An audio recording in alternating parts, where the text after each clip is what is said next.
It being 11:05, the House will now proceed to consideration of private members' business as listed on today's order paper. Orders of the day. Private members' business, consideration at second reading of Bill C-206, an act to amend the Greenhouse Gas Pollution Pricing Act, qualifying farming fuel. Standing in the name of Mr. Lawrence. Mr. Lawrence, seconded by Mr. Barlow, moves that Bill C-206, an act to amend the Greenhouse Gas Pollution Pricing Act, qualifying farming fuel, be now read a second time and referred to the Standing Committee on Agriculture and Agri-Food. Debate. The Honourable Member for Northumberland, Peterborough.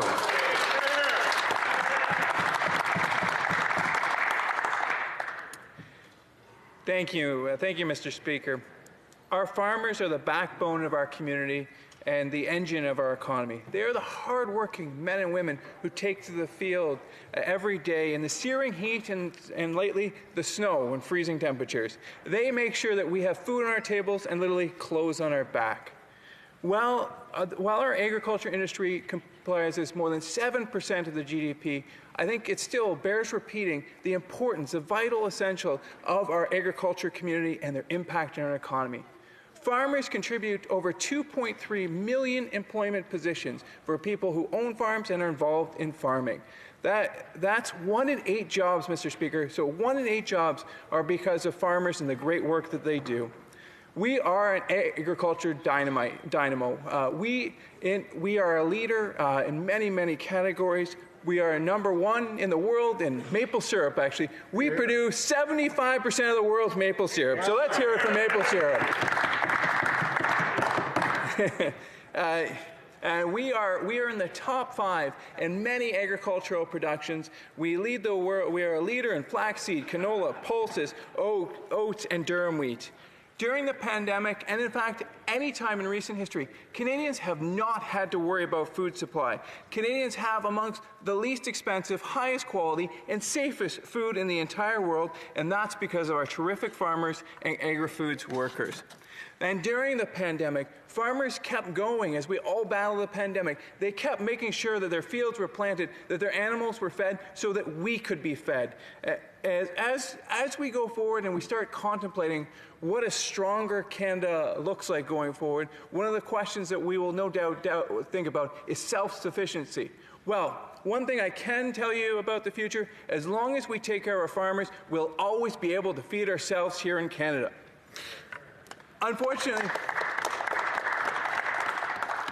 Unfortunately, farmers have had difficult times in the recent years, whether it be due to difficult weather conditions, global trade wars, pricing disputes. There are numerous challenges, including, unfortunately, in the latest free trade agreement with the United States of America, CUSMA, there was a watering down or a reduction in market share for many of our farmers, which is disappointing. And different governments have responded to the pandemic in different ways and how they support the agriculture community. Our neighbors to the south have literally given billions of dollars to the farmers to help them bridge to a better day, get through the farms. Unfortunately, here in Canada, our farmers haven't had the same benefit.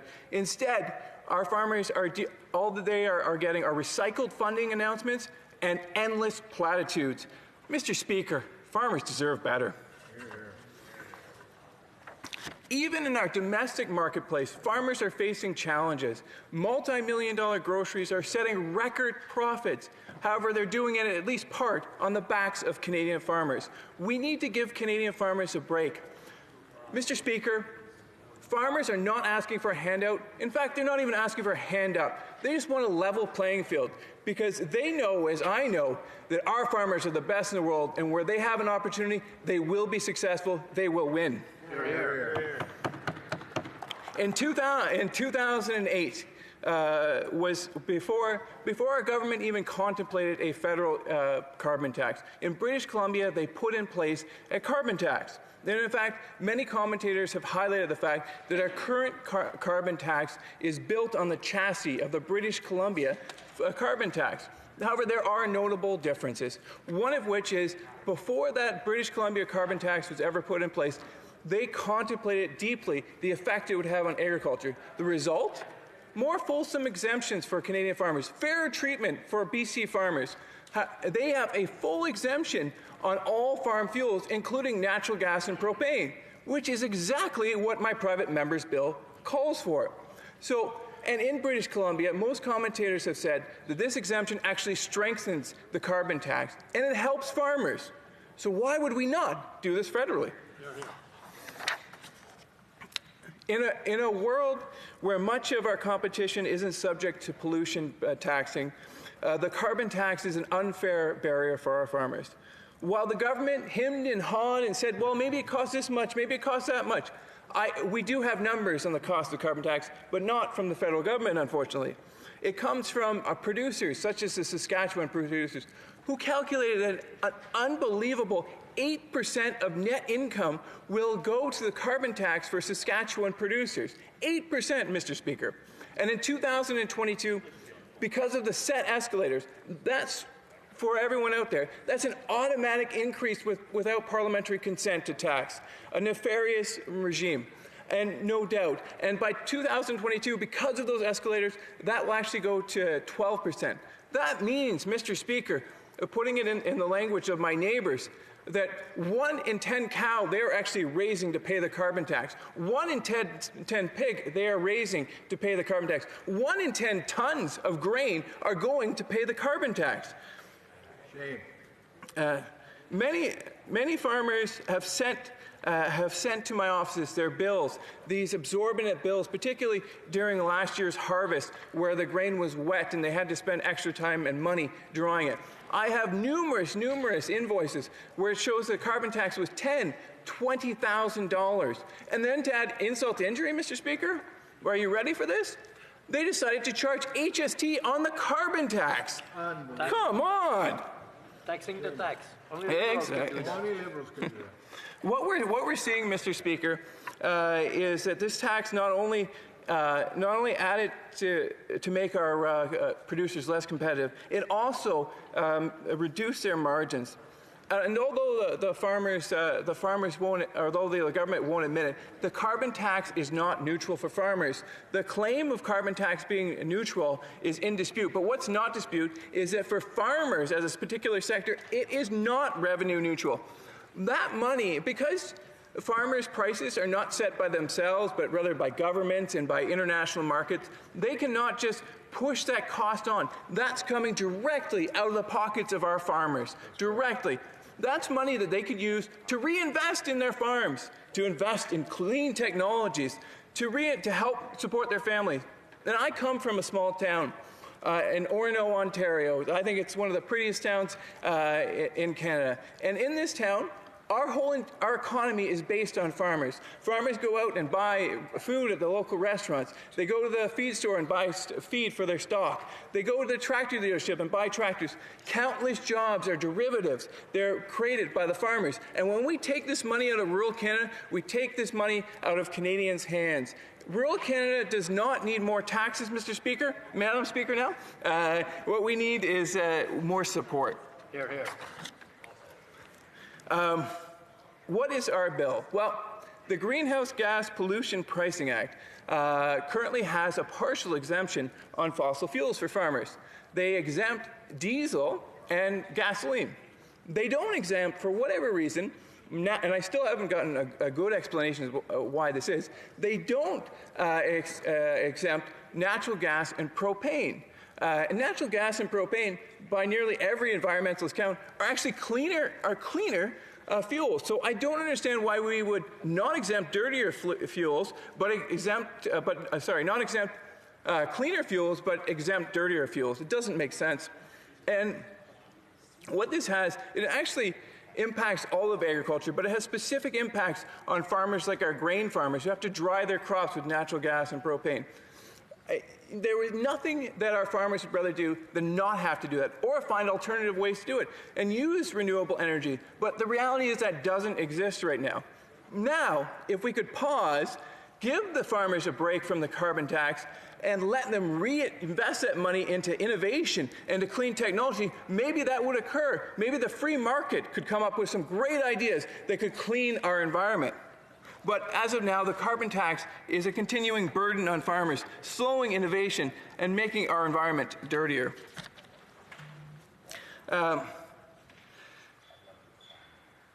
As a member for Parliament for Northumberland, Peterborough South, I have the great pleasure of representing some of the best farmers in all of Canada. And I've had numerous conversations with our farmers, whether on the back of a tailgate, whether out in the fields or in the boardroom. They say over and over again, Philip, we spend more time in the environment than anyone. Of course we want a clean environment. Of course we recognize that climate change is real and we want to fight climate change. But we don't want to do it by being taxed. What we want to do is come up with innovation, clean tech to have us go forward. And there are examples of that already happening. Farmers are amongst the leading environmentalists in Canada. They've advented technologies such as no-till farming, precision farming. One thing that I've gotten to know in talking to some of our farmers is just the precision farming. Things that are like out of the Jetsons, for those of you my age who know what the Jetsons are, that they actually use satellites. Those satellites beam down GPS coordinates so that every inch of productive farm area is used, and so that not an extra drop of gasoline or diesel or natural gas or propane is used to reduce their emissions. They're working hard to be environmental stewards for us. In fact, the reality is the grain growers have done numbers, and based on Statistics Canada's numbers, they emit about 66 megatons of carbon dioxide, which isn't good. But you want to know the other side of the equation is that because of the crops they plant, their carbon sinks. They actually absorb over 100 megatons of carbon dioxide. Farmers are already carbon neutral, 20 years ahead of your schedule. Yet, farmers, unlike nearly every other industry, aren't given credit for this. They aren't given an offset for the great work that they do for the environment. We're just asking that we allow farmers the same playing field as other industries.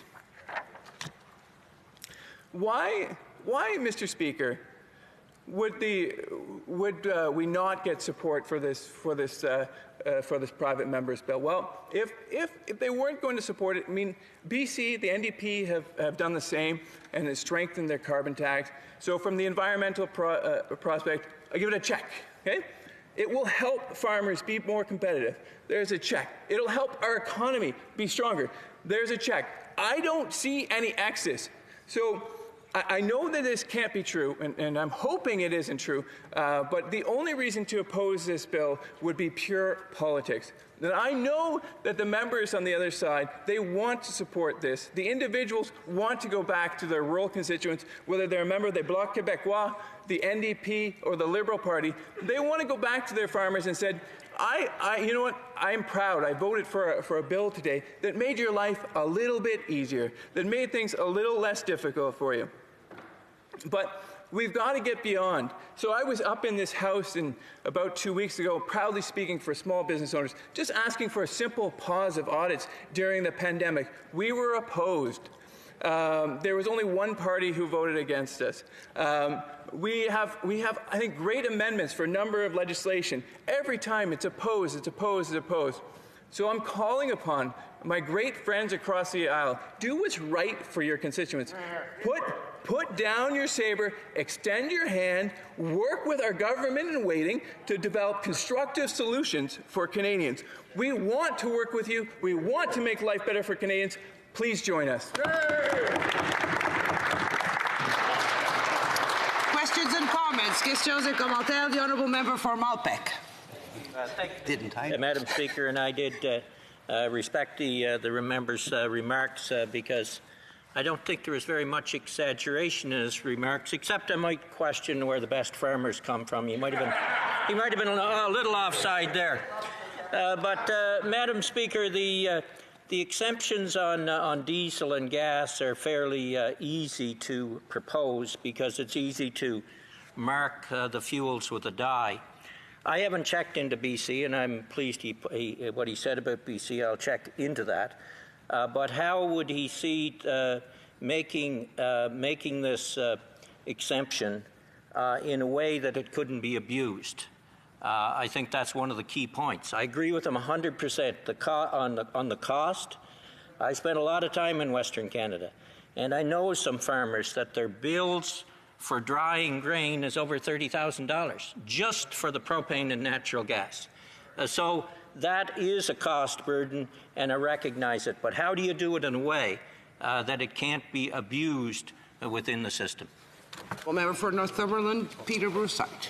Thank you very much, and I deeply respect the member across the way for his advocacy for farmers and for Prince Edward Islands. I actually have some of my wife's family are from out east, so I recognize and respect his claim that there are great farmers out east as well.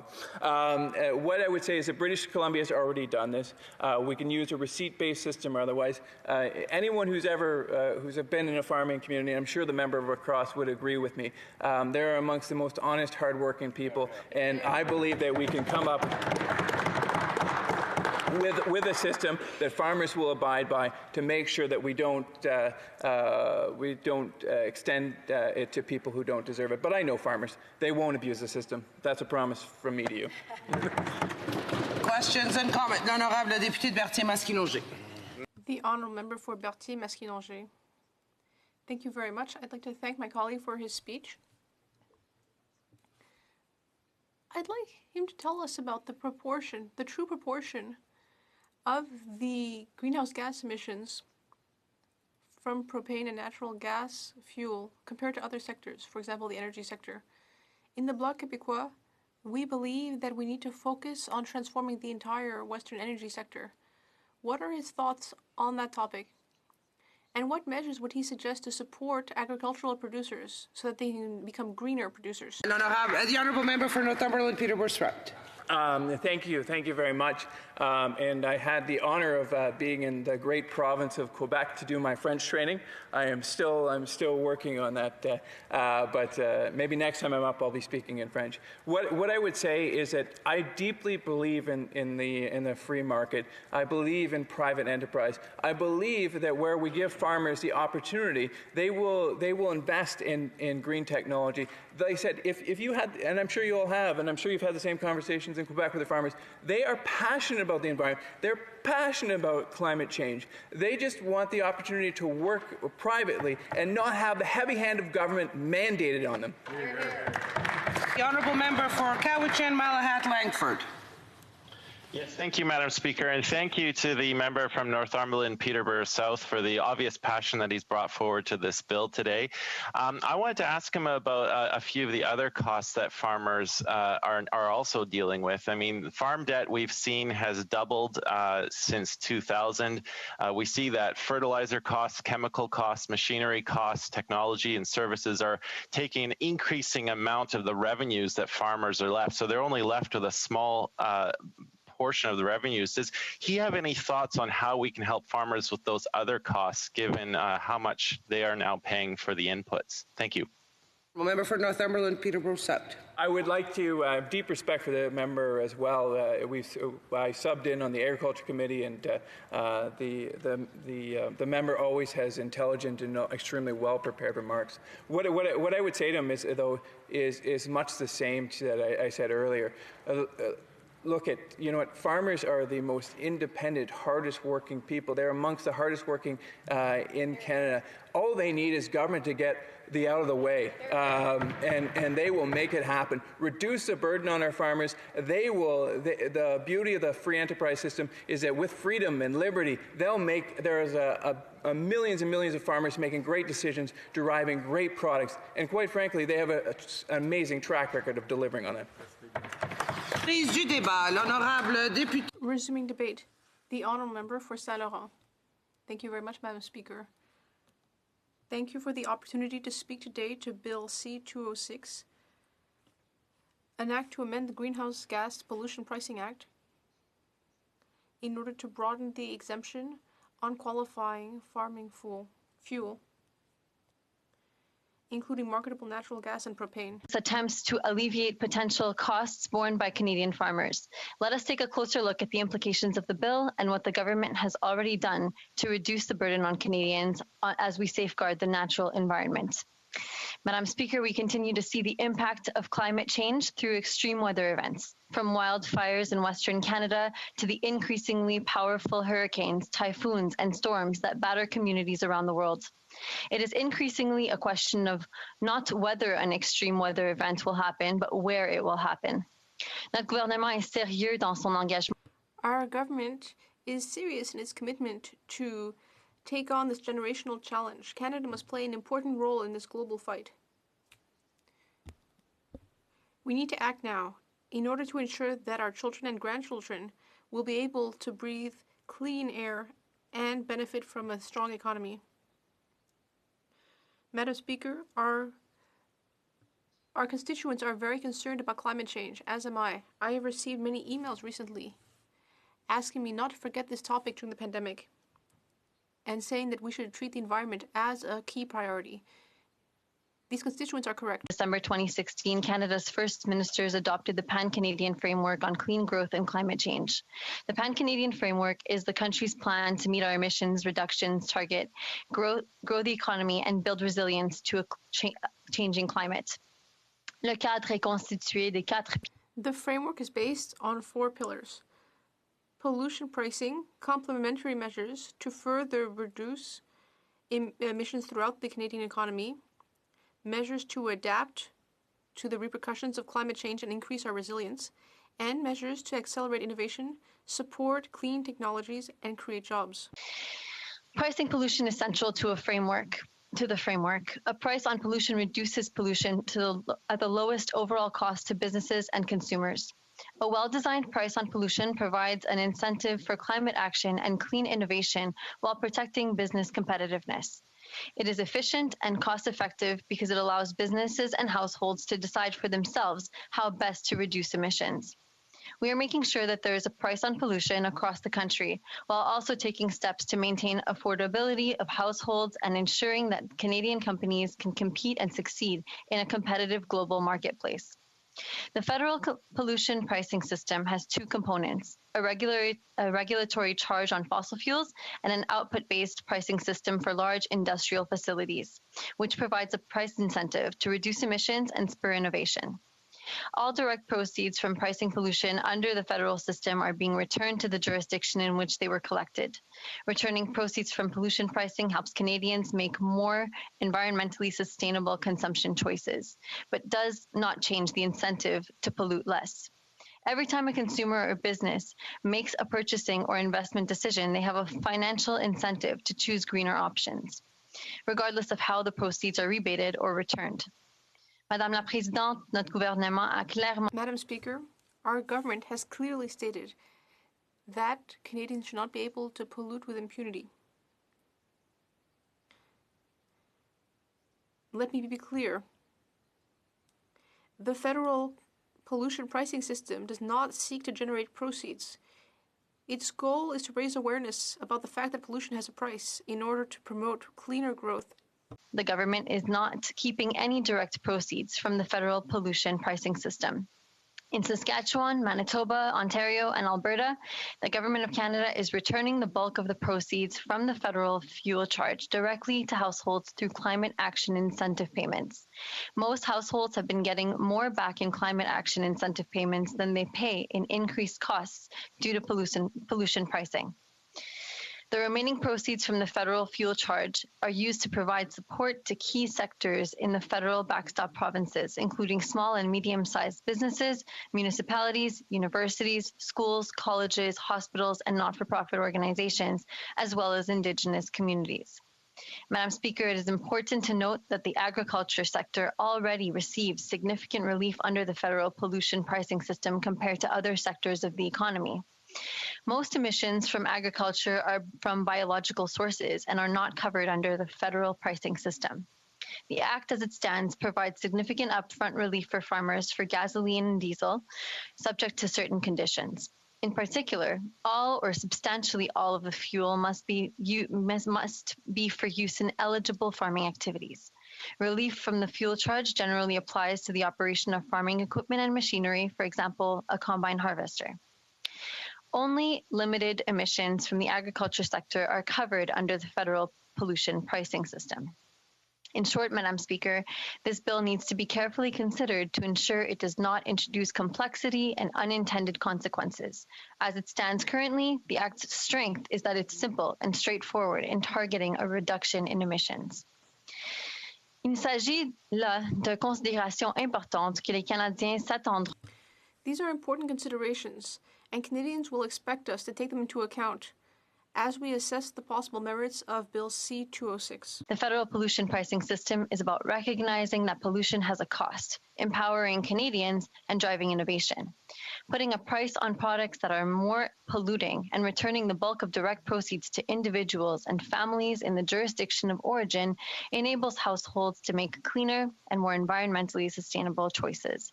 With regards to Bill 206, I'd be happy to support the bill if ever we realize that this is something that is sustainable and if we realize that there are no other ways to help the agricultural sector. However, I do believe that if we do make exceptions in certain industries, such as in the agricultural industry, well, we're really taking a step back, and it would be open. I guess other industries would also ask to have exemptions made.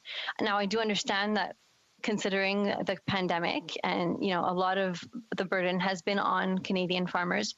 They've been affected a lot more than a lot of many other sectors.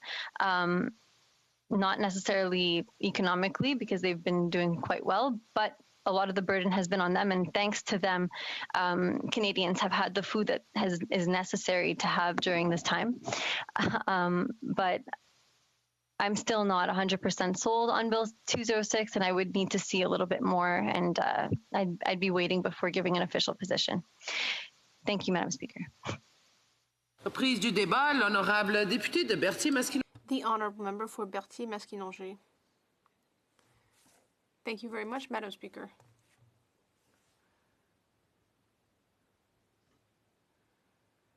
First of all, I would like to congratulate agricultural producers on their hard work. Their daily hard work. They get up before dawn. They work in the fields directly in nature. If you want to find people who want to preserve the environment, people in Quebec and in Canada who really care about conserving the environment, well, it would be farmers. I would like to congratulate them.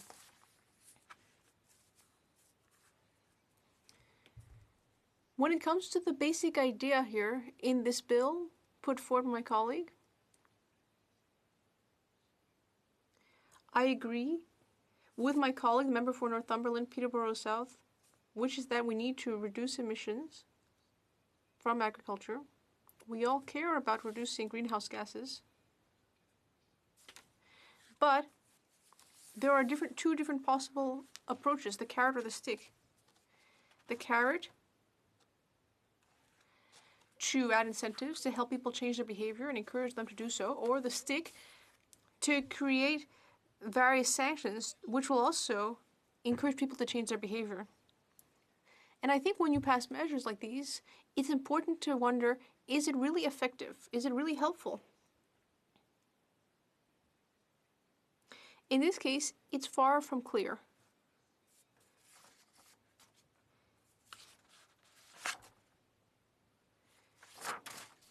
Because here, the idea is to add propane and natural gas to the exemptions. These substances are extremely important to drying grain, Madam Speaker. We all remember the CN strike last fall and the panic that took place in our countryside. Propane and natural gas at this time are still the most effective way to dry grain. And when it comes to protecting the environment, it's also important to minimize impacts on those who are most vulnerable. Environmental change will affect farmers before almost anyone else.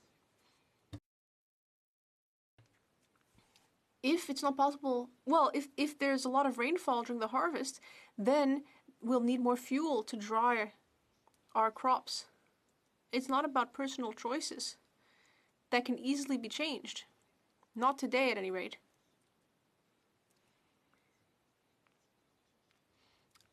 is it a good idea to look for alternative fuels or other forms of heat that would be as effective, that could ultimately replace these fuels? Well, yes, it's a good idea to look into it. For example, I'm thinking about biomass, but there are real costs when it comes to R&D for these kinds of ideas, and there's also implementation costs.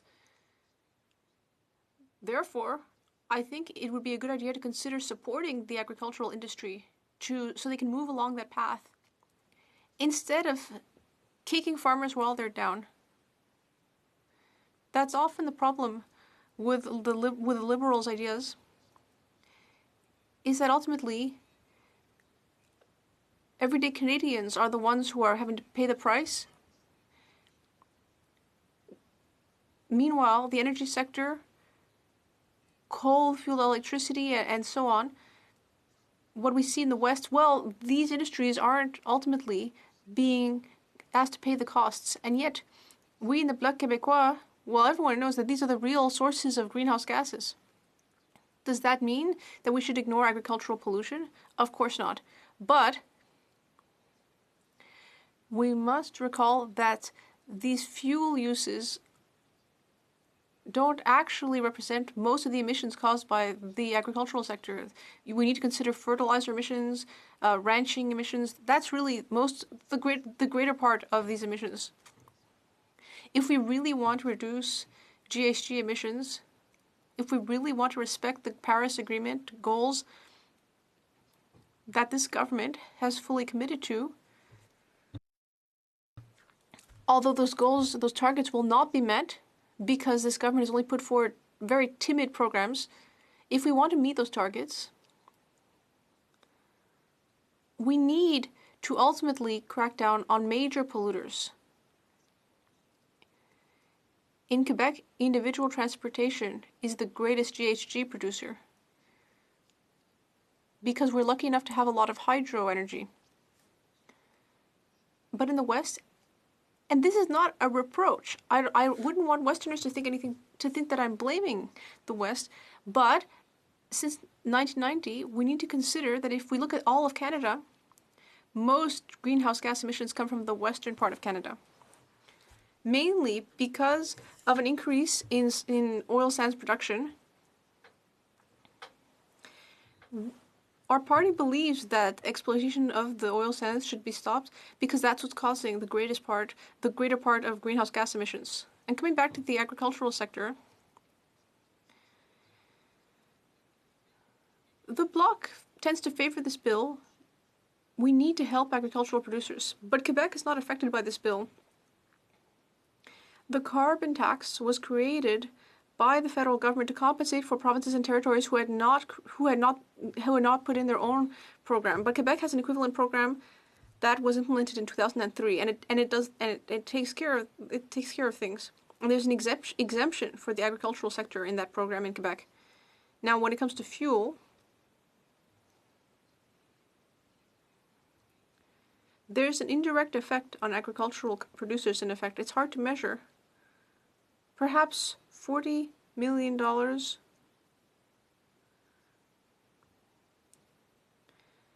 in indirect taxation on the carbon markets by agricultural producers. And in fact, there are talks with Quebec to return that money to the sector, and I think that should be done. And in that spirit, it's important to recognize the contribution of the agricultural sector as well as the difficulties it's facing. And with that in mind, we would support this bill. What we need to remember is that it would be unfair to place most of the burden on those who are ultimately the first to pay for the energy crisis and climate change challenges. It's unfair to punish the agricultural sector and agricultural families. We need to instead focus first on the most polluting industries.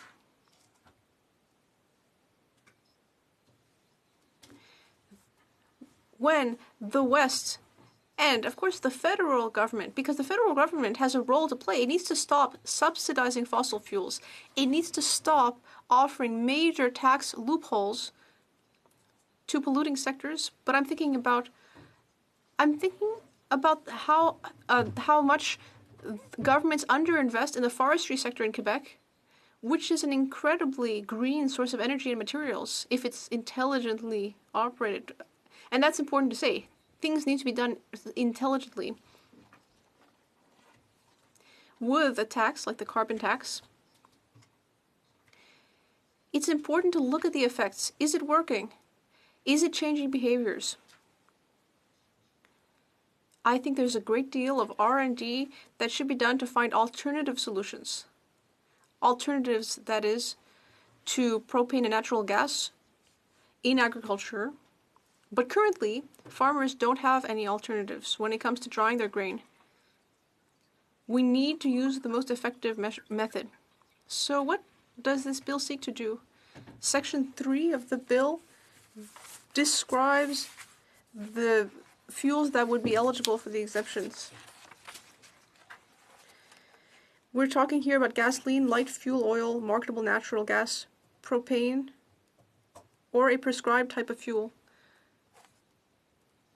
And so marketable natural gas and propane would be the types of fuel that would be added to the list that was currently in the legislation.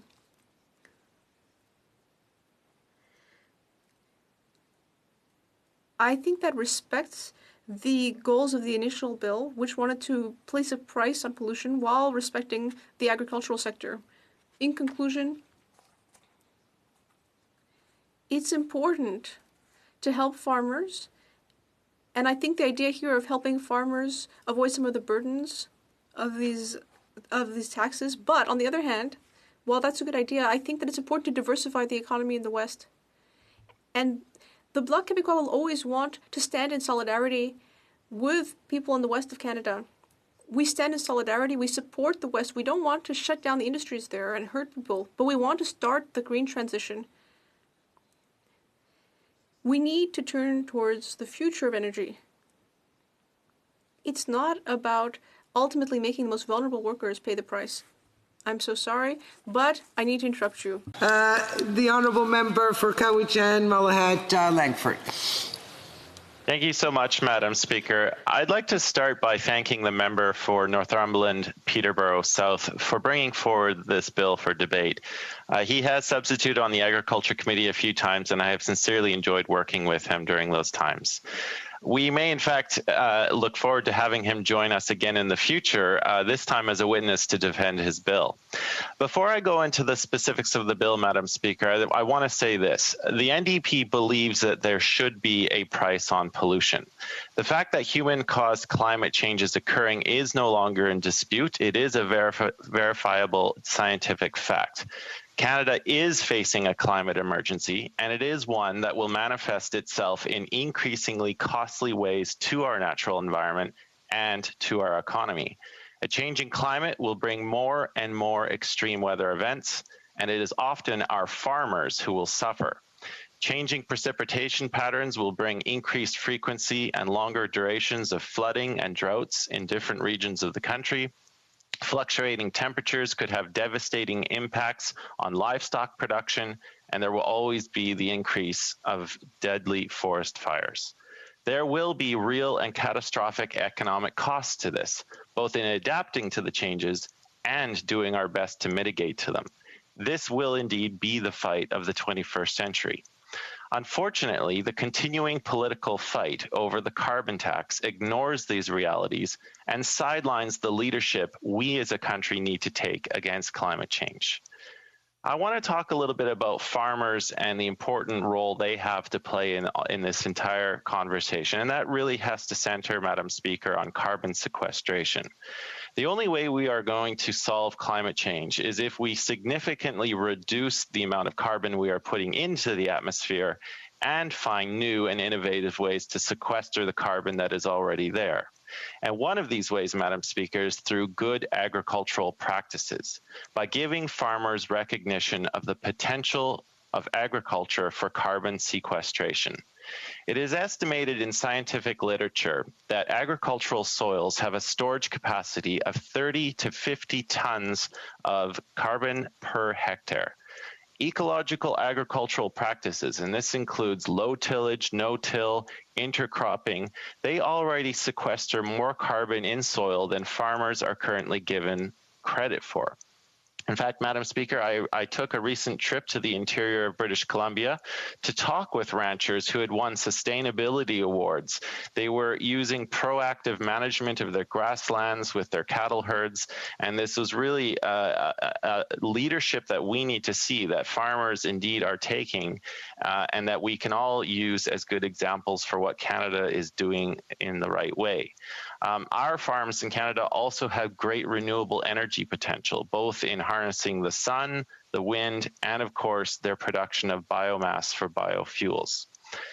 Despite the advances we've made, Madam Speaker, and the potential that good agricultural practices offer in the fight for climate change, it is still an inescapable fact that today farmers depend on fossil fuels, and this is especially true when it comes to drying grains. The unseasonably wet autumn of 2019 was called the harvest from hell, which saw extensive and prolonged rainfall right before and during harvest time in many parts of Canada. Early snowfalls and frosts also ruined many crops. Farmers had to use propane and natural gas heaters to dry their grain. Without the use of these grain dryers, their cash crops would have become worthless as rot would have set in, and that would have been a huge economic hit.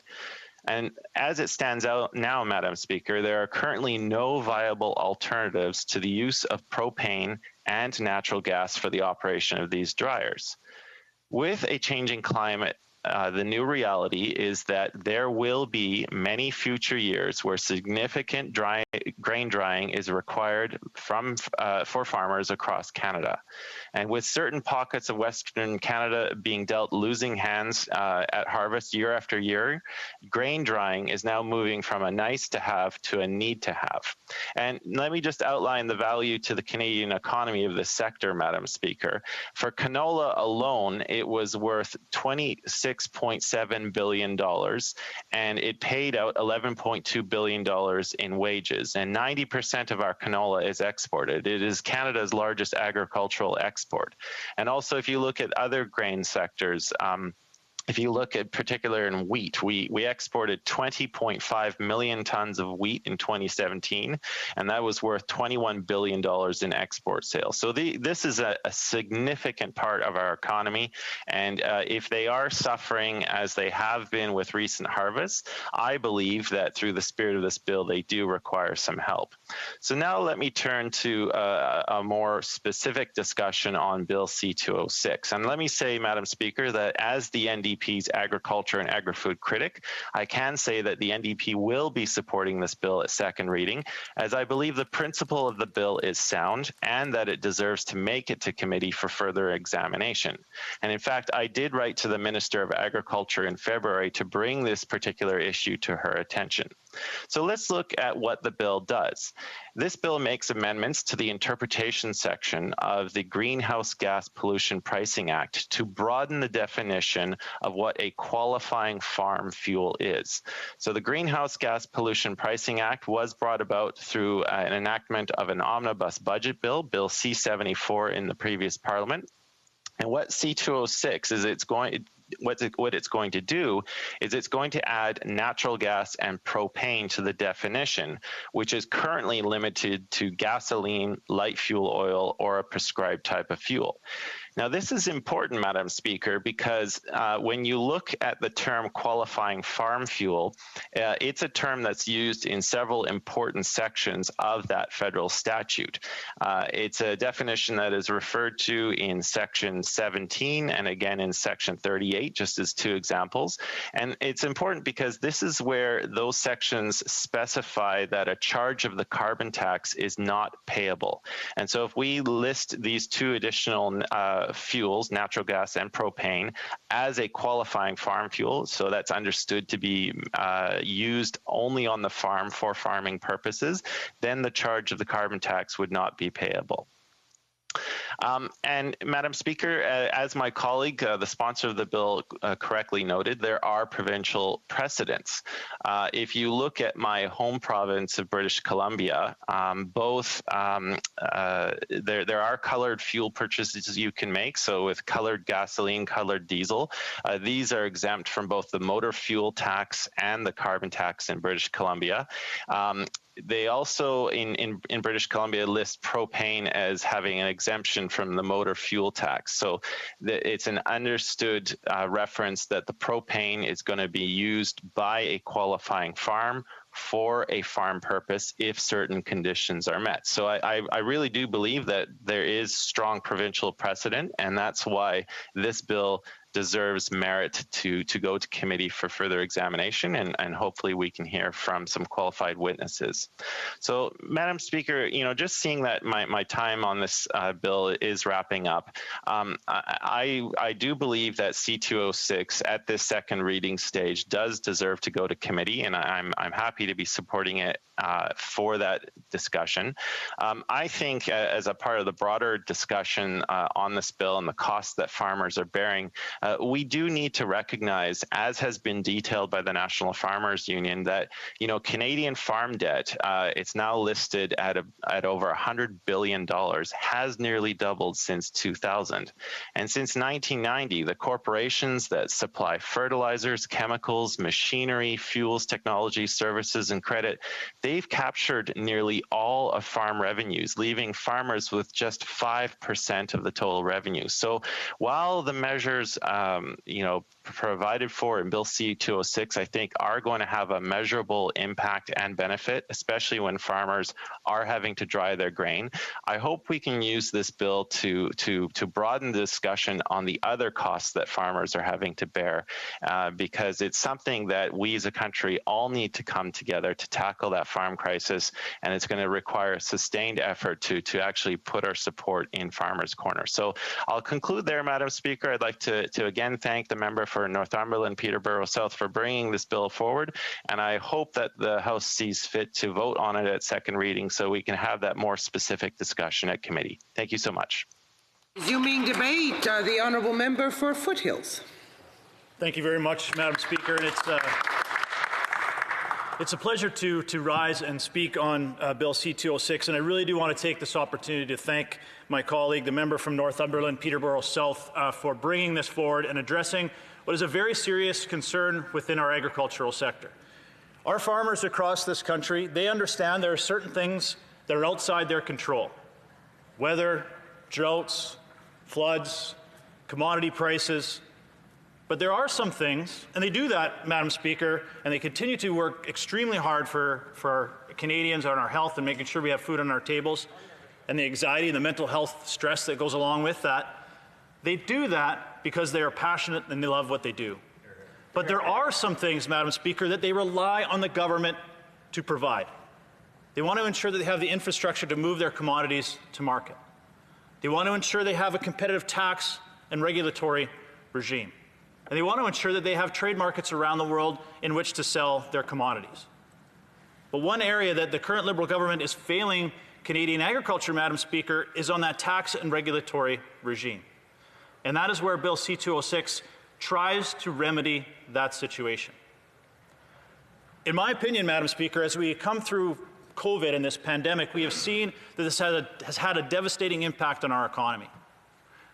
As parliamentarians, as Canadians, we're going to be looking to sectors of our industry that we can rely on that can help us pull ourselves out of this very deep financial hole. And I would argue agriculture is going to be one of those key sectors that can help us do that. Hear, hear. There are going to be food shortages around the world. Food security here in our own country is going to be an issue. And Canadian farmers and ranchers and processors are willing and able to take on that burden. But for them to be able to do that, Madam Speaker, we have to ensure that they have the resources not only to be able to survive this pandemic, but to thrive afterwards. And to be asking them to pay a burden and costs and a carbon tax that other industries are not having to pay, or there are exemptions for that, I would argue just does not make sense. And that is where this bill will address that. And I think what makes it frustrating for our farmers and ranchers is they aren't getting the credit that they deserve for what they've already done. They aren't getting the credit that they deserve for the carbon sequestration, carbon sink that agriculture is. Keystone Agriculture Producers of Manitoba have already done that study, showing that Canadian agriculture is a 30 megaton sink on the positive. And yet we continue to attack agriculture for this misinformation and misperception that is out there. Canadian agriculture is not part of the problem when it comes to climate change, Madam Speaker. In fact, it's part of the solution. They are decades ahead of every other industry in Canada. And no one has made them do it. There's been no carbon tax. They're forcing them to do this. They have done it because they know it's the right thing to do. I could tell you there's very few Canadians who are as passionate about their soil, their water, their livestock, their grain. It's their livelihood. Of course, they're going to do everything they possibly can to take care of that. And I found it interesting, my Liberal colleague who was speaking on behalf of the Liberal Party was saying that farmers need to find a more equitable solution to this problem. I can tell you, Madam Speaker, if there was a cheaper and more efficient way to do it, farmers would have found it, right? And I want to just talk briefly about, I want to ensure that my colleagues across the way understand what we're talking about here and the impact that this is having on agriculture. And again, my Liberal colleague said, you know, it's unfortunate that she kind of was blaming farmers for climate change, which again, I said, you know, they have done everything possible to ensure that they have done their part in the fight of climate change and protecting our environment. And I'm not going to name the name, but I had a Liberal colleague last year say, you know what, why don't they put solar panels on their combines? And I guess it just goes to speak of what we're up against here and the misunderstanding around agriculture. They harvest 24 hours a day, 7 days a week when that time comes, sun up, sun down. So to say that they should be looking for alternatives, I think we really have some work to do in terms of understanding what farmers are doing and what limitations they already have. So I have a poultry farmer in my riding, the Kielstra family. I went and toured their poultry operation earlier this summer. And he was very upset about this carbon tax. And he showed me his bills. He gave me his Excel spreadsheet. He is paying $51,526 in carbon taxes last year just to heat his barns. He has no other choice. It's winter. He has to heat those barns to protect the health and safety of his birds. If not, he's going to get an animal cruelty charge. So, and there's no other alternative. He can't build a fire in that barn to protect his birds. He's using natural gas and propane to do that because it's a clean fuel, it's inexpensive, and it works. Now, when the carbon tax in 2022 goes to $50 a ton, that $50,000 he is spending is now close to $100,000 a year. We are not talking about nickels and dimes here, Madam Speaker. We are talking about the difference between ensuring this operation is viable or going bankrupt. Absolutely. And what makes it different for this sector is they can't pass on those costs to their customers. Agriculture is a price taker. It's not that he could just increase the price of his birds by, you know, $50 a pound or a kilogram. And the same goes for grain farmers, Madam Speaker. I have a grain farmer in northern Saskatchewan. He sent me his carbon tax bill for one delivery of propane to dry his grain. One delivery of propane, his carbon tax bill is $800. That lasts him 1 week. Not a month, not a year. So let's put that through. That's $3,200 a month he is paying to dry his grain. And once again, Madam Speaker, he has no other choice. We had the Harvest from Hell last year that we spoke on a great deal here in this House. And now in northern Saskatchewan, they had a huge snowfall again this fall. So again, he's going to be having to dry his grain. And farmers from Saskatchewan to Ontario all had to do that last year, had to take on costs they'd never expected. And again, as a grain farmer, he cannot pass those costs on to anywhere else. He is absorbing those costs himself. And the Agriculture Minister said last week that she understands that farmers are working on a very tight margin. Yeah, that's right. Absolutely. So when you have an opportunity to do something about it, why won't you please step up and do that. And it's very unusual for, farmers are those ones who kind of keep their head down, work hard, and do everything they possibly can. But over the last year and a half, they have become very outspoken about the impact that this carbon tax has had on them. And I'm very concerned about the position that the Liberal government is taking on this.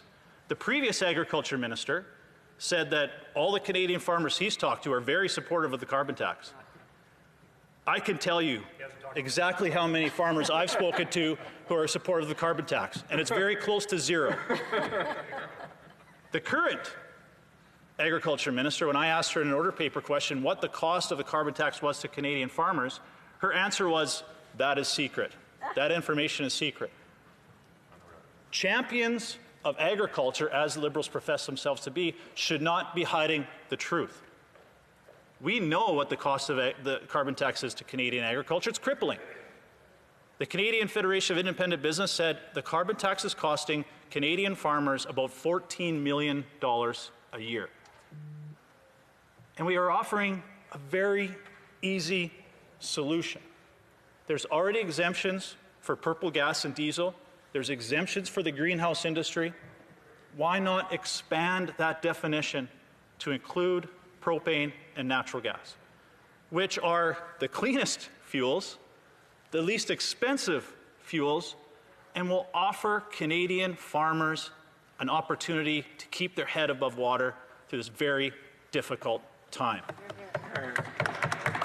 And I see my time is up, Madam Speaker, and I really want to conclude with this. And as I said at the beginning, Canadian agriculture has a unique opportunity here to carry the burden to help Canada dig itself out of a very deep financial hole, not only here in Canada, but around the world. But it's also important that we protect the security of our food supply and our supply chain.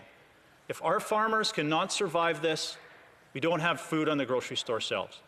Madam Speaker, no food, no farms. Or no farms, no food. That is imperative.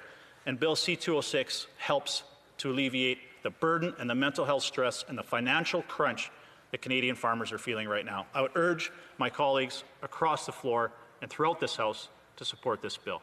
Thank you very much. Resuming debate, to the Honourable Parliamentary Secretary to the Queen's Privy Council. Yes, thank you, Madam Speaker. And let it be very clear in terms of the Government of Canada's ongoing support of our farming community. We have actually had very strong advocates within the ministries of agriculture in particular, a minister that is very sensitive to all the different regions and the needs of the farming community. I wanted to speak to this because someone that grew up in the prairies, born and grew up in the prairies, whether it's Manitoba and Saskatchewan, I can recall being on the John Deere tractor when I was 12, 13 years old out in the province of Saskatchewan, or driving down number 2 in the province of Manitoba, where you would see a line of farmers cultivating and bringing in harvesting of wheat. It's a very impressive sight at 11 o'clock or midnight when the lights are beaming and you can see the reaping of the fields and feeding the world. It gives whole new meaning. I understand it. And I don't believe that I'm alone. I believe within the Liberal caucus, where we even have a rural component of a rural caucus, that are very much aware of the issues that farmers have to face in every region of our country. It's one of the reasons why we actually, when we talk about a price on pollution, Madam Speaker, one of the reasons why we, through a budgetary motion where we look at some of those costs that farmers have, in particular dealing with gas and diesel, Madam Speaker, and came up with the exemption. Because it is something that is fairly easily tagged, marked, in which we can ensure, Madam Speaker, that the farmers are being given a break on the issue of price on pollution. We need to recognize, and I would question the member when he said, well, the farmers are all opposed. 98% of them are opposed to a price on pollution. I think that at the end of the day, whether you're a rural or an urban, you recognize the impact that our environment or the population has on our environment. And all of us want to play a role.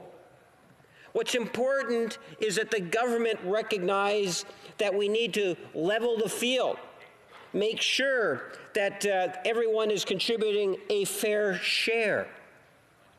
And that is something in which the government has done, Madam Speaker, and continues to look at ways in which we can improve the system. But to try, as the Conservatives will do at times, to give a false impression that the government of the day, in particular the Liberal caucus, does not understand the farming community, is just not true. I have had opportunity on many occasions in having discussions and being able to visit farm opportunities, and not only of the many different commodities, whether it's the poultry, whether it's our pig industry in the province of Manitoba, whether it is the many grains that are grown, Madam Speaker.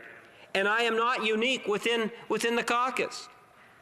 We understand the difficulties when you get a wet crop and the need to be able to dry that crop in order to be able to get it to a market, Madam Speaker. Should I remind my friends, when Harper was the Prime Minister, when we had heaps of wheat being piled outside of storage bins, when we had ships that were empty miles away from the Vancouver port, Madam Speaker? Unfortunately, the time provided for the consideration of private members' business has now expired, and the order is dropped to the bottom of the order of precedence on the order paper. Orders of the day.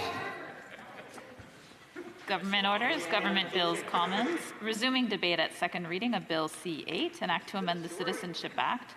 Truth and Reconciliation Commission of Canada's call to action number 94. The honourable member for Nanaimo Ladysmith. Thank you, Madam Speaker. It's an honor and privilege to speak today on Bill C-8 from the traditional unceded territory of the Snuneymuxw people. I want to acknowledge that the riding of Nanaimo Ladysmith lies within the territories of the Snuneymuxw, Snuneymuxw, Staminas, and Layaxon First Nations. Haichka Siem. I would like to thank the honourable member from Sydney, Victoria, for sharing this time with me today so I could speak to this important bill. Bill C-8 is an act to amend the Citizenship Act. The bill changes the oath of citizenship so that newcomers to Canada, in addition to pledging allegiance to the Queen, will also faithfully observe the laws of Canada, including the Constitution, which recognizes and affirms the Aboriginal treaty rights of First Nations, Inuit, and Métis people. The Snuneymuxw people whose territory I'm speaking from today signed a treaty in 1854. This was the 14th of and the last of the so-called Douglas Treaties, and it was ignored for over 100 years. It was not until the landmark White and Bob's Supreme Court case in 1965 that this treaty was finally recognized by the Government of Canada. This historic case marked the beginning of the modern era of treaty and Aboriginal rights and title advocacy and activism across Canada. I learned about this treaty while working on a film about the Nanaimo River entitled Voices of the River. In my interviews with Snuneymuxw elder Ellen White and with her grandson Doug White, who was the chief of Snuneymuxw First Nation at the time, they both emphasized the importance of this treaty and the rights and title that it enshrines. Most residents of Nanaimo would have no knowledge of this treaty and what it means. It is a constant struggle for the Snuneymuxw people to have their treaty rights recognized. This is true for First Nations across Canada, as we have seen with the Mi'kmaq fishery in Nova Scotia and the Haudenosaunee dispute in Caledonia, Ontario. We are all treaty people in Canada. We have historic treaties that need to be respected. And for those First Nations that have never signed treaties, it is incumbent upon the government to go through the modern day treaty process in a respectful way. It's important for newcomers to Canada to understand the Indigenous and First Nations rights enshrined in the Canadian Constitution and the Canadian Charter of Rights and Freedoms. All Canadians, including new Canadians, need to understand these legal documents. They should understand that if they are not in a region that is covered by a treaty, then they are in a region that has never surrendered and is still legally Indigenous territory. This bill completes 94 of the 94 calls, number 94 of the 94 calls to action of the Truth and Reconciliation Commission. That doesn't mean that this Parliament has finally got to the end of the list and has implemented the previous 93 calls to action. Far from it. We have a very poor record of implementing these calls to action. Earlier this year, my colleague, the Honourable Member from Fredericton, presented a scorecard in her speech on this issue. Out of the 52 broader reconciliation recommendations, 7 have been completed. Under justice, 1 out of 18. Language and culture, 1 out of 5. Health, 0. Education, 0. Child welfare, 0. 5 recommendations were completed in the first year and just 4 since 2016. At the current rate, it will take approximately 38 more years before all of the calls to action are implemented. This is not reconciliation in action. This call to action number 94 is important, but there are far more urgent calls to action that we need to turn our attention to. Call to action number 1 calls upon the federal, provincial, territorial, and Aboriginal governments to commit to reducing the number of Aboriginal children in care. Right now, there are more Indigenous children in the child welfare system in this country than there were children in the residential schools at the height of the residential school system. This is an ongoing abuse of human rights and a violation of fundamental social justice. When I talk to local leaders from First Nations and urban Indigenous communities in my riding, they tell me the same thing. Children are being apprehended by provincial child welfare agencies, not because the parents have neglected to provide their children with love, care, or attention.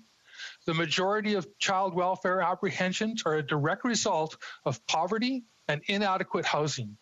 The Government of Canada could deal with this immediately with a poverty reduction strategy and a rapid housing program for First Nations and urban Indigenous populations. The Missing and Murdered Indigenous Women and Girls Inquiry recommendations called for a guaranteed livable income to ensure that no Canadian needs to live in poverty. A guaranteed livable income would remove the bias inherent in our social welfare programs, and we would be a step towards ending systemic racism in this country. Indigenous people are overrepresented in our prison system and in our homeless population. This is also a direct result of poverty and the disproportionate number of children pulled from their families and communities by the child welfare system. We have a long way to go towards true reconciliation with Indigenous people in Canada. Under the reconciliation section of the Truth and Reconciliation Calls to Action, the first call to action, number 43, calls upon federal, provincial, territorial, and municipal governments to fully adopt and implement the United Nations Declaration on the Rights of Indigenous People as a framework for reconciliation. This is important. We need to get this done right away. Why are we not debating this right now? Madam Speaker, it is a national shame that Indigenous communities have boil water advisories that go on for years and even decades, that Indigenous communities deal with serious and persistent poverty, that Indigenous people are overrepresented in our criminal justice system and in our homeless population, that we have such high levels of suicide among Indigenous youth, and that health outcomes for Indigenous people are comparable to residents of low-income countries. It is an international black eye for Canadians that we have encroaching developments and industrial projects forced upon Indigenous communities after sham consultations, and then have those developments and projects rammed through with enforcement actions by highly armed, militarized police forces. We need economic reconciliation to improve the conditions for economic development and economic sovereignty for First Nations. The connection to land is key to the culture of Indigenous people in Canada, but as colonizers, we have broken that link. The reserve system forced Indigenous people off the land and took away those key connections to their culture. Industrialization has destroyed many traditional territories with resource extraction, including excessive logging, mining, and oil and gas production, destroying biodiversity and leaving behind toxic messes. In my riding of Nanaimo Ladysmith, the traditional lands of the Hulkaminam-speaking people were stolen out from under them with the ENN land grant 150 years ago. Coal Baron and BC Cabinet Minister Robert Dunsmuir was given 8,000 square kilometers of land, 20% of Vancouver Island, to build the ENN Railway from Esquimalt to Nanaimo as part of the deal for BC to join Confederation. This corrupt deal and historic wrong needs to be corrected. We cannot celebrate 150 years of BC joining Confederation next year without reparation for this theft. Reconciliation must be more than words. It must include reparation for historic wrongs. There is a long list of things we need to do to make things right in our relationship with First Nations, Inuit, and Métis people in this country. If this is indeed our most important relationship, as the Prime Minister has often repeated, then let's get on with it. I've had the honor and privilege of working with many newcomers to Canada, and I know they are keen to be good citizens and become part of our communities.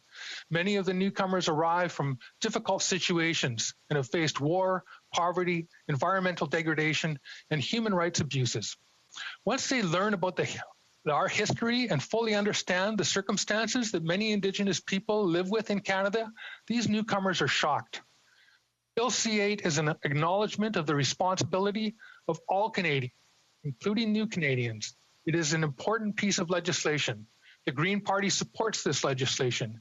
We support all the calls to action by the Truth and Reconciliation Commission. We support the recommendations of the Missing and Murdered Indigenous Women and Girls Inquiry, and we support the full implementation of the UN Declaration of the Rights of Indigenous People. I hope to debate much more legislation implementing urgent calls to action from the Truth and Reconciliation Report soon. I hope this happens in the very near future. Thank you.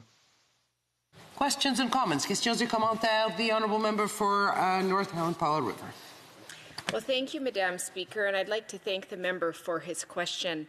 You know, one of the biggest challenges that we face when we look at this piece of legislation is that we're still not seeing a government that's taking an active role in actually implementing the calls to action from the Truth and Reconciliation study. So here we are again, another small step, but we still don't see substantive support to move forward in a way that is really about reconciliation. So I'm wondering if the member through you, Madam Speaker, could talk about why Indigenous communities are being asked to wait government after government, and when we're going to actually see action, and what would that action look like? Thank you.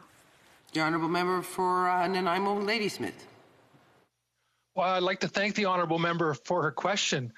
It is a very good question. I'd like to know myself, when is the government going to take the appropriate action? When are we going to move on the rest of these calls to action from the Truth and Reconciliation Commission? When are we going to deal with the recommendations from the Missing and Murdered Indigenous Women and Girls Inquiry, including a guaranteed livable income? When are we going to move Indigenous people out of poverty and deal with our child welfare system? And I think that we need to do these things as soon as possible, and I would invite the Honourable Member to stand with me when I talk about reparation for the ENN land grant. I know that part of her riding is in that ENN land grant, and that is historic wrong and one of the most corrupt deals in this country that allowed the coal baron Robert Dunsmuir to build castles in Victoria based on the wealth that he extracted from First Nations territories. Questions and comments. L'honorable député. The honourable member for Saint-Hubert. Madam Speaker, I agree. I'd like to thank my colleague for his very interesting speech.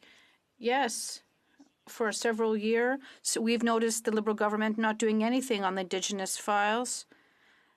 We talked about there are reserves with no drinking water, but we need concrete action. But here, in this bill, it is concrete action. It is useful. It's important to put it in the Act. But while we're doing this, if we're going to add it, and when we say that the Constitution is going to recognize the treaties with Indigenous peoples, if we're amending the Citizenship Act, if we're going to delve into it and swear true allegiance to Her Majesty Queen Elizabeth II, Queen of Canada, if we're going to be cleaning up the oath, which is important, we could also remove things that are not useful, such as that. The honourable member for Nanaimo, Ladysmith. I'd like to thank the honourable member for his statement, and I'm sure that if the members of the Bloc Québécois have other ideas that they'd like to bring forward in changing the oath of citizenship, that they can do that in one of their opposition days. Thank you. Questions and comments. The Honourable Parliamentary Secretary to the Leader of the Government. Yes, thank you, Madam Speaker. And, 94 resolutions. Many of those resolutions are not actually federal jurisdictional changes that are required. I believe it's about 75 that are. Not all of the recommendations require legislation in order to be able to deal with the resolution. Let's take a look at the very first resolution dealing with child welfare. Would the member not agree that many of these resolutions and recommendations are in fact being acted on, at least in part, because you have to work with other stakeholders? That the federal government just can't sweep and say, okay, it's done. That there is an obligation to work with stakeholders. Would he not at least acknowledge that that is in fact the case for many of the resolutions? The Honourable Member for Nanaimo, Ladysmith. Thank you, Madam Speaker, and I'd like to thank the honourable member for his question. And I do agree, we need to work as a country with different levels of government to deal with all of these calls to action. There are things that the federal government can do right away, and one of those things is to implement the UN Declaration on the Rights of Indigenous People. And that is something I would like to see this government push forward right away. Like, let's get that legislation dropped ASAP. I've heard it. Resuming debate, the Honourable Parliamentary Secretary to the President of the Queen's Privy Council. Yes, thank you, Madam Speaker. And let me pick up on that. When we talk about how important that United Nations resolution is, we recognize that it was actually brought to the floor of the House a number of years ago from a member of the New Democratic Party. And the Government of Canada did, in fact, support that piece of legislation.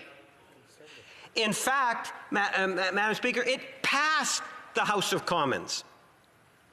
That legislation passed the House of Commons. And it would have become law and received royal assent had it gotten through the Senate. But it didn't get through the Senate, Madam Speaker.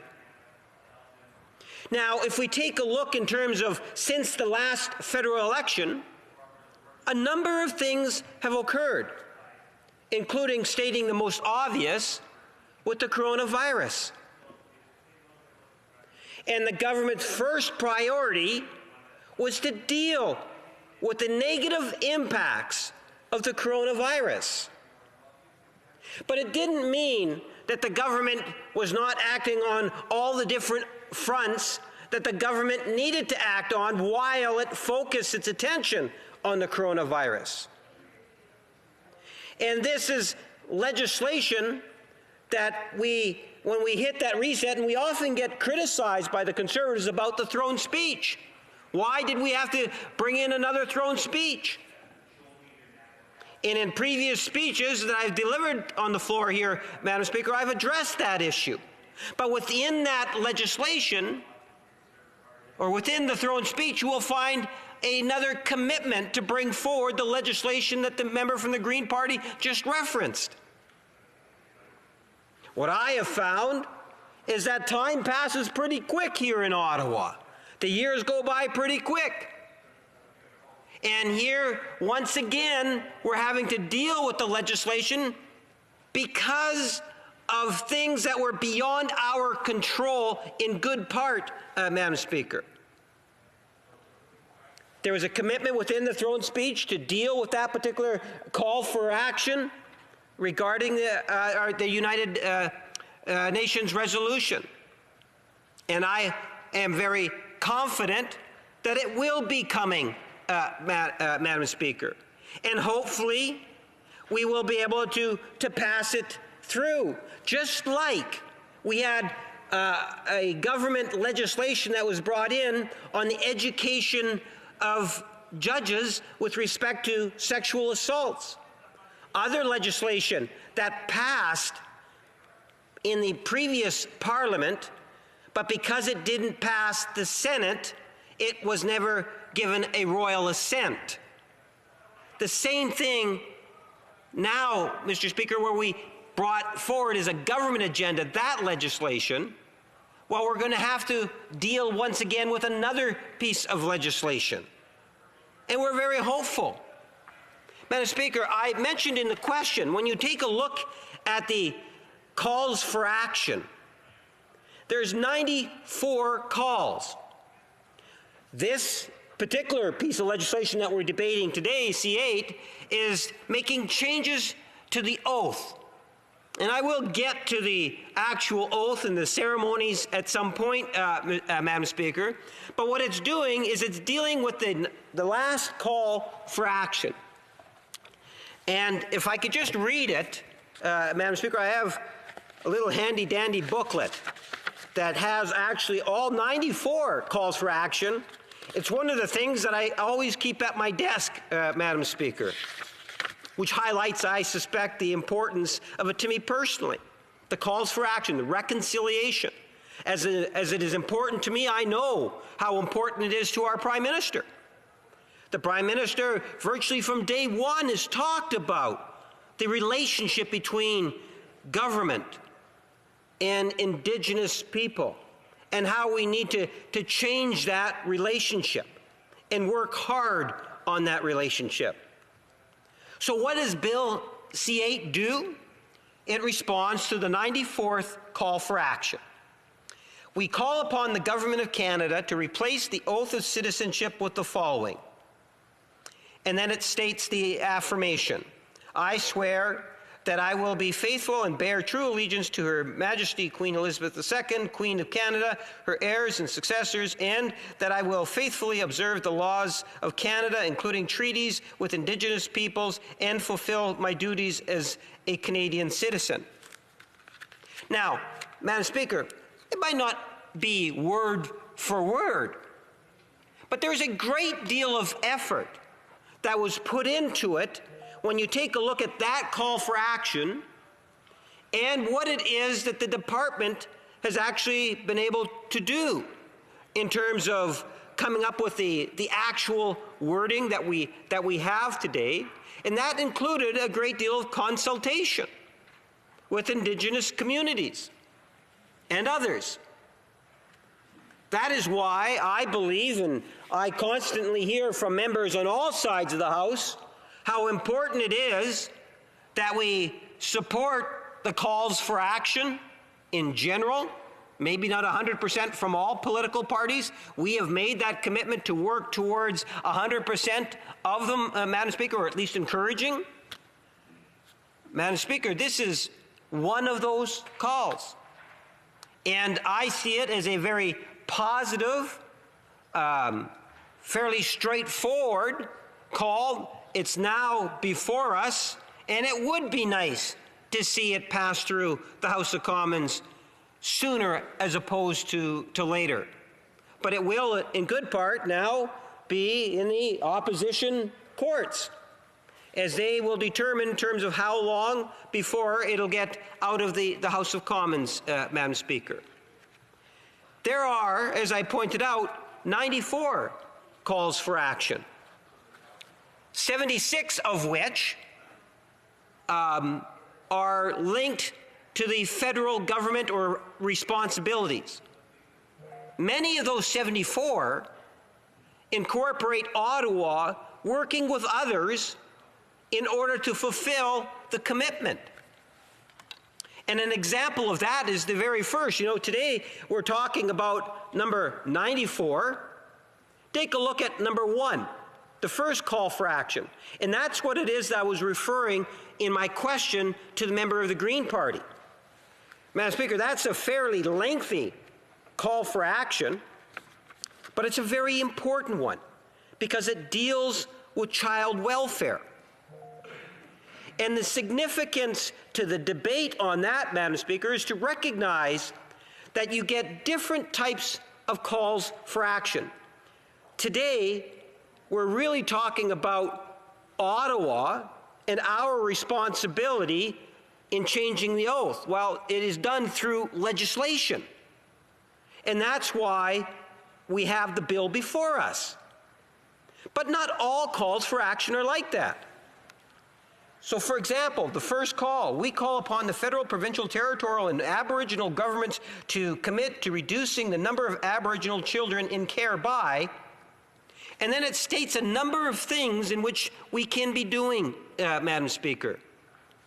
But the significance of that is, unlike this bill, it's not like the federal government can bring in a piece of legislation and say, oh, call 1 is done.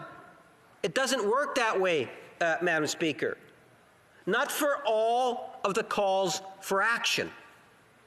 In this one here, you're going to require Indigenous leaders, provincial governments and agencies, and I would even argue beyond. Because when you talk about the child welfare system that has already been cited today, Madam Speaker, in the debate, I'm very much aware of the situation. All one needs to do is take a look at the riding in which I represent when you talk about childcare. I suspect that you will find the number of apprehended children or children in care on a per capita basis where you have foster care parents. I would be surprised if Winnipeg North is not one of the highest, if not the very highest, in our country. For many years, whether it's here in Ottawa or as a parliamentarian inside the Manitoba legislature, we've had to deal with that.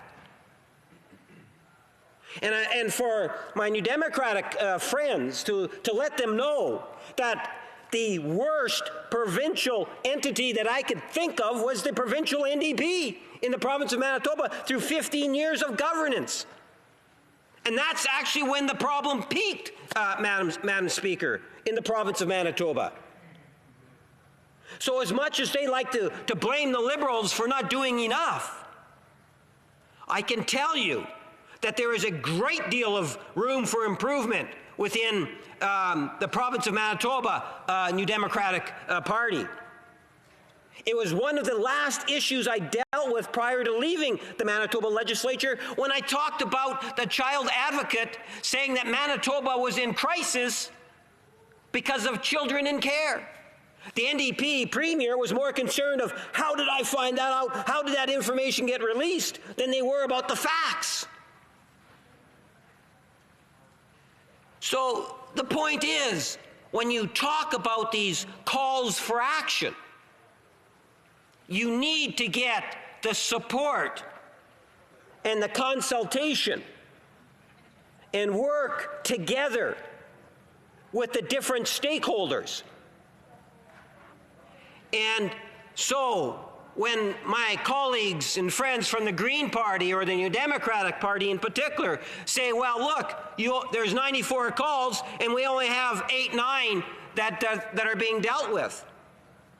I don't believe that is the case. I believe on many of the different recommendations or calls for action, there are certain actions that have been taken more than others in different areas. It does take time. What one can be encouraged by is, unlike previous reports that would come forward, that this report, these recommendations aren't sitting on a shelf collecting dust. That we have ministers, we have members of Parliament from our caucus that consistently raise, whether it's on the floor of the House, in our caucus, respective caucuses, or in our communities, talking about the importance of reconciliation and the calls for action. Earlier I cited my little booklet that was given to me by actually one of my former colleagues, Robert Falcon-Ouellette, member from Winnipeg Centre. We all remember that personality of Robert and miss him dearly, and hopefully he'll return, Madam Speaker. But the thing is that I believe that when you look through the 94 calls for action, that there are some in which that we can deal with in a rather timely fashion, where Ottawa gets to play that lead. This is one of them. When I think in terms of the issue of citizenship, there's many different feelings that one gets, because I'm sure I'm not alone, as I suspect virtually all members of Parliament have participated in citizenship court ceremonies. And what a wonderful opportunity it is to be able to do so. I've been doing it for many years, Madam Speaker, both as a member of Parliament and as a member of the Manitoba Legislative Assembly, and have wonderful memories of what it is that I was able to witness. I remember once inside the Manitoba legislature when we would have it in the so-called Manitoba room, which faces Broadway. Big, huge, beautiful chandeliers, and the aura is just such a wonderful feeling when you walk into that room and you see those chairs lined up with a judge in the front, and you could see the individuals that are going to be receiving their citizenship smiling from one ear to the other, Madam Speaker. Because here we are in this democratic institution in the province of Manitoba. It speaks volumes about freedom, democracy. And there they are in this beautiful, beautiful room. You know, I remember, whether it's in the legislative halls of the Manitoba Legislature or in the community of Winnipeg North, going to Norwest Health Center, or what was the Norwest Health Center, where we had a room and a judge and again many chairs set up. We had representatives receiving their citizenship. And one of the most touching parts of that particular one, Madam Speaker, was a young member of Filipino heritage. And she had taken her oath, and when we came time to sing the national anthem, after everyone had received the oath, she pulls out this big Canadian flag, and she wraps it around herself. And she starts, you could see the tears as we started to sing the national anthem, Madam Speaker. It is a very special moment in time when people actually receive their citizenship. You know, I've had the opportunity through many different swearing-in ceremonies to reaffirm my citizenship, because we do live in a great nation, arguably, at least from my perspective, the best country in the world, Madam Speaker. And to recognize the importance of Indigenous people is something that is of the utmost importance. And, you know, for the life of me, I'm trying to think of his full name. It's Winston. Not Churchill. Winston, who is a resident of mine in Winnipeg North. I believe he lives on Arrow, just to be a little bit more specific. He was of Indigenous background. And I attended a special event, a citizenship event, and it was in the Armories in Winnipeg. And what was nice is that he brought forward a greetings and a blessing. And the words that he spoke, as new citizens heard firsthand. And I thought that was a rather strong, powerful message that was delivered in terms of how Canada was opened up for all. And, you know, when we go to these citizenship courts, what we often see is a RCMP officer First, obviously, there has to be a judge, but you'll see an RCMP officer. In recent years, you'll also see someone representing the Canadian Forces. And now I've had the opportunity to attend a couple where there's an Indigenous elder. And I really would encourage that we continue to see Indigenous elders to tell the story of Canada. I think that's an important aspect. In every citizenship court that I've gone to and attended and had the privilege of attending, I have always walked away feeling very proud to be a Canadian, as people from around the world have chosen Canada to call home. But Indigenous people, Madam Speaker, are the ones that are not getting the recognition that is deserved for being there and opening doors and opportunities and willingness to be able to share is something that is so important. Understanding treaties, understanding the relationship. That's why reconciliation is so important.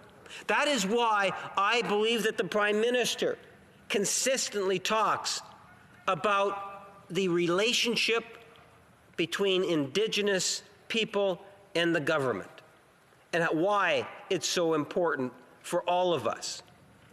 The Truth and Reconciliation Group came up with excellent recommendations or calls for action. Today is all about the last one, 94, and I would encourage all members to support it. Thank you, Madam Speaker. Questions and comments? The Honourable Member for Courtenay Alberni. Thank you, Madam Speaker, and it's timely today that we're talking about the calls to action from the Truth and Reconciliation Commission. In the Alberni Valley where I live, there's a housing crisis, Madam Speaker, and over 2/3 of the people living on the street are Indigenous. And, you know, we know the government's promised 3,000 beds next year to address homelessness, which just isn't enough. I got a call from Martha Martin, the mother of Chantel Moore, whose daughter was shot at the hands of police in New Brunswick last night. And she told me that her son, Mike, who was living in care, aged out of care, took his own life 2 nights ago by suicide. And Mike, you know, he could be alive today, I believe, if all the Truth and Reconciliation calls to justice, the calls to action were implemented. 18, 19, and 3, all related to health. 30, 31, 35, 36, 37, 38, 43 related to justice. Right now, our system has taken 2 of her children's lives. It's killing her family. And I know the member wanted to talk a lot about partisan politics. But right now, we need to all work together. We need to fast track this bill so that we can deal with the call to justice action 94 and move it forward. But we need to get to these items, and we need to stop this endless death that's happening on the streets of our country. Honourable Parliamentary Secretary. Yes, thank you, Madam Speaker. The consequences to our social society are significant the more that we prolong and not take the actions that are necessary in order to try to improve living conditions in general. They're horrendous. The member makes reference to a couple of such examples.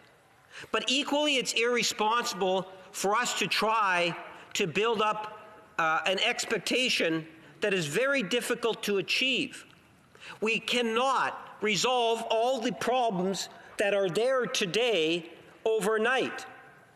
And the member knows full well that that is the case, that it does take time and resources and a great deal of effort, not only by the government of Ottawa, but by all governments, by Indigenous leaders, by community leaders, and so many others, Madam Speaker. Comments? The Honourable Member for Sherwood Park for Saskatchewan. Thank you, Madam Speaker, and it's good to see my friend across the way in person. I'm always struck by, when it comes to debates about Indigenous issues, the way members of the government speak as if they haven't been in government for 5 years. And they talk about, there's all these outstanding problems, and that's true. But they are in a position to be able to do things about it. And what we see when it comes to the government's legislative agenda with respect to issues impacting Indigenous peoples is that they focus on important, sort of more, but relatively more symbolic issues like this as opposed to the more concrete issues. And so, I wonder if the member will bluntly tell us why the government hasn't acted more effectively in the last 5 years to actually address and confront some of the problems that we've been talking about in this House over that period. The Honourable Parliamentary Secretary. Well, Madam Speaker, imagine, if you will, the efforts that were involved when we had members, a member of the New Democratic Party bring forward Bill 262, and then we were able to, with the support of members, get it passed out of the House of Commons, where it went actually to the Senate. And the sense of frustration that followed when Conservative senators prevented it from passing. Well, the member says it's because it was a bad bill. Well, a majority, and I even believe a majority of the House today, would probably say that the member is wrong and those Conservative senators were wrong in terms of what it is that they did. But we'll find that out, I suspect, Madam Speaker, in time.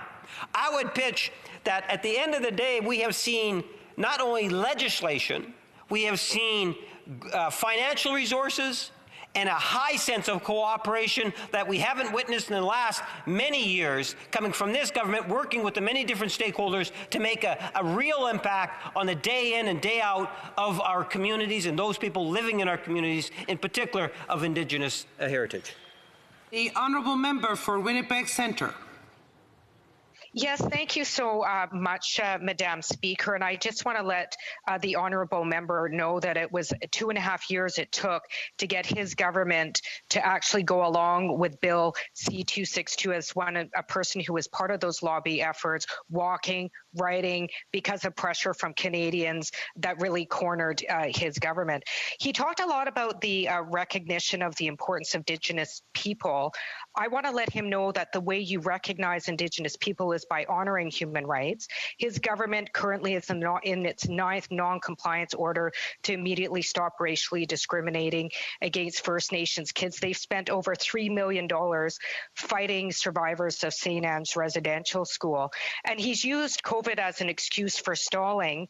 But I just want to speak specifically about one example, clean drinking water. Nagantchika currently has been evacuated because of not having clean drinking water. We know that one of the greatest deterrence and safety measures that can be taken during the time of pandemic is frequent hand washings. So I would think that this should be a top priority, yet he consistently talks about incremental justice when it comes to Indigenous people. I was wondering if he would have the same sort of patience if his riding of Winnipeg North had to evacuate because they didn't have clean drinking water, whether he would be so patient for his own constituents to receive that basic human rights. I highly doubt it.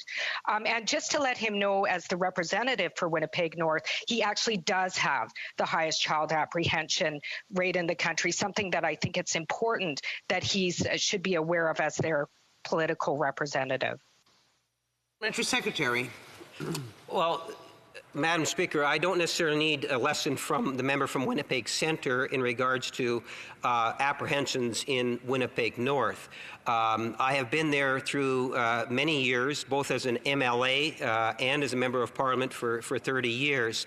And I can assure her that not only do I hold this government to account in terms of its involvement with dealing with child apprehension, I did it for many years when the NDP at the provincial level failed the children of Winnipeg North in a very real and tangible way, and where that member was absolutely silent, I suspect, during those years. When the member makes reference, Madam Speaker, to the Bill 262 and why did it take so long, after the calls for action were announced, the current Prime Minister committed to all calls for action. 262, Bill 262, UNDRIP, and supporting, was within that call for action. the Liberal members of the caucus supported it. And then when 262 was brought in, there was no requirement for the government to bring it in because there was a private member's bill that was bringing it in, and the Liberal caucus was supporting it. And in fact, we assisted in ensuring, along with New Democrats, that it actually passed through the House of Commons. She would have to speak to the Conservative senators that determined to hold it up in terms of why it is it ultimately didn't receive the royal assent. The honourable member for Nanaimo Ladysmith.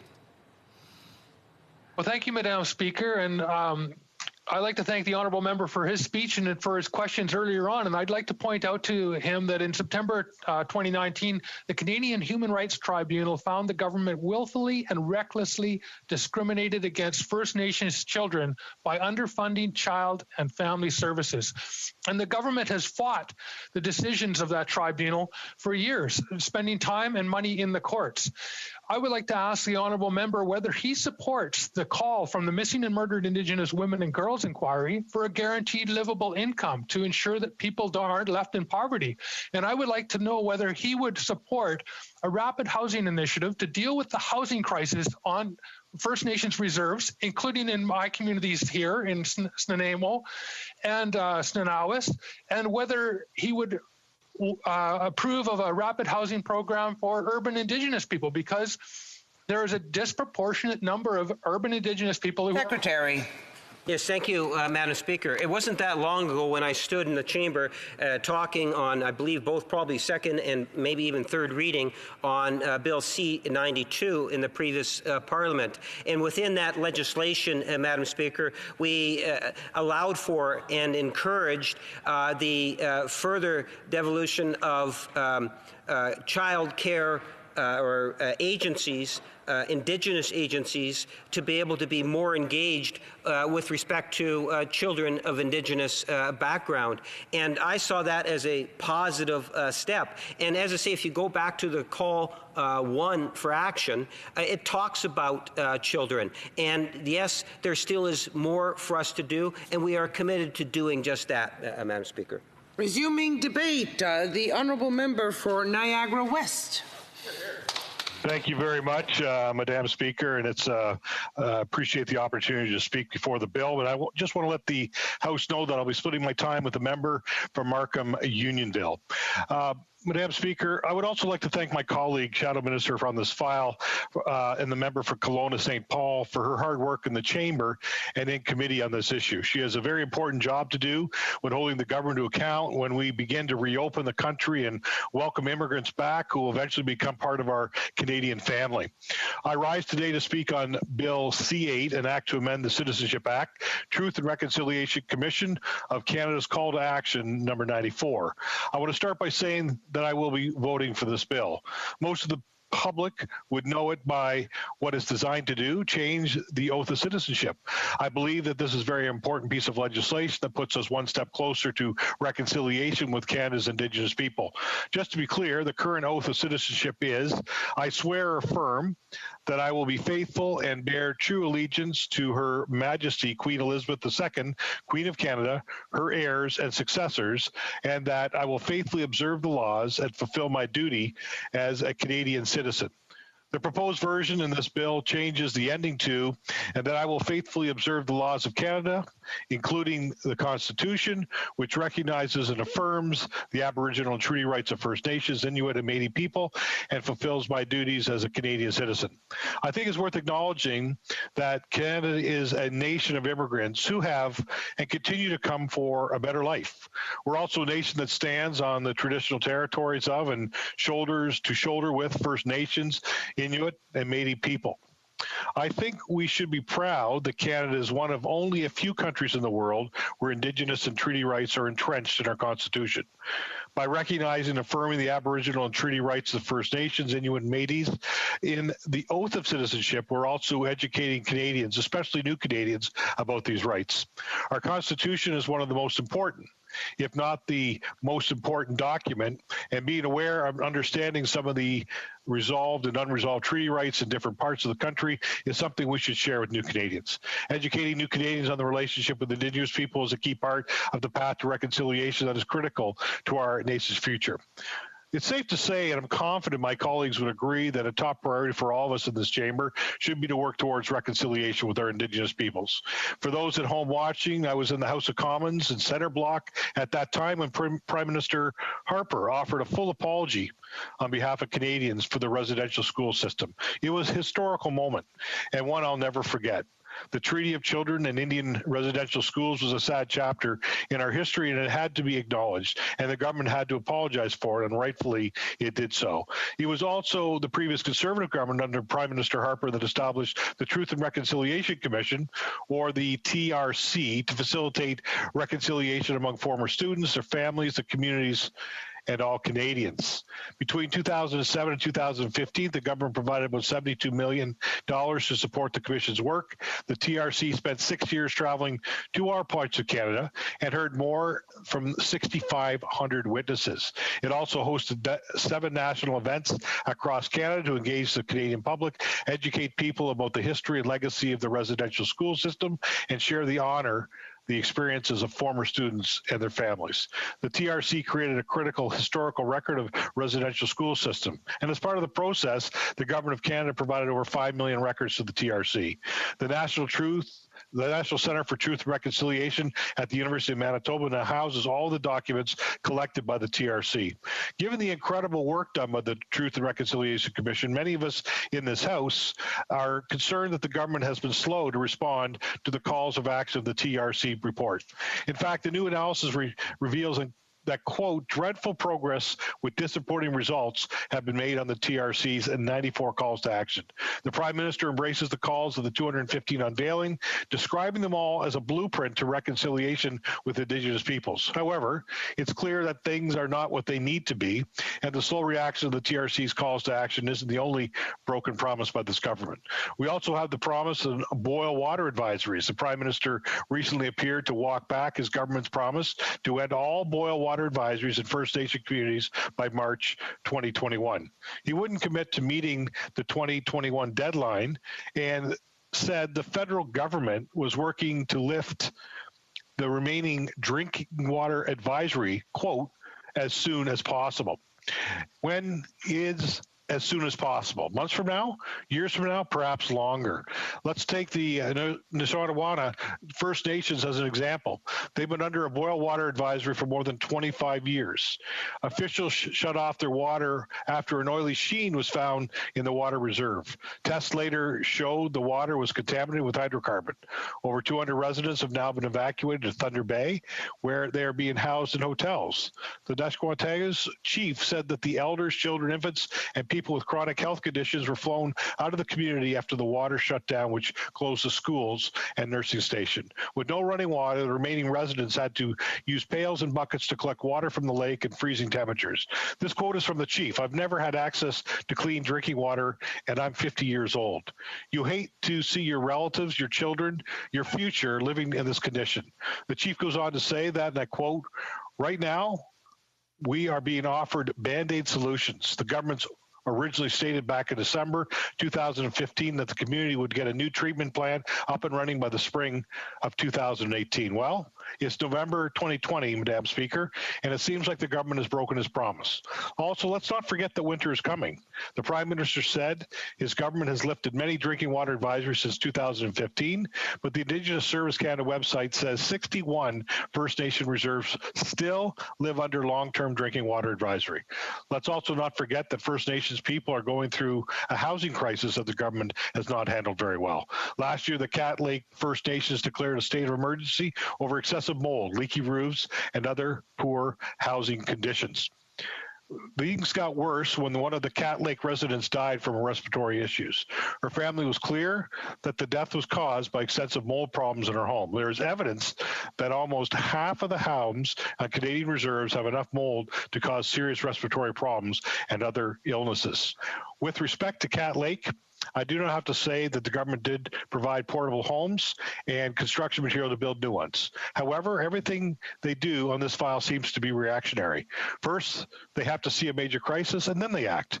The government shouldn't be complacent. This housing crisis in First Nations communities should not be costing people's lives.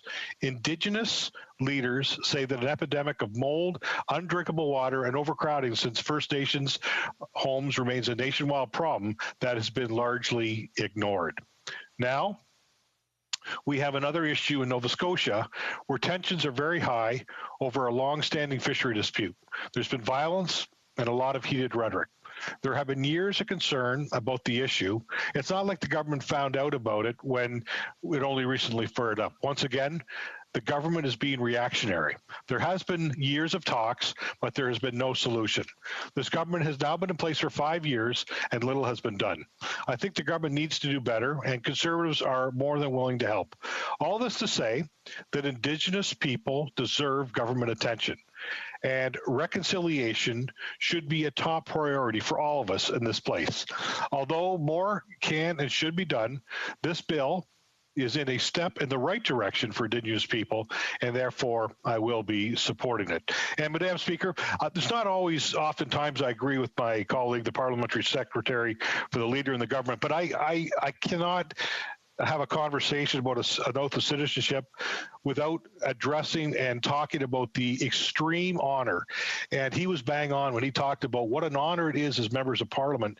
In my 16 years, certainly one of the highlights of my job is having the opportunity to attend the citizenship ceremonies. And they come in all different shapes and sizes. I've done them on July 1st, which is absolutely a particularly pretty important day and very special day. I've also done them in schools. I've done them in Legion halls and all across my great riding, and actually all across Niagara. And I've got to tell you, it is quite an honor to do that. And so I do want to recognize what the Parliamentary Secretary for the Leader of the Government in the House of Commons said, that, you know, as members of Parliament, we have a pretty unique role. And just given an opportunity to hear people's stories of trying to get to this to our great country, and some of the hardships they had to endure, and some of the other things they had to endure is completely inspiring. And so, Madam Speaker, I just want to say it's been an honor to talk on this particular bill right now, Bill C-8. And as I have mentioned before, one of the few and amazing privileges that we have as members of Parliament is having an opportunity on a fairly regular basis to attend citizenship swearing-in ceremonies where we have the opportunity to hear great stories from people coming all across this great world to become citizens of this great country. Thank you very much, Madam Speaker. Questions and comments? The Honourable Parliamentary Secretary to the Minister of Crown Relations. Thank you, Madam Speaker, and I'd like to thank my friend opposite for those comments. I do have to take issue with a couple of things he said, but let me focus on, he said that the government should be accelerating the calls to action, and I completely agree that we need to do more and we need to do it faster. But can he explain why in the previous Parliament, his party, the members of the Conservative Senate, in the Senate, blocked passage of 262, even though it was passed by the House of Commons with the majority of votes, even though the House of Commons itself has passed a resolution asking for the Senate to expedite the passage of 262, why his party blocked it in the Senate. How does that go well with what he's saying about implementation of these calls to actions and the things that we need to do in order to attain true reconciliation, Madam Speaker? Honourable Member for Niagara West. Thank you very much, Madam Speaker. Thank you to my honourable colleague, the Parliamentary Secretary. Listen, when legislation is bad, it's always an opportunity not to support it to make it better. But, you know, one of the things I hear over and over from this government is, you know what, this is what, you know, it's not our fault. We didn't do it. I mean, they've been in power for 6 years. And I think that most of us get a little tired of hearing you know what, it was the previous government's fault. And so, once again, there's no reason to support bad legislation. We need to improve it, and we need to do a better job when it comes to that in the House. Questions and comments? The Honourable Member for Courtenay Alberni. I want to thank my friend and colleague for his speech, and I do appreciate working with him on many different things, but I want to thank him for supporting this bill. We're happy to see that, because we had heard from the previous leader of the Conservative Party that they wouldn't be supporting this bill.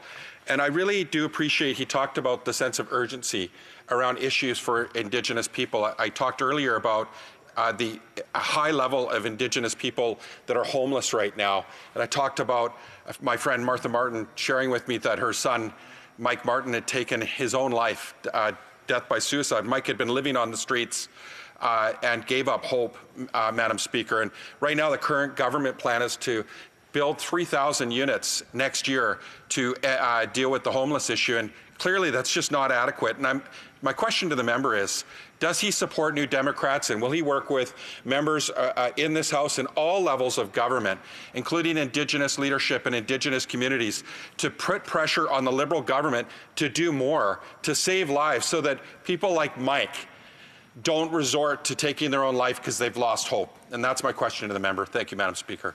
The honourable member for Niagara West.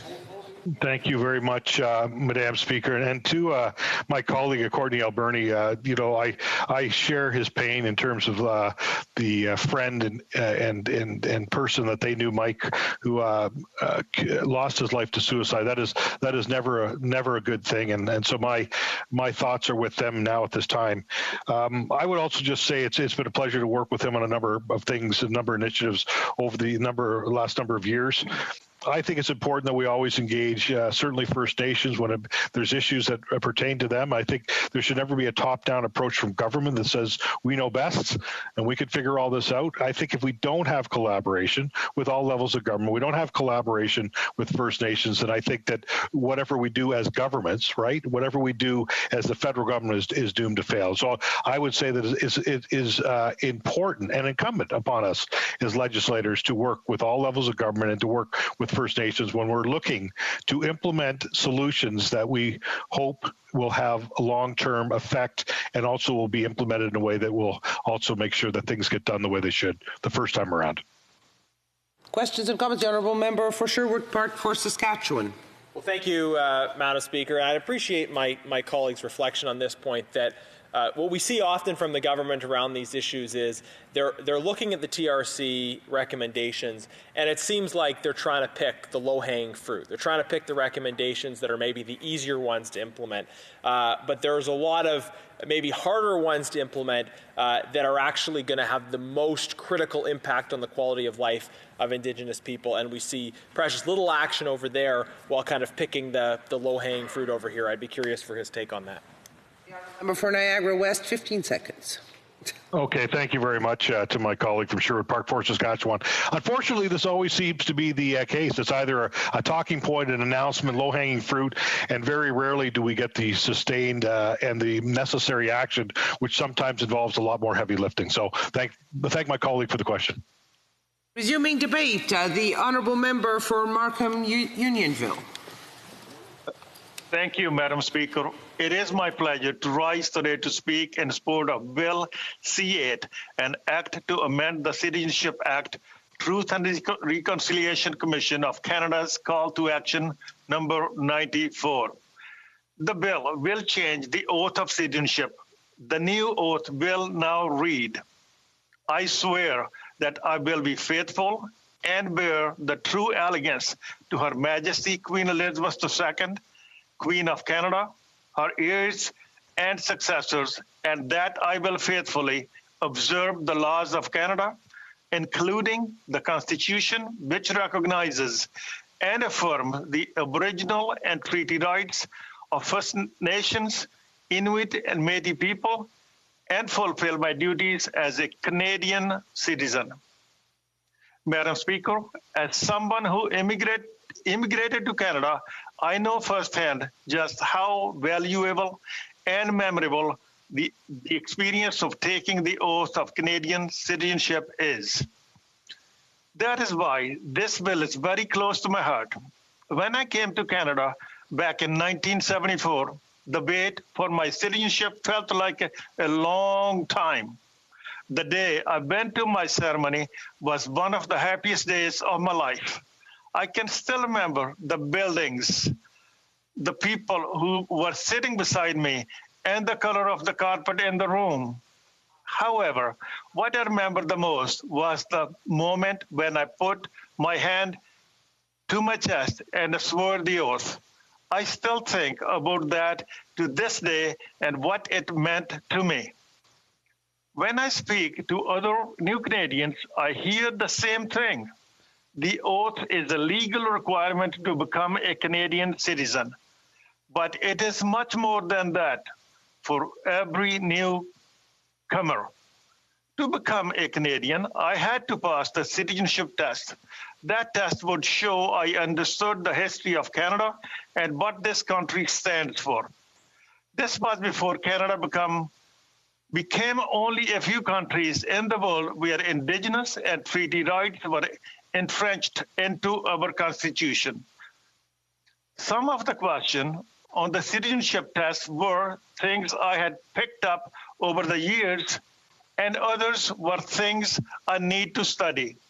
Canada's relationship with its First Nation, Inuit and Métis people was not something I required to know. It was not something that came up often back then when people said Indian. It was unclear if they talk about me or Canada's First People. Madam Speaker, let me tell you about what I didn't know even back then.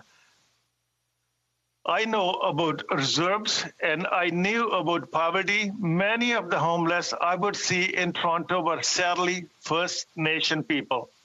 I have learned a lot about Canada's Indigenous people since that time and the struggle they still face. For example, reserves to this day have water boil advisories that are over decades old. Indigenous people represent only about 5% of the adult population in Canada, but makes up 30% of the people behind bars. The lasting impact of residential school and the mental health crisis has led many Indigenous people to take their own lives. The housing crisis on reserve, which was forced people to live in rundown homes filled with black mold, threatening the life of those inside. I have learned much more since being elected. I wish I had known more. I am glad that schools in Ontario are now making sure the students are familiar with these topics. That was not the case when my children were in school. There is a lot of ignorance about these issues, even though none of these issues are new. They span generations. When progress has been made, it has come to crawl. As per our new leader has said, and I quote, all governments in our history have not lived up to what we owe our Constitution and Indigenous Canadians. Madam Speaker, I want to be clear about this. Canada is the best country in the world, and I am proud to be a Canadian. One of the things that makes Canada so great is that we are consistently acknowledging our mistakes and fixing them. I was not a member of Parliament when it happened, but I remember when Prime Minister Harper offered a full apology on behalf of Canadians for the horrendous residential school system. That Conservative government also created the Truth and Reconciliation Commission, TRC, as part of 2007 Indian Residential School Settlement Agreement, which recognized that the Indian residential school system had a profoundly lasting and damaging impact on Indigenous culture, heritage, and language.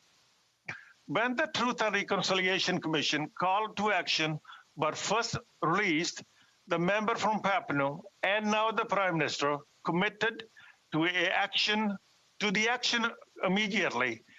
He was later given a 4-year majority government. When given some of his first speeches, he talked about how important Canada's relationship with its Indigenous people was. There are 94 to action in the TRC report. Although we are implementing Call to Action 94 today, it is important that Canadians know that progress the Prime Minister promised has been far from realized. 4 years of majority government has yielded little progress. A 2019 report by Yellowhead Institute says that by 2018, only 8 calls to action had been implemented. That number increased to only 9 by the end of 2019. One of the reasons that progress for Canada's Indigenous people has been so slow is they are often treated as an afterthought by this government. It was only at the very end of their majority government they even put the first version of this bill forward, Bill C-99. After the election, which saw the Prime Minister re-elected, the government put forward the new version of Bill C-6, only to restart again. When the Liberal government chose to prorogue Parliament, killing the bill on the floor of this House before it could come up for a vote. I recognize that a large changes this bill will bring after 40 years of the same oath.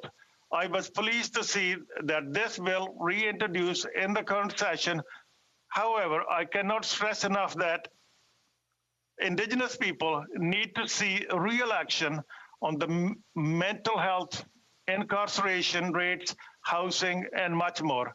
I think that is why it is important that we pass Bill C-8 quickly, so that we can pass this legislation that will affect the lives of those struggling right now. Some might say this move is just symbolic. What I would say, the symbols are incredibly important. There is the only problem if this government continue to deliver lip service to Indigenous Canadians, but not results. If there are any concern about the wording of this bill, I am sure we can come to the consensus at the committee. It is very important that Indigenous groups from across the country have a say. I recognize a committee has many restraints for witnesses, so I hope the Liberal government is engaging in consultation as we speak. Thank you, Madam Speaker. Questions and comments? The Honourable Parliamentary Secretary. Yes, thank you, Madam Speaker. I'm wondering if the member would recognize that within the Truth and Reconciliation report, you have the 94 calls for action. Many of those calls for action do not require legislation. This one, Call 94, does, because it's a change of the citizenship. And I'm glad to hear that the Conservative Party appears to be supporting the legislation. The question specifically for the member is, would he not agree that many aspects do not require legislation and require the Government of Canada to work with other jurisdictions together in order to implement the calls? And that, too, takes into consideration a good number of the calls for action. The Honourable Member for Markham Unionville. Thank you, Madam Speaker. I thank the member from Winnipeg North for his question. I just listened to his speech a couple of minutes back when he spoke about things happened without our control. The time passed fast in Ottawa. We are trying very best. We are trying very hard. What a nonsense that was, Madam Speaker. What is the bottom line? When can the Indigenous people see some real action from this government? Those are my question to the Liberal government. There are many things, many issues, but we have to put our heart. We have to do our best to make sure the Indigenous people, the Indigenous people are taken care for their needs, for the housings, for the suicide issues, and many other issues, Madam Speaker. For Courtney Alberni. I really want to thank my colleague and member for talking so much about Indigenous homelessness, about housing, and the representation of the high representation of Indigenous people that are living with homelessness, and the lack of action. The Truth and Reconciliation are calls to action, Madam Speaker. And he talked in his debate with the member from Winnipeg North. The member from Winnipeg North continued to cite that it was not just legislation, that it was actually action that was required. But we're not seeing that action. We're seeing a commitment of the government building 3,000 units for all of Canada, for the 235,000 people that are homeless right now, Madam Speaker. It's completely inadequate. And my question to my colleague is, does he believe that it's inadequate? and that the government needs to accelerate that significantly in the immediate to save lives, especially given COVID, and that even more people are marginalized. And of course, more and more people are overrepresented that are Indigenous on the streets that are dealing with this crisis. Thank you. The honourable member for Markham Unionville. Thank you, Madam Speaker. I absolutely agree with my honourable member. The issues with the Indigenous people, again, housings, poverty, suicide, fresh water, the fungus in the houses, jobs. I can list things. The list go on and on and on. The Liberal government, which they are in power for the last 5 years, 6 years coming up, they keep on talking, but they have nothing to show for it. And absolutely, thank you, Madam Speaker. Questions and comments. The honourable member. Oh, I'm sorry, but I've just missed. For Surrey Newton. Thank you, Madam Speaker. I want to thank the honourable member from Markham Unionville. In fact, he came to Canada in 1974, and I came here in 1984. I went through the same process, and I was very proud to get the citizenship oath, and I still remember that particular day. Madam Speaker, the honourable member mentioned about former Prime Minister Stephen Harper bringing in, the apology, but I want to remind the honourable member, it is the same Prime Minister that ditched Kelowna Accord that was going to improve lives. But coming back to this bill, I would like to ask honourable member, does he agree that this bill is very important for new immigrants to get familiar with Indigenous people's heritage and history in Canada? Honourable member for Markham Unionville, 15 seconds. Thank you, Madam Speaker. Absolutely. I thank the member from my good friend from Surrey Newton for his question. Absolutely. But Madam Speaker, we need to do more for the Indigenous people. We are not doing enough. We can talk about Stephen Harper or anybody else. Debate. The honourable member for Sherwood Park, Fort Saskatchewan. Well, thank you very much, Madam Speaker. It's great to be here in the House with so many friends and be able to address this important debate. And to follow my friend, the member for Markham Unionville, who gave an excellent speech. He said he came to Canada in 1974. I only came to Canada in 1987, actually. So he's been here for longer than I have. I wanted to, first of all, set off this debate by talking a little bit about the content of the bill, and as well to talk a little bit about some of the context around the government's agenda, the government's proposals with respect to Indigenous issues. So this bill amends the citizenship oath. It says it would amend the citizenship oath to read as follows: I swear or affirm that I will be faithful and bear true allegiance to Her Majesty Queen Elizabeth II, Queen of Canada, her heirs and successors, and that I will faithfully observe the laws of Canada, including the Constitution, which recognizes and affirms the Aboriginal and treaty rights of First Nations, Inuit, and Métis people, and fulfill my duties as a Canadian citizen. So the references to First Nations, Inuit, and Métis people, the references to Aboriginal and treaty rights would be new references that this bill proposes to add to the legislation. Now, the genesis for this discussion around amending the citizenship oath is a recommendation of the Truth and Reconciliation Commission, specifically number 94. And members have observed, but I think it's important to note, because I think this will be an issue that we need to hear about more at committee.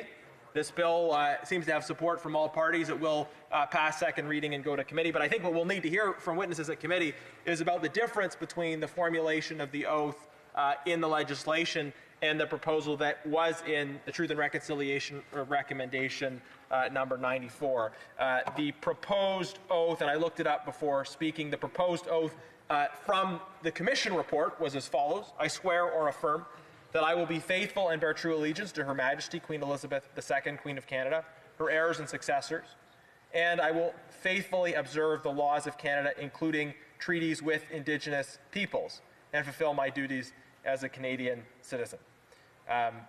So the formula is slightly different between the proposal in recommendation number 94 and the proposal in this bill. The bill before us references First Nations, Inuit, and Métis. It's a bit longer. Regardless, it's, I think, important to ensure that as we proceed down this road in the spirit of reconciliation, that we are hearing from Indigenous leaders along the way. So it will be, I think, important again to kind of elucidate at committee whether the relevant stakeholders, the communities that are particularly invested in this, have been consulted with respect to the difference in wording from the TRC recommendation and the bill. So I think that will be an important point for us to follow up on, Madam Speaker. So before I reflect on some of the specifics around changing the oath, and I do want to say Conservatives are supportive of this bill moving forward. We think the aspirations behind it, as well as the substance of it, are reasonable and valuable, and we look forward to that further discussion and debate.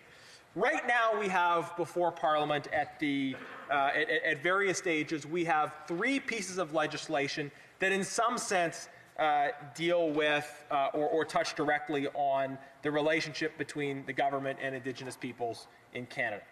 They are C5, C8, and C10. This is C8, which amends the citizenship oath. We have C10, which is a larger, broader bill with many issues in it, but it makes changes to the Broadcasting Act, and part of that is to put into the Broadcasting Act the expectation that broadcasters have diverse content reflecting different communities, including Indigenous communities. Then we have C5, which deals with a specific day, a statutory holiday around recognition and remembering what happened in the context of Indigenous residential schools. So all 3 of these bills contain important elements of it. Conservatives have supported C5 and C8. We have some concerns about C10, although they're not related to the objectives. They're related to other aspects of C10, it being a broader bill. But regardless, we can see in the context of the legislative agenda of the government right now, we have these 3 different bills. Now, if the government is deciding what kinds of bills they're going to put forward with respect to Indigenous issues, you might say that they have a few different options in front of them. And in considering those options, you can divide the bills they're putting forward into 2 broad categories.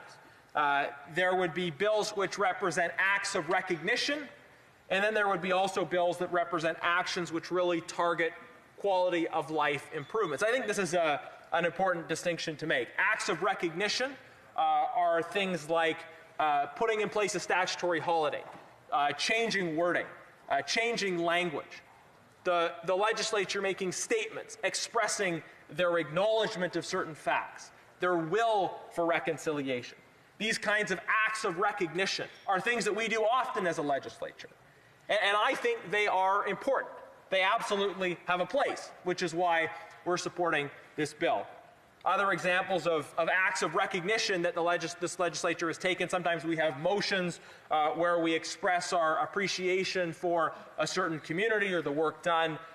We have passed, in the last Parliament, we passed many bills that create heritage months, for example. Heritage months are ways of collectively commemorating, recognizing the contribution of certain communities.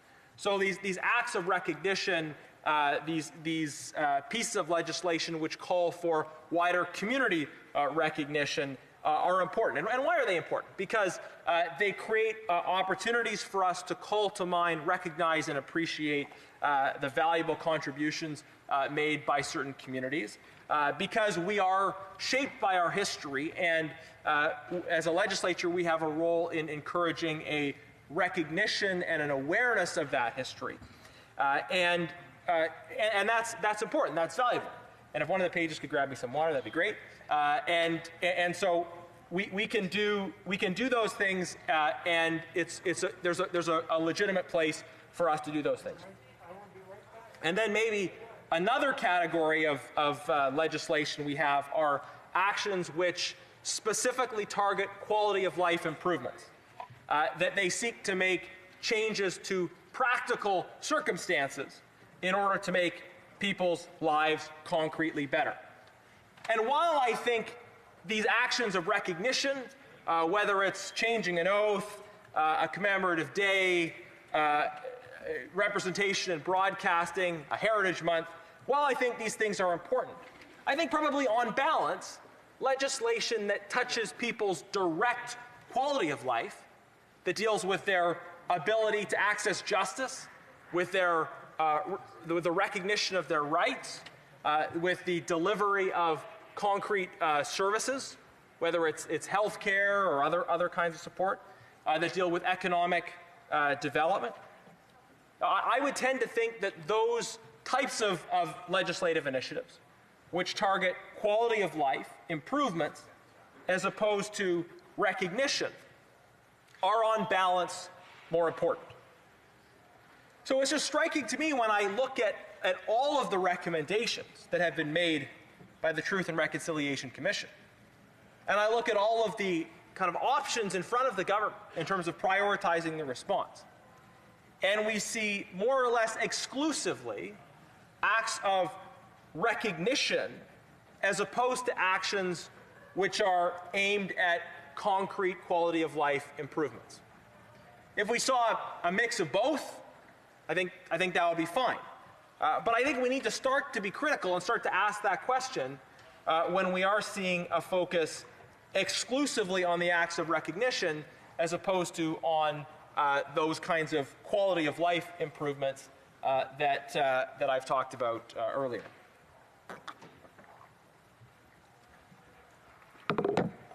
So, Madam Speaker, what are the areas that we're missing? Where has the government failed when it comes to making quality of life improvements? So, I think there are many areas we need to look at in terms of concrete quality of life improvements. We could talk about justice, we could talk about health, and I think we need to talk about all of those things.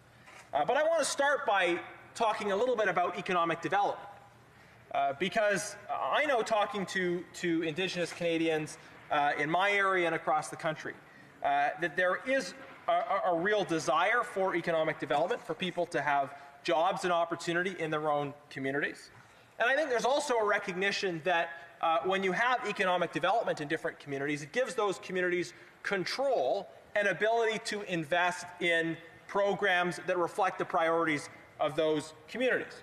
Of course, we hear calls from communities for funding from the government for programs around health, around language, around infrastructure, and these sorts of things.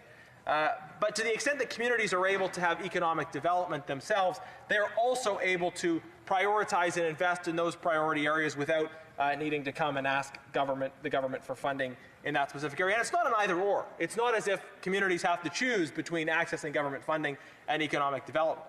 But when communities are developing economically, it gives them a greater degree of autonomy and control, and it gives them the opportunity to invest in those priorities right away.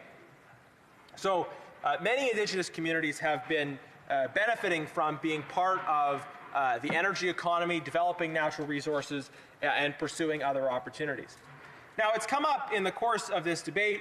The Parliamentary Secretary responded to my question about concrete action by talking about Bill C-262 from the last Parliament, and I think it's important to address this directly.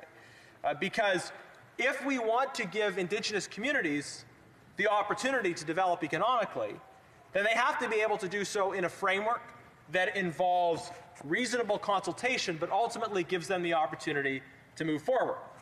That if you have, for example, an energy development project where the Indigenous communities in an area are actually the proponents of that project, and then you have a minority that's opposing those projects, then there has to be a consultation framework that allows, in a case where there is overwhelming support within local Indigenous communities, that allows that project to move forward.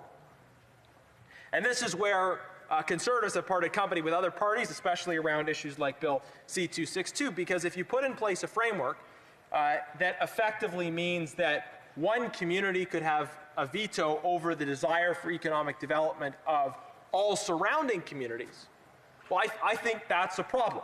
I think there needs to be a meaningful consultation process in which communities are listened to but there also has to be an opportunity for communities to develop their own resources. And the standard for consultation has to stop somewhere short of unanimity. Right? You cannot expect that every person has to agree before we see any kind of economic development.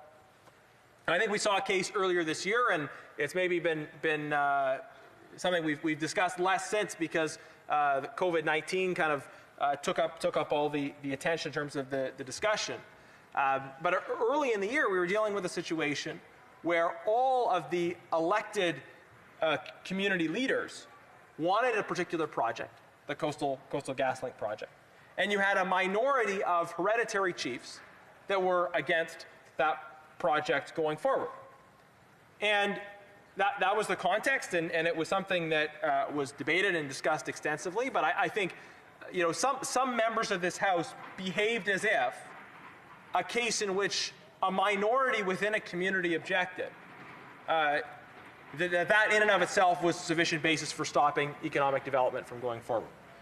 Whereas we took the view that when you have strong support within Indigenous communities for a project to go forward, that project has to be able to go forward. The consultation has to happen, and if people say yes, they have to be able to say yes and develop those resources and benefit from them. And we see cases across this country where Indigenous people are seeking the opportunity to pursue economic development, to develop resources. And of course, there can be debates, there can be tensions, and those debates happen within communities as well as between different communities. But the opportunity for people to pursue economic development is, I think important. And when the government talks about the discussion we're hearing today, kind of separate from this, the debate on Bill C-8, but they're talking about Bill C-262 from the last Parliament, it's, I think, concerning for a lot of Indigenous Canadians who want to be able to have this opportunity to develop their own resources, to benefit from the opportunities that flow from them, and to use those resources to invest in things like language preservation, health improvements, infrastructure improvements, and so forth. They want to be able to use the benefits that flow from economic development for those things. And Madam Speaker, I would also just add in terms of economic development, one of the I think exciting and interesting opportunities when it comes to the development of things like pipeline infrastructure is that the expansion of infrastructure can also bring in things like better internet connectivity into some of these communities. So it's not just about opportunities directly in the natural resource sector. It's about the fact that when you have benefit agreements, you have the building of infrastructure into and around different communities, that gives people the opportunity to have better connectivity, to access different resources, to access education, to work in online businesses. There's so much more opportunity that flows from the kinds of developments, which I think we're just on the cusp of, Madam Speaker. I think this country has so much potential, and a lot of that potential is around resource development, and those that are most likely to benefit to the greatest extent from that development are those who are more likely to be living proximate to where those resources are. So that's the issue of economic development. We could talk about some of the significant issues around justice, around working to ensure that our justice system is fair to all people, and that we are identifying the reasons why there may be disproportionate impacts on certain communities and working hard, seriously to counter those impacts. Now that is the kind of thing that takes hard work. The government has made statements to recognize the problems that have existed and the way Indigenous people have been treated by our justice system. But it's one thing to say we recognize, we affirm that there's an issue here. Again, an act of recognition. And it's another thing to say we're going to take concrete action. We're going to go from that act of recognition to really targeting those quality of life improvements. As I said earlier during questions and comments, so often when I hear from government members when we're having debates about these issues around Indigenous issues, there is a tone in the government speeches as if they're still in opposition. They'll say, yes, there have been all these problems and we need to do better, we need to do more. And I look across the way and think this government's been here for 5 years, and they're still constantly blaming Stephen Harper. They're still constantly talking about the failures of history that have held them back, right? Do I think that it's possible to change everything and make everything perfect within 5 years? No, I don't. But do I think that they could be focusing on real concrete progress as part of their agenda? Yes, I do. Because I hope that we don't have this government for another 5 years, another 10 years. But I suspect if we did, some of my colleagues are agreeing with that, but I suspect if we did, we would still hear the same speeches. We would still hear the same members saying, yes, we failed for too long, we need to do better, we need to do better. Well, at what point does this recognition that we need to do better come back on them and lead them to say, well, maybe not just we in the kind of abstract somebody else needs to do better kind of sense, but we as a government need to do better. I think the government here does need to do much better.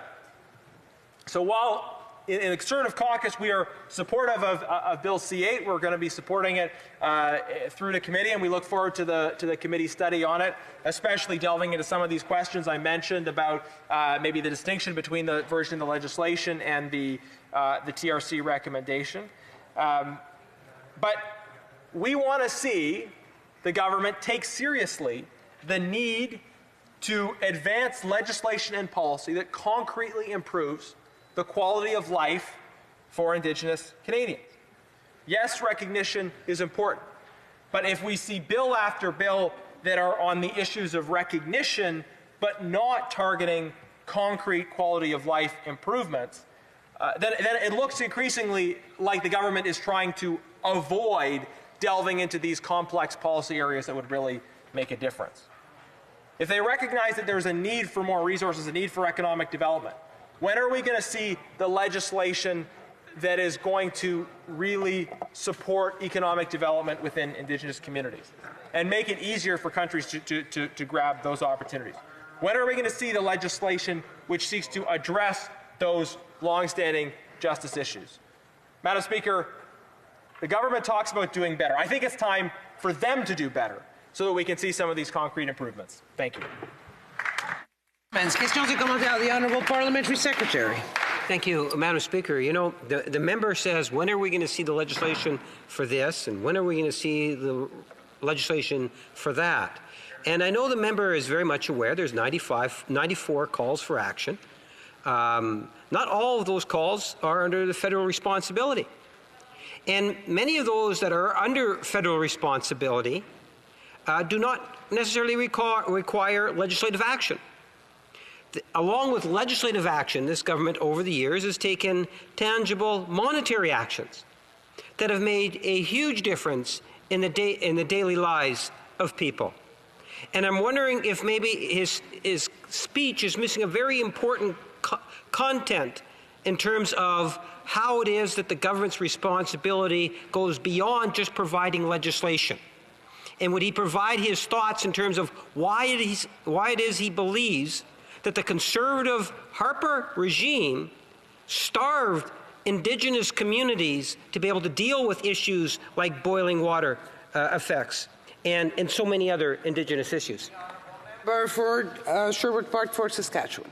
Well, thank you, Madam Speaker. And that question was true to form from that member. It was another blame Stephen Harper question. Look at where we've been in 2020 with respect to Indigenous issues. We started the year off with a conflict that emanated from one coast, and now we're dealing with a conflict on the other coast. And we have these cases where Indigenous communities want to be involved in the economy.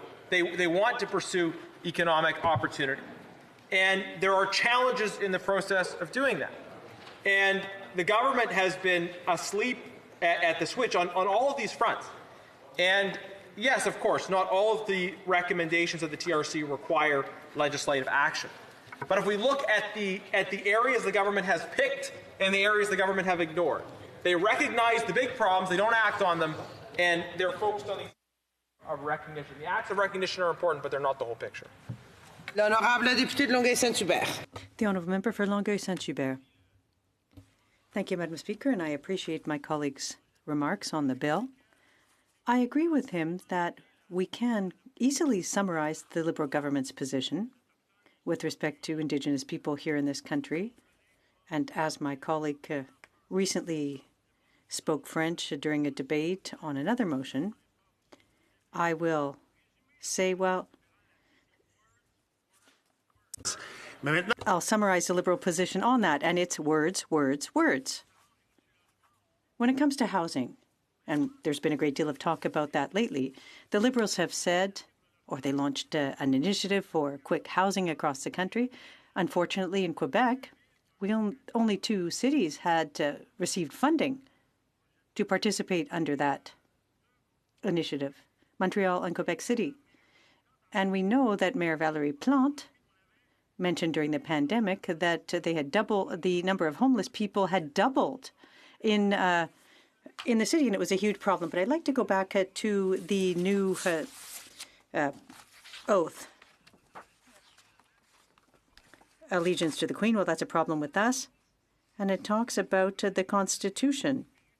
Now, I know that my colleague likes history, but the Constitution is something we didn't sign in Quebec. Now, suddenly, this appears in the citizenship oath. For Sherwood Park for Saskatchewan. Oui, Madam Speaker, j'ai une solution. I have a solution for him, Madam Speaker. You just have to sign the Constitution. It won't be a problem for you. But I'm joking, of course. It is true that what we're hearing from the government are words, words, words, and there's no action. He's given some good examples. I work on the Foreign Affairs Committee. The government says one thing, but we're not seeing them do anything. A number of issues in the oath. He's not necessarily enthusiastic about the reference to the Queen or the Constitution. I think that the general spirit of this is the application of Recommendation 94, and it is noteworthy that the reference to the Constitution does not appear in Section 94. That said, I mean, this is an issue that I'm sure members will raise at committee. The question for us at second reading is the spirit of the legislation at this stage. Thanks. Questions and comments. The honourable member for Winnipeg Centre. Yes, thank you, Madam Speaker. And I just wanted to correct some facts from my honourable colleague's speech, just to let him know that Bill C-262 was studied in committee. There was 71 witnesses and only 1 mentioned veto. So when he talks about the hysteria of actually ensuring that Indigenous peoples minimum human rights, basic human rights are recognized in this country by adopting and implementing the United Nations Declaration on the Rights of Indigenous People.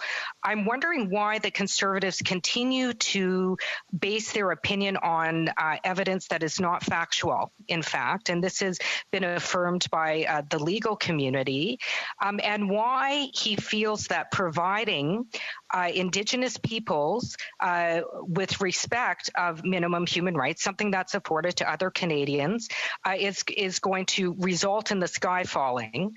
And this whole boogeyman coming out of the closet when it comes to ensuring that Indigenous people have the same rights as all other Canadians, I'm wondering why he violently and his party violently fights against that, and if they plan once again to vote in bloc against the human rights of Indigenous peoples in this country. Honourable member for Sherwood Park for Saskatchewan. Well, thank you, Madam Speaker. With all due respect to my colleague, I'm not sure if her characterization of us being hysterical about this or of us violently opposing the legislation is quite on point. I would just say simply that I disagree with the former Bill C-262 insofar as I don't think it is an effective mechanism for upholding, yes, aspirations that we all have, but the question isn't just one of recognition, it's also a question of what the practical implications of the bill will be. And I think we need to have legislation that recognizes rights and is clear about giving Indigenous communities the opportunity to develop their own resources, because we don't want a situation where Indigenous communities are prevented from developing their own resources and prospering by the sentiments of minorities within the larger community. There has to be a process of meaningful consultation, and there has to be a result and an opportunity to develop in cases where it has the support of the majority. Member for Saanich Gulf Islands. Thank you, Madam Speaker, and to my honourable colleague for Sherwood Park, Fort Saskatchewan. I hope you'll forgive me for picking up on one aspect of this notion that the Liberals will forever blame Stephen Harper for everything. I certainly share a lot of sympathies with his point of view. But we did debate in this place, and I know it's close to the heart of my friend from Sherwood Park, Fort Saskatchewan, the egregious conduct of the People's Republic of China in relation to human rights, their corporations acting here in Canada. And I just want to point out and ask for his comments. The Canada-China Foreign Investment Protection Agreement was not only negotiated by Stephen Harper and brought into being and ratified through Cabinet, through Order in Council, it binds this country legally for 31 years. It's rather hard to get out of it or treat it as something in the past when it bound us for such a very long time. And I'm wondering if he would agree with me that it's past time to have a full review of what we're obligated to and how our hands are tied as a result of this Canada-China FIPA. Member for Sherwood Park, Fort Saskatchewan. Well, thank you, Madam Speaker. I thank my honourable friend for the question. Certainly, the relationship between Canada and the PRC is a subject of great interest. I would be forgiven for perhaps not having my notes on that specific topic in front of me as we're debating Bill C-8 dealing with the citizenship oath and Indigenous peoples. I mean, I understand the intention, certainly, that framed the agreement. It was designed to try to provide as much protection for investors, for Canadian investors that were operating in China. Obviously, it's a very difficult environment for Canadian investors, and I think it's also fair to acknowledge how even circumstances have changed around that relationship over the last 5 or 6 years, that maybe there were expectations of the trajectory of that relationship that existed 10 or 15 years ago that have just not come to fruition in accordance with those expectations. But maybe at some point on a Green Party Opposition Day, we'll have an opportunity to debate this in greater depth, and I will be fully prepared to give a more detailed response at that time. Debate, the honourable member for Surrey Newton, and I will let him know right away that the questions will come after the period for oral questions. Thank you, Madam Speaker. I have the privilege to share my time today with my colleague from Oakville, North Burlington. I can't begin this speech without first acknowledging that the House of Commons is situated on the traditional territory of the Algonquin Nation. The oath of citizenship is very important to me as an immigrant to this country. The day that I was able to recite it in front of the citizenship judge was the day that I had truly arrived in this country. It is a moment in time that I will never forget.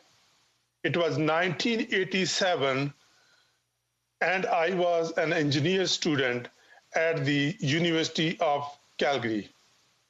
For many years, Madam Speaker, both before and after I arrived here from India, Canada represented two things for me and the dreams that I had for my future: equality for all and opportunity for all.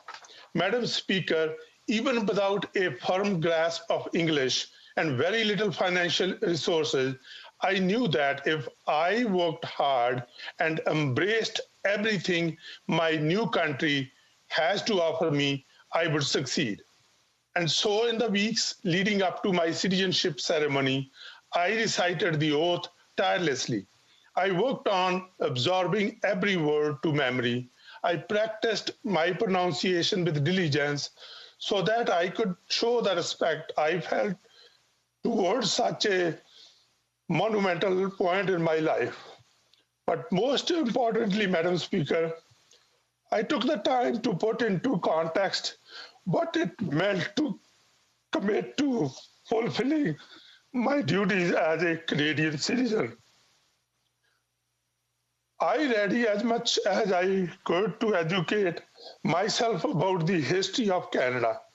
I also read the Charter of Rights and Freedoms so that I could fully appreciate the values that united citizens of all backgrounds together. And most importantly, I spoke to people. I found out what it meant to be Canadian through the voices of friends and colleagues that I had met over the years. Madam Speaker, I'm sharing my own personal experience because ultimately the entire process behind our oath of citizenship boils down to values. These are the tenets that we as Canadians want to share with those seeking citizenship, and also fundamental pillars have now new Canadians will embark on their new life here in Canada. This is why Bill C-8 is so critically important.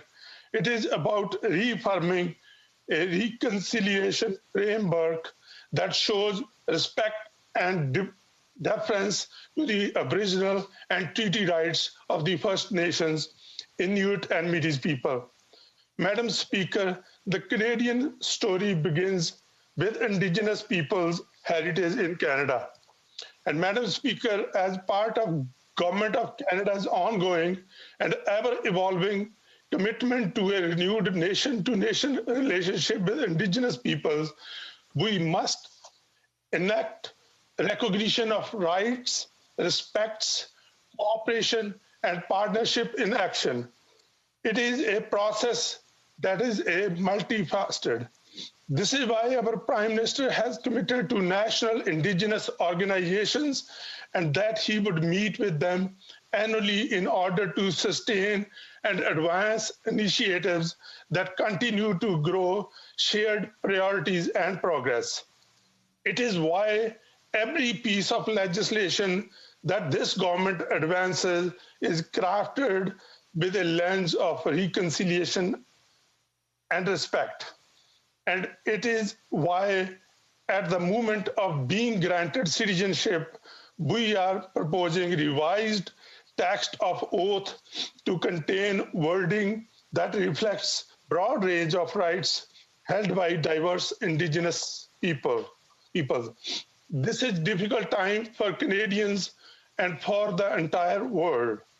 Throughout the global pandemic, the government has focused on supporting Indigenous communities, working to control the spread of COVID-19 and keeping everybody safe.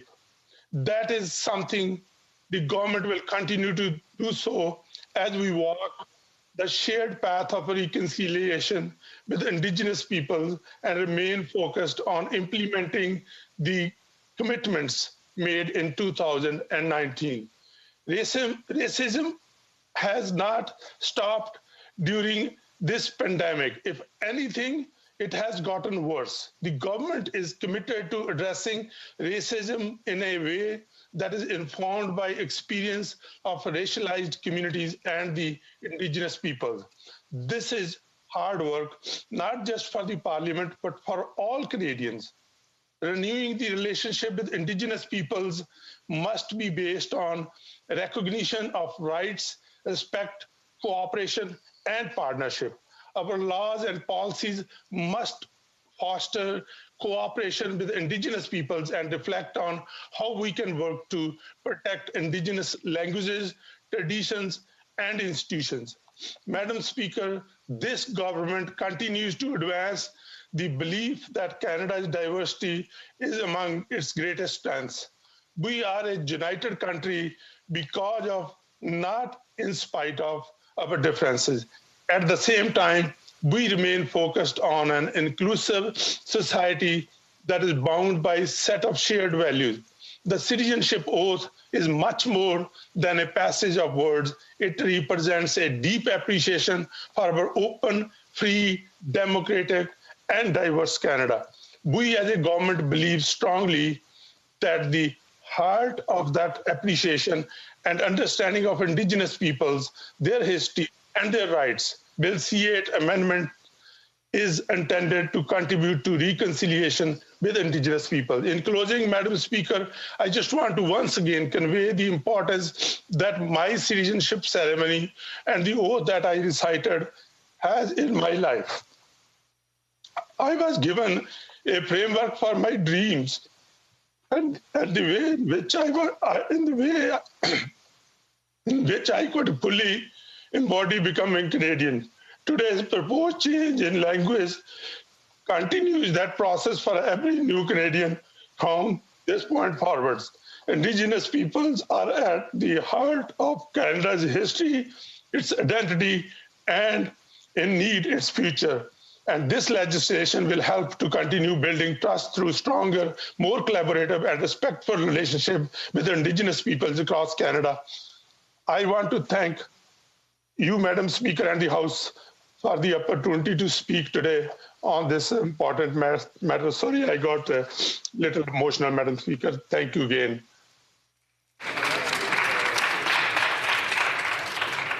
Questions and comments. Just one short question before we move to statements by members. The Honourable Member for Davenport. Thank you so much, Madam Speaker, and I want to thank the Honourable Member for his absolutely moving and beautiful speech in support of C8. And so I have a very simple question for him. He spoke passionately about the importance of including the Aboriginal peoples of Canada treaty rights in our oath. But I wonder whether he feels it's just one step in many steps in terms of recognizing Aboriginal treaty rights in our nation. Thank you, Madam Speaker. You're fast. Okay, that next time. They have to. Honourable Member, it's totally true. This is a one step moving forward. Truth and reconciliation has many different aspects, and I know that ministers are working very closely with Indigenous leaders across the country to ensure the access to either clean water, good health, and all other issues that they are facing are also taken care of. The Honourable Member will have 4 minutes for further questions after the time allocated for oral questions. Déclaration des députés. Statements by members. Members, the Honourable Member for Coquitlam, Port Coquitlam.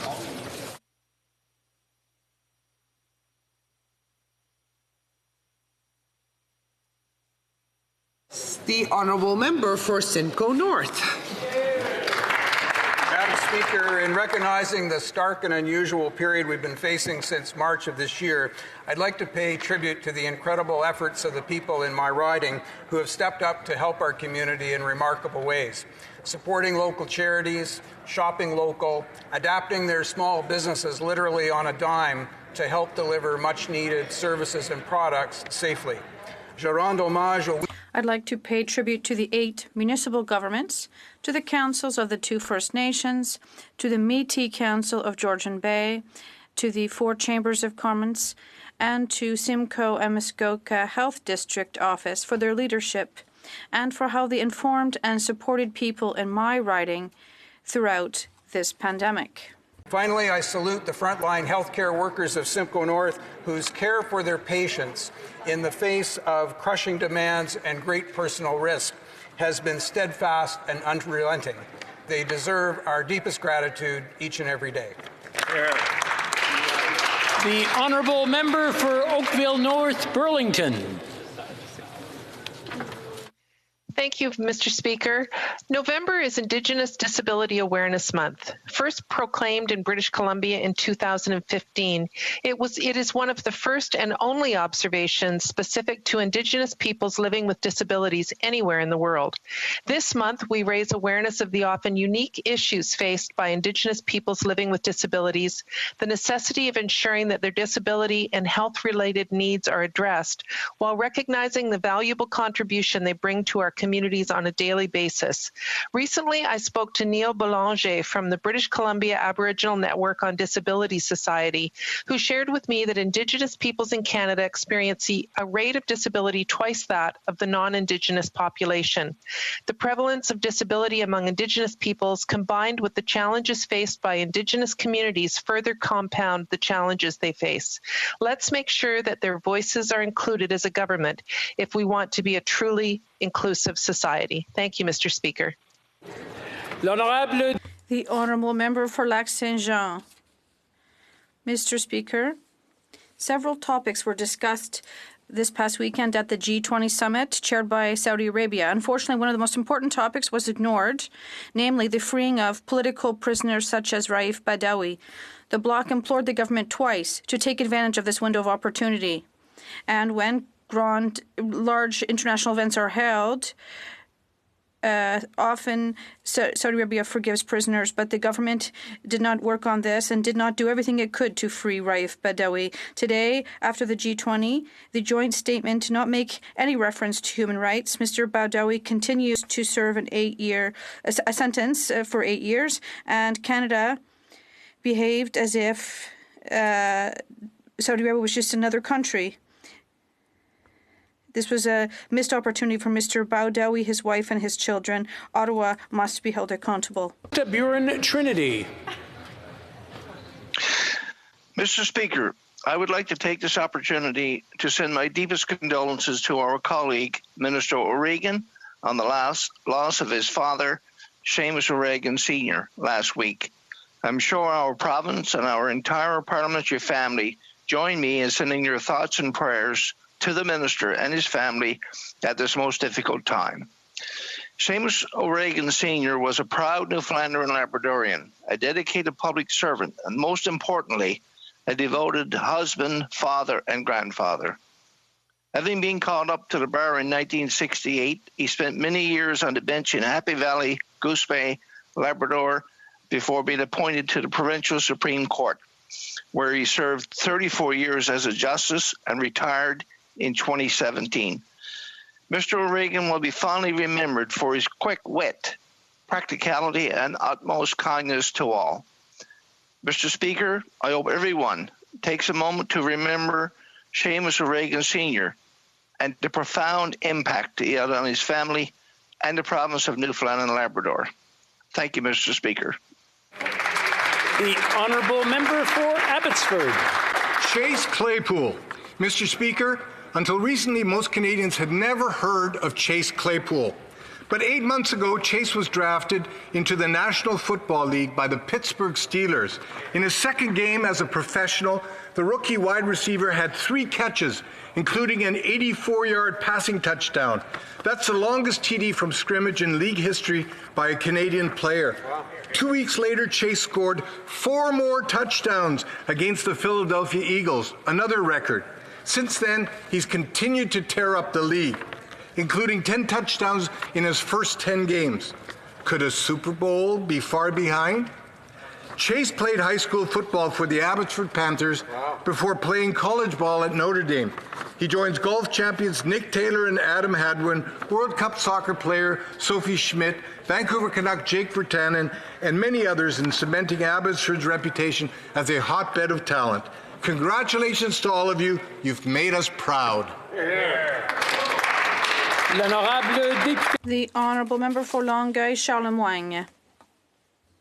Mr. Speaker, on Wednesday, November 25th, I'll have the immense pleasure of taking part in the official launch of the 14th Christmas Market in Longueuil. Every year, this event, is important for many people, but this year it'll look different. It will be a virtual market. Thanks to the organizers, people will be able to see the talent and the creativity of our local artisans.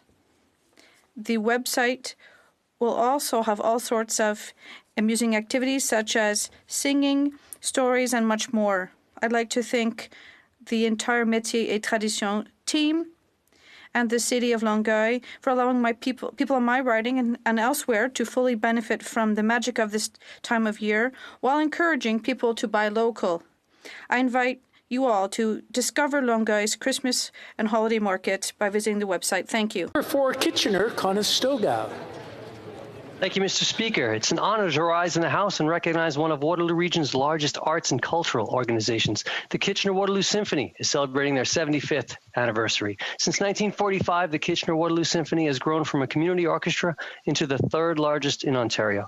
They've toured the world and their recordings have received Juno Award nominations.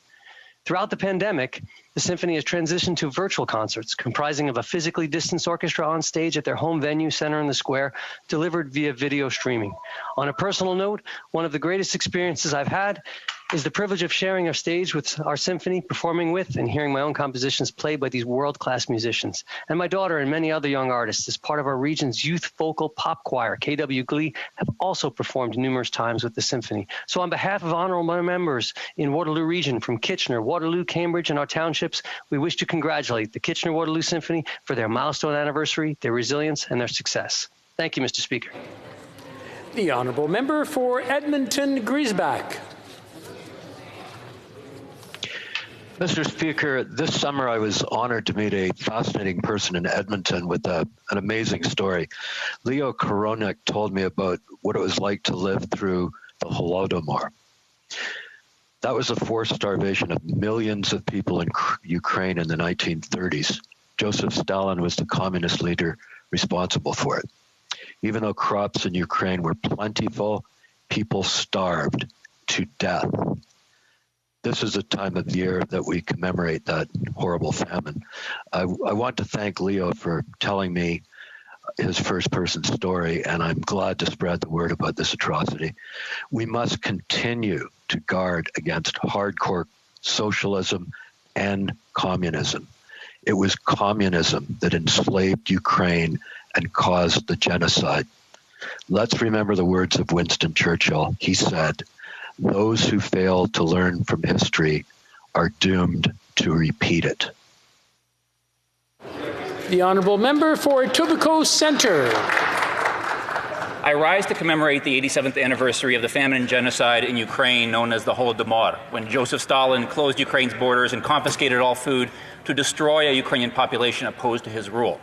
19 people per minute, 1,200 per hour, and 28,000 per day were dying of famine at the height of the Holodomor. The world was silent, and millions died as a result. My grandmother Olena was a survivor of the Holodomor, and she often told me that she hoped that the victims of the Holodomor would not only be remembered, but that they would be honored.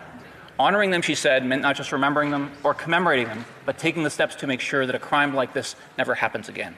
So this week, I hope that all of us remember and commemorate the victims, but I also hope that we redouble our efforts, recommit ourselves to ensuring that crimes like this, even today, stop and never happen again.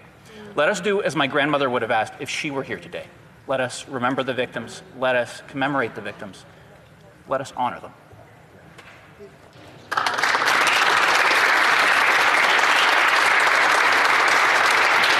The honourable member for Regina Louvain. Mr. Speaker, I'm pleased to rise in the House today to call on leaders from across Canada to renew our commitment to eliminating non-tariff barriers to internal trade. Canada's economy is in desperate need of solid leadership and certainty if we're going to build back stronger.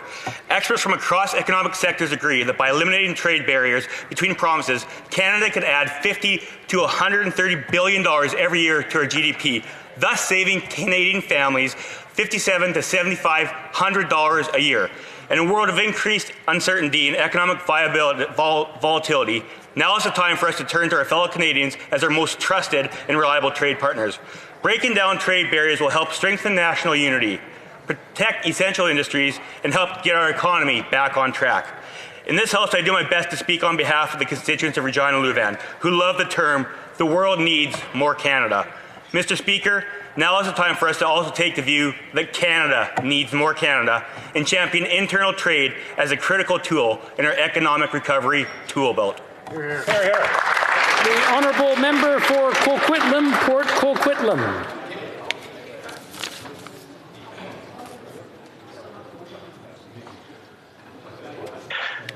This week we are commemorating victims and survivors of Crime Week. Today I want to remember a few victims and their families from my region. Lyle and Marie McCann from St. Albert disappeared and were killed. Their killer has been convicted but is yet to reveal the location of their remains. We must do more to ensure killers are held accountable when they refuse to provide information to families. McCann's Law, which I introduced in the last Parliament, would do just that. I also think of Shelley McInnes Wynn, who lost her husband, Constable David Wynn, at the Apex Casino in St. Albert. Her husband's killer was let out on bail with incomplete information, illustrating why we need Wynn's Law to ensure criminal history is always shared at bail hearings. I think of the murdered and missing Indigenous women and the citizens of rural Canada who have been victimized and denied the supports they need to ensure their security from criminals. Conservatives won't stop fighting until all victims and their families get the justice they deserve. Thank you. The honourable member for Brossard Saint-Lambert.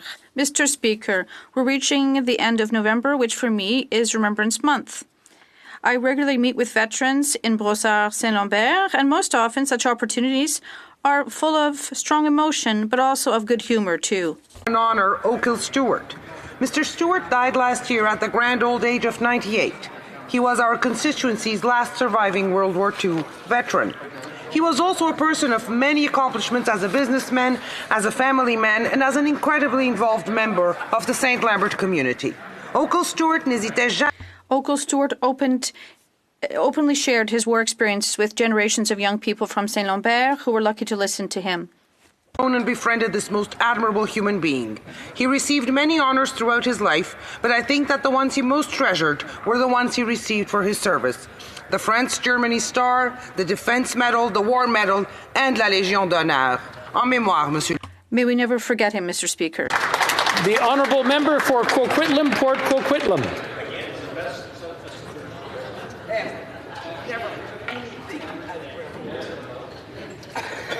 Thank you, Mr. Speaker. Recently, I was pleased to join Coquitlam small business owners Sabrina, Justin, and Phil on a special video call with our Prime Minister. The COVID-19 pandemic resulted in many challenges for small businesses, and Sabrina, Justin, and Phil's Ninja Bubble Tea is no exception. When the pandemic first hit, Ninja Bubble Tea had to shut down operations from March to May. Since reopening, they have shifted their operations to meet the evolving challenges of COVID-19. I was happy to see Ninja Bubble Tea taking full advantage of our government's COVID-19 support programs, including the Canada Emergency Wage Subsidy, the Canada Emergency Commercial Rent Assistance, and the Canada Emergency Business Account. Ninja Bubble Tea's story is one of hometown success. There are countless stories like theirs behind every small business, stories of entrepreneurship, perseverance, and everyday Canadian resilience. I'm proud to highlight yet another Coquitlam, Port Coquitlam story in this House. Thank you, Mr. Speaker. The honourable member for Trois-Rivières. Mr. Speaker, today I would like to pay a heartfelt tribute to a colleague in my riding office in Trois-Rivières, Jean Beauchesne. He has been diagnosed not once, but twice with cancer. This sad news was a shock that upset everyone. But in spite of everything, Jean has remained resilient and has held his head high throughout his chemotherapy treatment. Jean, who has operated in the media sphere for nearly 30 years, was in charge of communications. His perseverance and resilience led one of his closest friends to call him the Terry Fox of 2020. On behalf of everyone from Trois-Rivières, I would like to wish Jean a speedy recovery. I hope that our positive vibes will be providential for Jean. Thank you. The honourable member for Kildonan St. Paul. Mr. Speaker, Conservatives are standing up for Canadian values of democracy, human rights, and the rule of law threatened by the Chinese Communist regime. Conservatives strongly support pro-democracy activists in Hong Kong that are being arrested and risking their lives in the name of freedom from China. Canadians are alarmed by revelations that the Chinese Communist Party is forcing the Uyghur Muslim minority into brutal re-education camps. In fact, China's widespread human rights abuses are well known to Canadians. But why then is the NDP member for Churchill, Quat, Nagaski and the Green member for Nanaimo, Ladysmith, scheduled to speak at an event that amplifies Chinese communist propaganda and interferes with Canada's independent judiciary? The event calls for the release of Meng Wanzhou, who is currently under house arrest in her $13 million Vancouver mansion.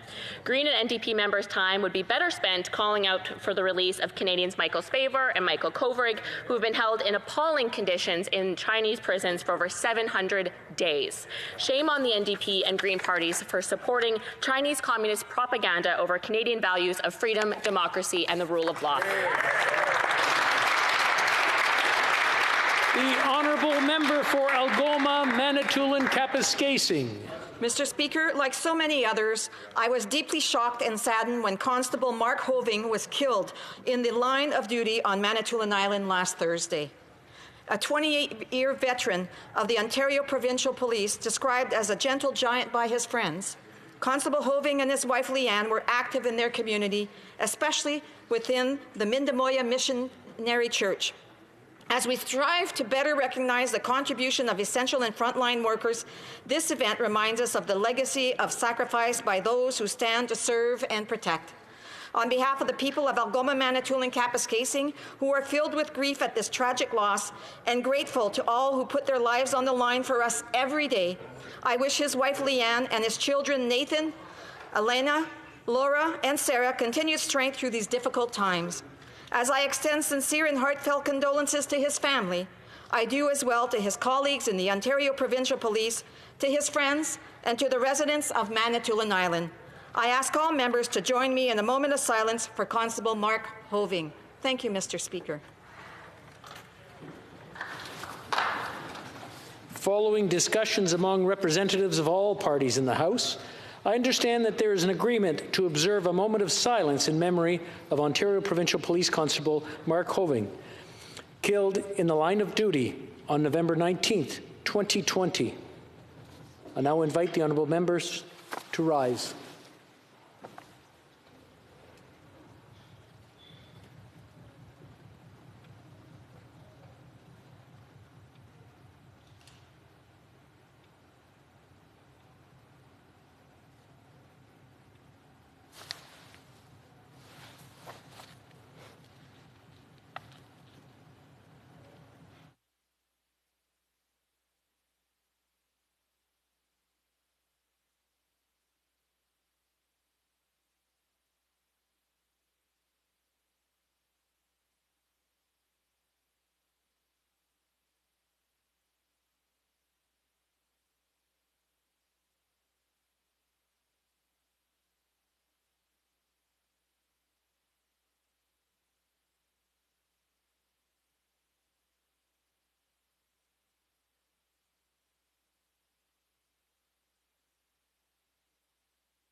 Thank you.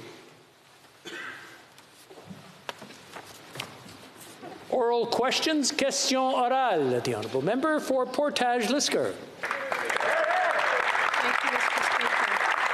Mr. Speaker, the Prime Minister doesn't hesitate to involve himself in areas of provincial jurisdiction when it suits his political purposes. But on issues of the health of Canadians and the response to COVID, he's in hiding. The Prime Minister alone is responsible for the border. He failed. The Prime Minister alone is responsible for vaccines and rapid testing. He's failing. It's easier for the Prime Minister to blame the provinces for the shutdowns and increased cases instead of doing something, but that's cowardly, Mr. Speaker. Why has the Prime Minister's big talk never been matched by real solutions? Honourable Deputy Prime Minister. Mr. Speaker, let me speak for a moment about vaccines. And let me start by thanking the outstanding public servants at Procurement Canada. Thanks to them, Canada has one of the very best portfolios of vaccines in the world. We have purchase agreements with all of the leading vaccine candidates: Pfizer, Moderna, Johnson & Johnson, Sanofi GlaxoSmithKline, Medicago, Novavax, and Oxford AstraZeneca. We are well positioned to vaccinate Canadians, and that is what we're going to do. The honourable member for Portage-Lisgar. Well, the Prime Minister alone is responsible for our border and what happens there. Today we learned that over 5 million people have come into Canada and not isolated. If we had rapid testing, these people, many of whom are essential workers, could have been tested and cleared, or tested, isolated, and treated. But 11 months in, and rapid testing is uncommon in Canada, and at-home testing is non-existent. When will the Prime Minister step up, do his job, and ensure that rapid at-home testing is available to Canadians? The Honourable Deputy Prime Minister. Mr. Speaker, let me just inform Canadians and members of this House that 6 rapid tests have been authorized: BK Kit Virus Finder from Hiris, BD Veritor System from Becton Dixon & Company, the Abbott ID Now, Abbott PanBio, Expert Express, Sophia 2 SARS antigen from Diagnostic Hybrids. By the end of the year, we expect delivery of 20.5 million Abbott PanBio antigen tests. Thank you, Mr. Speaker. The honourable member for Portage-Lisgar. A lot of talk, but no results. 11 months after COVID has hit, thousands of lives, millions of jobs, and Canadians' freedoms have been lost. We are on the verge of a mental health crisis, and lockdowns that were meant to be a last resort and buy some time have become this Prime Minister's only answer. Smart border action, rapid testing, good data, they're all part of the solution, and they are all part of the federal responsibility. But the Prime Minister is sitting on his hands and doing none of the heavy lifting. When will he step up, do his job, and present a smart strategy to deal with COVID? Honourable Deputy Prime Minister. Mr. Speaker, I've spoken about vaccines and rapid tests, so let me talk for a moment about the border. And let me start by reminding all Canadians and visitors to Canada that a 14-day quarantine is mandatory, and we expect and require people to abide by that. When it comes to the Canada-US border, let me also say this. We have imposed unprecedented restrictions on travel across that essential border, and we have done it while maintaining the essential lifeline of trade between Canada and the U.S. That is a great accomplishment and a testament to the friendship between Canada and the United States. L'honorable député de Charlebourg. The honourable member for Charlebourg, Haute-Saint-Charles. Thank you, Mr. Speaker. Well, a problem that we're going through with the government right now is the slow pace of information that we get. It's the provinces that are telling us about the vaccine distribution plan. 3 provinces have told us how many vaccines they expect to receive. It's very easy to calculate how many vaccines each province will get based on the population. Why are we learning the federal plan through the provinces? Why can't this government tell Canadians about the distribution plan? It should be simple. The Honourable Deputy Prime Minister. Mr. Speaker, I agree with my colleague across the way. I agree that it is critical to have a vaccine distribution plan. And that is why I am so proud of Public Services and Procurement Canada.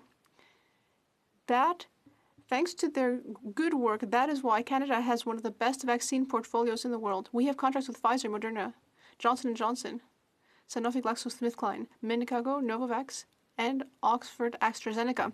Thank you very much, Mr. Speaker. The honourable member for Charlebourg, Haute-Saint-Charles. With all due respect, Mr. Speaker, that's not the problem.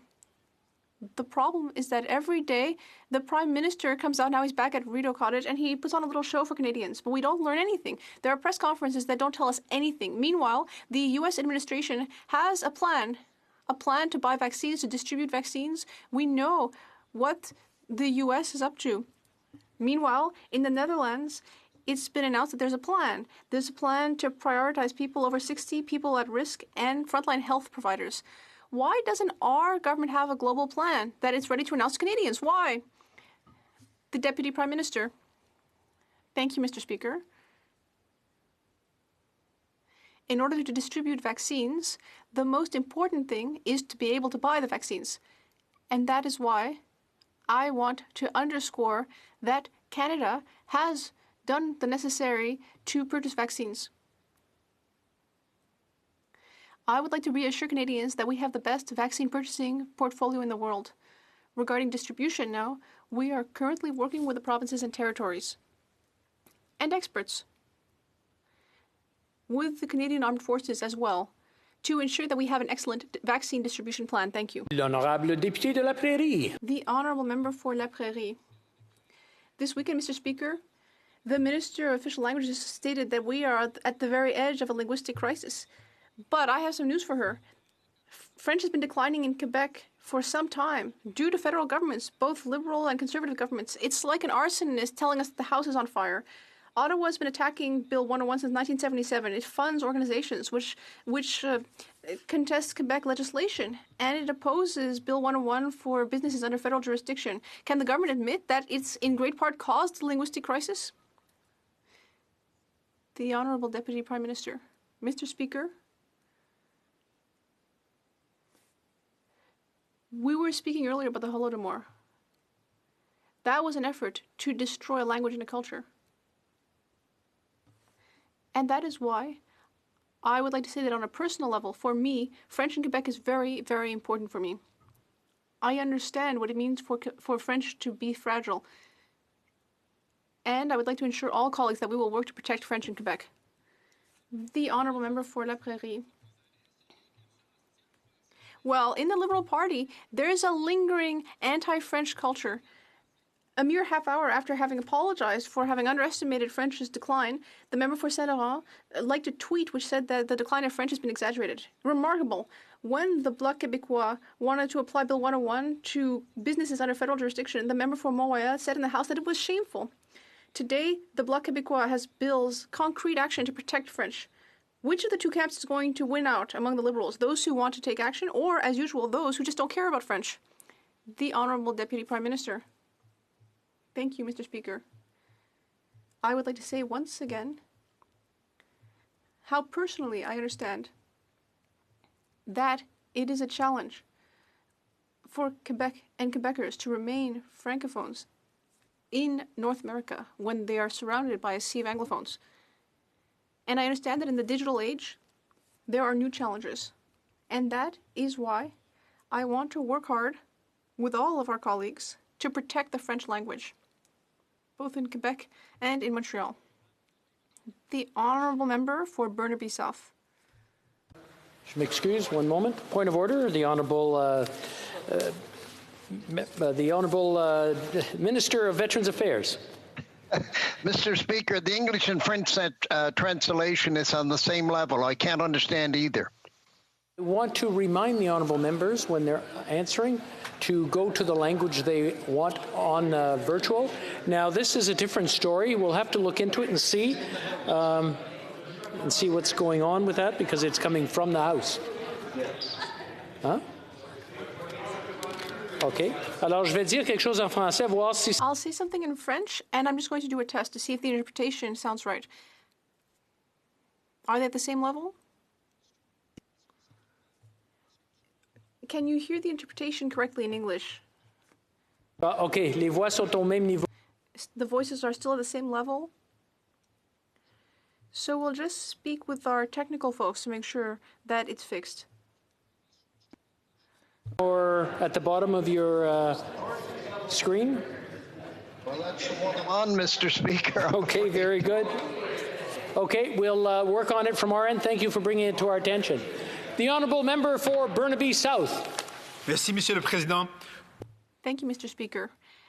At the beginning of the pandemic, small businesses had to close their doors. That was difficult. The Liberals proposed a plan, but that plan didn't work because it was designed for landlords, not renters. And the plan is still not helping small businesses. We have a simple solution. Will the Prime Minister help small businesses? Will it help them make it until the spring, yes or no? The Honourable Deputy Prime Minister. Thank you very much for the question. I am very pleased to inform the House that applications to the CRA for small and medium businesses for rent are already open today, in fact. And money will be paid out starting on the 4th of December. I would also like to state that assistance will be active until the 27th of September. Businesses will be able to have up to 75% of their rent paid by the government. And if they have to, and if there are new lockdown restrictions, they may have up to 90%. Try this again in English. So the plan proposed by the Liberals when businesses, small businesses, were forced to shut down was a complete and abject failure because it was designed for landlords, not tenants. So a small business couldn't apply for it. Now their plan still doesn't help businesses that had to shut down in the spring. So our solution is simple. We're asking this government to make that help retroactive to April, the way small businesses are asking for. Will the Prime Minister help out small businesses by making the help retroactive to the spring? Hear, hear. The Honourable Deputy Prime Minister. Thank you very much, Mr. Speaker. Mr. Speaker, what we have today is not only a plan for commercial rent, we have a law. And I would like to thank all members of this House and of the Senate for supporting it. And I'd like to take this opportunity to let all the small businesses across our country know that they can apply today to Revenue Canada to get that rent support, and payments will begin on December 4th. This is retroactive to September 27th. This is the support our businesses need, and they will get it. Excellent. The Honourable Member for Desnete, Mississippi Churchill River. Thank you, Mr. Speaker. On Friday, Canada's Chief Medical Officer released an update on COVID-19 modelling in Canada. Well, the numbers were sobering and a stark reminder of the serious situation we are in. One thing really stuck out to me. There was no real mention of Indigenous people nor their communities in this report. Mr. Speaker, how can this government properly support Indigenous people at this time when they're not even included in these significant reports? Here, here. The Honourable Minister. Well, Mr. Speaker, as the member well knows, the last week for Indigenous peoples has seen a multiple rise in cases affecting Indigenous communities, and indeed it is alarming. What the member has also seen is targeted responses in Manitoba, Saskatchewan, and Alberta, and the Government of Canada stands with those peoples as they deploy exceptional measures to defend their people and to prevent their communities from contracting COVID, and we will always be there with them. Thank you. The Honourable Member for Desnete, Mississippi Churchill River. Mr. Speaker, my question was about data. With the alarming rise of cases in Indigenous communities, the Minister of Indigenous Services this weekend spoke about the lack of accurate data. On April 28th at the INAN Committee, I asked the Minister directly what actions his department was taking to ensure informed decisions. 7 months later, a second wave is overwhelming Indigenous people in their communities, yet we have more news stories about how a lack of data is still a problem. Mr. Speaker, does the Minister have a solution, or is it simply too late? The Honourable Minister of Indigenous Services. Well, the collection of data, Mr. Speaker, is an ongoing process. What we do know is what we are able to, as a matter of effective jurisdiction control, which is the situation on reserve. And we know that that data so far has been positive. The alarming rate of increase over the last few weeks is indeed alarming. And that's why we are deploying tailored resources based on the feedback that we've gotten from communities. Where we see that vulnerability, Mr. Speaker, is frankly in urban settings. And that requires partnership with Indigenous communities on the ground as well as the provinces. And that is what we will constantly be striving for. That continued work so that we can have a tailored health response to a world pandemic. Thank you. The Honourable Member for Desnete, Mississippi Churchill River. Mr. Speaker, pointing the finger at the provinces is not going to solve the problem. Let's try something different. On December 20th of last year, Maxwell Johnson and his granddaughter were handcuffed and put in the back of a police cruiser for simply attempting to open a bank account using a status card as identification. Today we learned that it was ISC, the minister's own department, that encouraged the bank to call 911. Mr. Speaker, does the minister actually think that this was an appropriate response by his department? Honourable Minister. Well, Mr. Speaker, the incidents in question are exceedingly alarming. Indeed, they did occur a year ago, and what we saw is a process of systemic racism showing its head on the ground with the results that it had with the police intervening. Clearly, all members of society need to know and respect the validity of a status card. I only recently got the transcript of the 911 call, and in the process of reviewing it, it is slightly unclear, but if there is an Indigenous issue, if there's an issue with Indigenous Services Canada and its involvement, we will act swiftly. Thank you. L'honorable député de Louis Saint-Laurent. The Honourable Member for Louis Saint-Laurent. Mr. Speaker, Rapid testing saves lives and keeps the economy going. Unfortunately, the Liberal government has delayed when it comes to rapid testing. For example, the Abbott ID Now test was recognized by the Canadian government on the 30th of September. Now, do you know when it was approved in the United States? On the 27th of March. March, April, May, June, July, August, September. 6 months of delay. Why did the government wait for 6 months for this important test? Mr. Speaker, over 4.6 million rapid tests have been delivered since October to provinces and territories. Indeed, over 2 million to Ontario, 1.2 million to Quebec. Mr. Speaker, all across the country, we've delivered the resources that provinces and territories need to protect the health of their citizens. We're going to continue to be there, Mr. Speaker, for provinces and territories as they work to deploy these rapid tests in ways that help them combat COVID-19. L'honorable député de Louis Saint-Laurent. The honourable member for Louis Saint-Laurent. With all the numbers that the minister quoted, there is one number missing. 6 months. 6 months to approve a test that was approved by the Americans. That was for rapid testing. And now let's discuss home testing. On Tuesday, the government, that's the 17th of November, the government has stated that the United States had approved a home test which can be done very easily with an answer in 30 minutes. That's in the United States.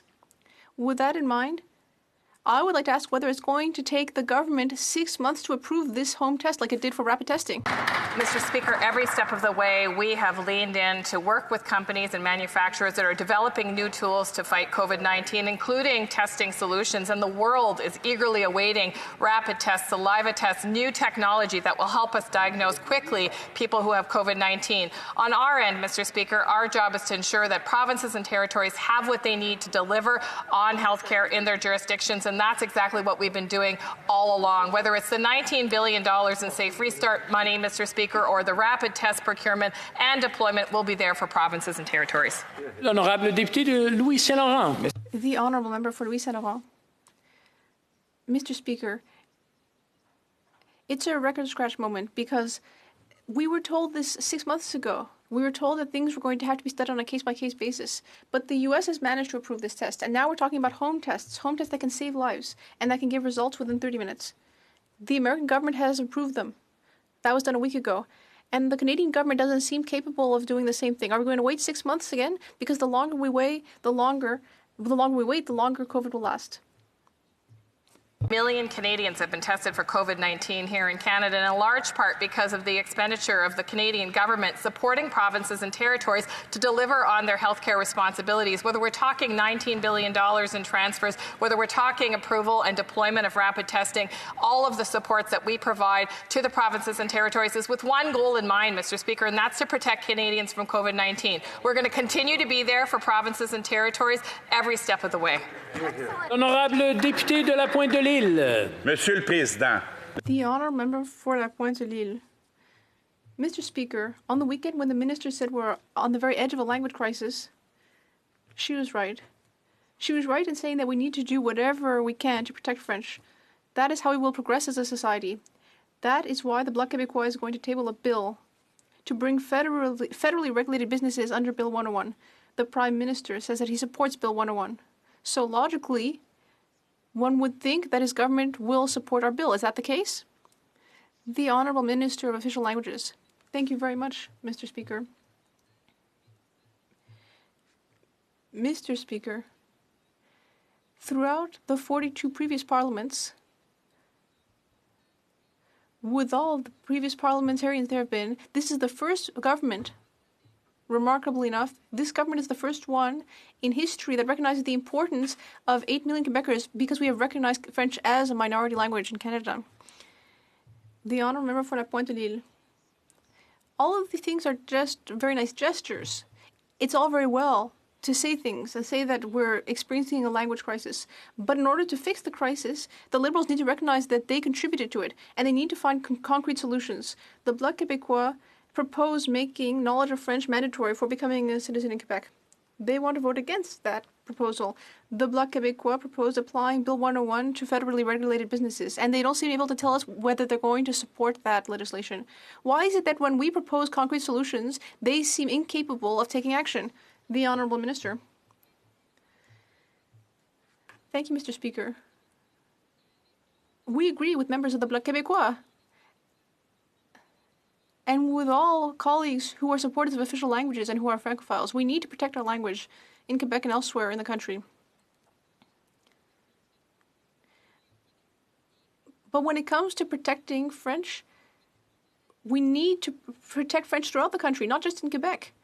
There are 1 million Francophones outside Quebec, and every single day they are struggling in order to be able to continue speaking French in their minority language communities. And that is why we are modernizing the Official Languages Act, in order to take that situation into account. The Honourable Member for La Prairie. Mr. Speaker, when the government extended the wage subsidy until next summer, the Bloc moved an amendment to prevent political parties from having access to the subsidy. But the government voted against that amendment, supposedly because they didn't like our wording. I gave the government 2 weeks, Mr. Speaker, to give us a wording which they could approve of, but all I got was radio silence. Was it really the wording that they didn't like, or was it the idea of having to reimburse the $800,000 that they took from funds that should have been used for charitable organizations and small businesses? The Deputy Prime Minister. Thank you for the question. Mr. Speaker, it gives me the opportunity to underscore for Canadians that together, all together, we created the wage subsidy program, and applications are open today. Now, with regard to the wage subsidy, again, together, we decided to extend that program until the summer. And that's also very important for all of our businesses throughout the country. The Honourable Member for Carleton. Monsieur le Président, avoir accès à au... Mr. Speaker, accessing the CERB meant that people needed to have at least $5,000 in income the previous year. But according to information received last week, the government promised the CERB to 800,000 people without their even having filled out a tax return. So there's no confirmation that they were eligible to receive that money. These sums were paid by hard-working taxpayers. How did the government confirm the eligibility of those who had not filled out a tax return? The Honourable Minister. Mr. Speaker, our government has been clear from the beginning of the pandemic. We will always be there for Canadians. When it comes to eligibility criteria for the Canada Emergency Response Benefit, it clearly states that someone must have earned at least $5,000 in 2019 over the previous 12 months, whether from freelance work, parental benefits, provincial benefits, job benefits, or other. It is remarkable that my colleague across the way that has simply made assertions without doing any research. He shouldn't believe everything he reads on the internet. Well, I guess she's saying we should not believe the documents that are produced by her own department. That's where we got the information. She thinks there's a conspiracy going on in her department, which said that 800,000 people got access to the CERB benefit without filing taxes to prove that they had earned the necessary $5,000 in order to receive the money. I think of the minimum wage workers who went out and bagged groceries and worked hard during the pandemic that had to pay the tax for that money to go out. What did the government do in order to ensure the people who received the checks were actually eligible? The Honourable Minister. I thank the honourable colleague for the question. I'm a little baffled, Mr. Speaker, to tell you the truth. I can tell you that filing your taxes is actually not an eligibility criteria for CERB. You have to have earned $5,000 in the last 12 months or last year, so it very much could have happened that people earned it over 2 tax years. It's illustrative of having met the eligibility criteria, but it's not one of the eligibility criteria. Honourable Member for Carleton. Of course it's not one of the eligibility criteria that you file taxes, but it is one of the only ways you can prove that you've actually earned the $5,000 necessary to qualify. In this case, 800,000 people did not file their taxes. the government should indicate if they had some other way of demonstrating that they had earned the necessary money. This is a government that gave checks to prisoners, that told public servants to send out money even when they suspected fraud. So if they weren't using the income tax filing as proof of eligibility, what exact evidence were they using to prove people were eligible? The Honourable Minister. Mr. Speaker, of course we can look at people's tax filings, but if they haven't filed taxes, we will follow up with them. They may have earned that $5,000 in this tax year. They could have earned it in January or February of this month. Of course, it wouldn't be shown on last year's tax filings, but it's one way the CRA can determine eligibility. But as the member himself said, it's not the only way. Yes. Thank you. The Honourable Member for Edmonton Strathcona. Mr. Speaker, Alberta is now reporting the most COVID-19 cases in the country, more than Ontario and Quebec. We have massive outbreaks in long-term care homes. Our major hospitals have reached their ICU capacity, and there is no place for patients to go. And yet in Alberta, we have no mask mandate, the fewest COVID-19 restrictions in the country, and Jason Kenney is refusing to allow the federal contract tracing app, even though the Alberta app is an abysmal failure. Albertans are dying. Will this government show some leadership to protect Albertans from this disaster? Honourable Minister of Health. Mr. Speaker, every province and territory has a responsibility to protect the health of their citizens, and we have assisted provinces and territories every step of the way in their efforts to do so. With $19 billion, Mr. Speaker, in Safe Restart money for contact tracing, for testing, for data, $740 million of that money going to long-term care homes to support in protecting people who live in long-term care homes from infection. Mr. Speaker, Safe Schools, $2 billion to protect students and their teachers and staff that work in those schools from infection. Rapid tests to the provinces and territories, Mr. Speaker, will continue to be there, including with Canadian Red Cross, with additional contact tracers and more. Well, member for Vancouver East. IRCC's ability to receive applications from the mailroom slowed to a crawl. For spousal sponsorship, IRCC went from receiving over 6,000 applications per month to just 30. The government is also unable to meet the minister's 14-day processing standard for extended family reunification. In fact, the minister's office said there is no way to know if those applications even exist and, quote, not to bother inquiring because the unit is overwhelmed. Will the minister just automatically renew documents that have expired since the shutdown without further requirements from the applicants to free up scarce resources? The Honourable Minister. Mr. Speaker, there's no government that's done more to reunite families, and that includes in the midst of this pandemic. We are going to accelerate and prioritize the processing of family sponsorship applications, including for spousals, 49,000 by the end of this year. We will allocate 40,000 spaces under the parent and grandparent program, and we are indeed meeting our service standards when it comes to reuniting families during the midst of this pandemic. That is a reflection of our government's commitment to reuniting families, Mr. Speaker. Honourable member for Niagara Centre.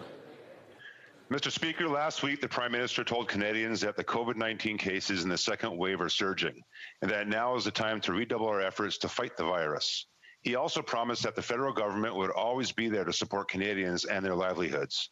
Can the Deputy Prime Minister and Minister of Finance please give us a brief update on the Canadian economy and tell us what the government plans to do next? The Honourable Deputy Prime Minister, my apologies. Our government has prioritized a response for COVID-19 for our businesses and strong fiscal position, which has allowed us to provide unprecedented support to Canadians during this pandemic.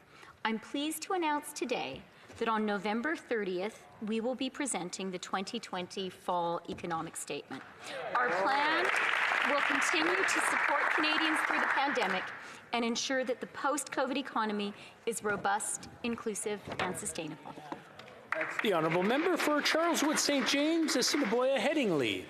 Mr. Speaker, B'nai B'rith, the Centre for Israel and Jewish Affairs, and the Friends of Simon Wiesenthal Centre, led by former Liberal MP Michael Levitt, have all expressed deep disappointment in this government's terrible decision to vote for an anti-Israel resolution at the UN last week. Will the government restore Canada's long-standing policy of opposition to these anti-Israel resolutions? Honourable Minister of Foreign Affairs. Mr. Speaker, I'd like to thank the member for the question. Let me be clear to all parliamentarians and to Jewish communities across Canada and our friend in Israel. Canada has been, is, and will always be a steadfast ally of Israel, Mr. Speaker. We are strengthening our bilateral relationship. We're standing side by side with Israel at every opportunity internationally. Mr. Speaker, the Israeli and the Jewish community know that they can always count on Canada and will continue to be by their side. The honourable member for Charleswood, St. James, Assiniboia, Headingley. Well, Mr. Speaker, friends are supposed to have each other's backs. Right. The Deputy Prime Minister likes to say her government stands with Israel, but it's hard to believe given some of her comments last week. When asked about this vote, she tried linking Canada's decision to support this anti-Israel resolution to what she called a worrying rise of authoritarian regimes and anti-democratic populism. Was the Deputy Prime Minister seriously trying to compare Israel to authoritarian regimes? The Honourable Minister. I'd like to thank the member for his question. You should let the Deputy Prime Minister speak for herself, Mr. Speaker. But when it comes to the Government of Canada and all Canadians and all members of this House, Mr. Speaker, and the members should listen, and all members in this House, Mr. Speaker, we have been, we are, and we will always stand with our friends of Israel. The Jewish community across Canada know that, and I spoke to my counterpart in Israel. They know that Canada is a steadfast ally, and we will continue to support Israel at the United Nations at every step of the way, Mr. Speaker. Thank you. The Honourable Member for Montmagny-Lilley, Kamouraska, Rivière-du-Loup. Mr. Speaker, for a year, the Legault government has been asking the federal government to enforce Bill 101 for companies under its jurisdiction in Quebec. We've seen the Minister of Heritage, Official Languages, and the Prime Minister spewing rhetoric about French in Quebec. When are they going to move from words to tangible action, Mr. Speaker? The Honourable Minister. Thank you, Mr. Speaker. It goes without saying that French is on the decline in Quebec. We are going to take action. I've had some discussions with Simon Joly-Barrette on the issue in the province. On our side, we are working in conjunction with many stakeholders across the country, including many Quebecers, to modernize the Official Languages Act. It is a priority, and we are working on it on a daily basis with a great deal of effort. I'm convinced that that will help to promote French across the country. The Honourable Member. Mr. Speaker, once again, a lot of rhetoric that doesn't mean anything. What we want is tangible action. I'll try another one. My colleagues and I reiterated our request this morning to the Liberal government that they postpone the harmful audits on small and medium-sized businesses that are hard hit by the economic impacts of COVID-19. Will the Minister of Revenue respect the will of this Parliament that voted or adopted a motion to this effect on November 4th? The Honourable Minister. Monsieur le Président. Mr. Speaker, contrary to the Conservatives, our government respects the independence of the agency. The Minister of National Revenue doesn't intervene in audits nor request audits. Mr. Speaker. The Honourable Member for Rivière-du-Nord. Thank you, Mr. Speaker. The Minister of Justice says he takes no partisan considerations into account when making appointments. We know, however, that the Prime Minister's office has intervened at least 4 times on nominations. We know that members of Parliament have commented as well. Now, if I understand what the Minister is saying is that everyone's talking to him about nominees, but he doesn't listen to them. Why is everyone always after the Minister if it doesn't work? Is it that his colleagues who don't understand quickly, or is it the Minister who's leading them astray? The Honourable Minister. Mr. Speaker, I thank the Honourable Member for his question. Our government put in place a process that focuses on transparency, merit, and diversity in order to identify and appoint highly qualified judges to the bench. We are proud of having appointed more than 400 using a process based on merit. These men and women appointed to the bench are a reflection of Canadian diversity. The Honourable Member for Rivière-du-Nord. Mr. Speaker, I think that colleagues across the way are quick to understand, and they've understood that persistence works with the minister. For example, the Minister of Intergovernmental Affairs was able to get 4 of his top donors, his brother-in-law's wife and his neighbor, appointed as judges.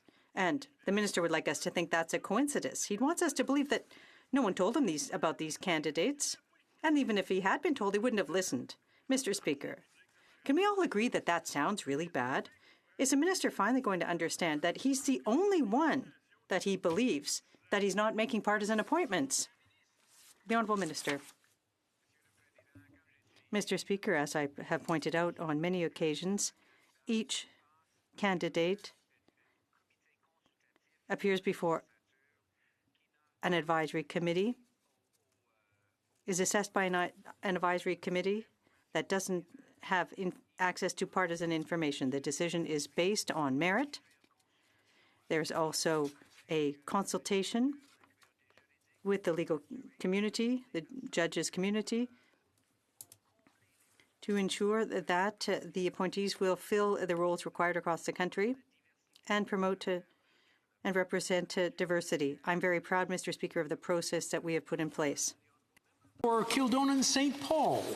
Mr. Speaker, Manmeet Bhullar, a former Alberta MLA, was a selfless man of integrity and kindness that was dedicated to bringing persecuted Afghan Sikhs and Hindu refugees to Canada. He tragically died 5 years ago today, but his legacy lives on and the need for his work continues. Earlier this year, ISIS terrorists murdered 25 Sikhs while they attended prayer service in Afghanistan and then bombed the funeral service honoring those victims. The Manmeet Bhullar Foundation is calling on the Liberal government to create a special refugee program to bring this threatened community to Canada. Will the Minister of Immigration support this call, yes or no? The Honourable Minister. Mr. Speaker, I want to thank my honourable colleague for the question and share her comments with regards to the Manmeet Bhullar Foundation, which has been a very important partner in allowing us to resettle some of the Afghan Sikhs who have been targeted by these heinous acts. We will continue to work with the Manmeet Bhullar Foundation as well as other organizations across Canada to continue to uphold human rights around the world and to resettle the world's most vulnerable. The Honourable Member for Steveston, Richmond East. Thank you, Mr. Speaker. Suicide is the second highest cause of death for youth aged 10 to 24, with an average of 294 young Canadians committing suicide every year. For every youth suicide completion, there are nearly 400 attempted suicides. That's over 110,000 attempts by our young Canadians, and many more suffer in silence. Communication is the first essential step in assisting youths and at the risk of suicide. When will the government implement a 988 number for those seeking help? Honourable Minister of Health. Mr. Speaker, as the member opposite knows, I am deeply concerned as well about the mental health of Canadians and, in fact, Canadians who use substances. We've seen increases in mental distress as a result of COVID-19, making things even harder for Canadians from coast to coast to coast.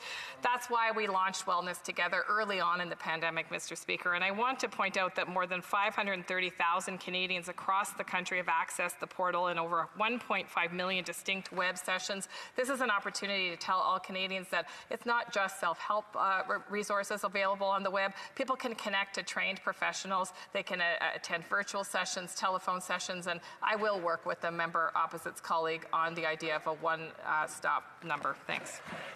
The Honourable Member for South Surrey, Whitewalk. Mr. Speaker, the Minister of Justice says he's proud of appointing his political donor to the Quebec Superior Court. Frankly, he shouldn't be. Even the appearance of impropriety in judicial appointments erodes public trust in the justice system. As a lawyer and past Bar Association executive, I know the system only works if Canadians have faith in its fairness and independence. Does the minister not realize the Liberals' partisan judicial appointments are eroding public confidence in its independence? Minister. Mr. Speaker, our government has put into place an open and transparent and accountable process to identify and appoint highly meritorious jurists to the bench. With respect to the individual in question that the honourable member has cited, I point out that I proactively sought an opinion from the Conflict of Interest and Ethics Commissioner, who reviewed the situation and determined that there was no conflict of interest and that a recusal was not required. Mr. Speaker, we're proud to have appointed more than 400 jurists to the bench, women and men. These jurists are of the highest quality. They represent the diverse face of Canada, and they're reflective of the needs of the courts. The Honourable Member for Vimy. Mr. Speaker, climate change is a very important issue for Canadians and the people of my riding. Canadians want to know how we're going to address the very real challenge of climate change while building the economy of the future. Can the Parliamentary Secretary to the Minister of Environment and Climate explain to this House how the Net Zero Emissions Accountability Act that was tabled last week will make this possible? The Honourable Parliamentary Secretary. Thank you, Mr. Speaker, and I'd like to thank the member for Vimy for her work on climate action. Last week, our government introduced an important part of our plan to build a prosperous economy for Canada while addressing the challenges of climate change. Labour, industry, environmentalists, and major energy companies made it clear that this was an important step towards a low-carbon future. Thank you, Mr. Speaker. Member for Saskatoon West. Mr. Speaker, Blue Sky Hemp Ventures in my riding of Saskatoon West develops innovative products such as hemp biomass, which can be used to reduce greenhouse emissions. A funding application for Blue Sky to deliver up to 10 jobs was approved by the Saskatoon Office of Western Economic Diversification back in June. It sat on the minister's desk for over 5 months as COVID ravaged our economy. She only approved it 72 hours ago when she started seeing my name on emails to her. Mr. Speaker, why is the minister playing politics with prairie jobs while our economy suffers? The Honourable Minister. Thank you, Mr. Speaker. I'm surprised by the allegations of my colleague. Obviously, I would like to talk to him about this specific case. We've always been there for many businesses across the West, and not only we've been there, but we've included much more funding recently to Western economic diversification by doubling their budget. Clearly, there's been a lot of ask because many businesses were affected by the double whammy that we've been seeing in the Western economy, but we've been there and will continue to be there for them. Thank you. The Honourable Member for Saskatoon-Grasswood. Thank you, Mr. Speaker. Over the last few weeks, several big-name former CBC journalists like Peter Mansbridge and Adrian Clarkson have publicly expressed grave concern over the CBC's new Tandem project, which seeks to sell the credibility of the CBC to the highest bidder and pass it off as news. Why was a program from our public broadcaster to sell branded content as news ever allowed to get off the ground? Great question. The Honourable Minister of Canadian Heritage. Thank you, Mr. Speaker. I'd like to remind the member opposite that the CBC is an autonomous Crown corporation responsible for managing its own operation while offering Canadians accurate and quality information without political interference, Mr. Speaker. The Conservatives would like to tell the CBC and journalists what to cover and how, but that's not how democracy works, Mr. Speaker. Some might say that the Conservatives are delusional because they seem to find conspiracy theories wherever they look. We need to respect journalists' independence, and we will always do so. Thank you, Mr. Speaker. The Honourable Member for York Simcoe. Mr. Speaker, during this pandemic, the Liberal government should be supporting Canadian industries, not punishing them. But that's exactly what they're doing. Every year, they are automatically jacking up taxes on Canadian wine, beer, and spirits. This escalator tax on alcohol is killing jobs, reducing our competitive trade, and punishing consumers. It is drastically impacting the livelihoods of farmers, producers, and restaurant and bar owners right across this great country. When will the Liberals get rid of their ever-increasing excise tax on Canadian alcohol? The Honourable Deputy Prime Minister. Thank you very much, Mr. Speaker, and thank you for the question. The Canadian wine industry is, of course, something that we're all very, very proud of, and we're proud of the remarkable advances that that industry has made. The Government of Canada works very hard to support that industry in regions across the country, including working very hard on some of the trade issues that the member has been asking questions about. Thank you. The honourable member for Brampton East. Today, Canadians commemorate the loss of Manmeet Singh Bhullar, who gave so much to his community here in Canada and particularly vulnerable Sikh and Hindu communities abroad.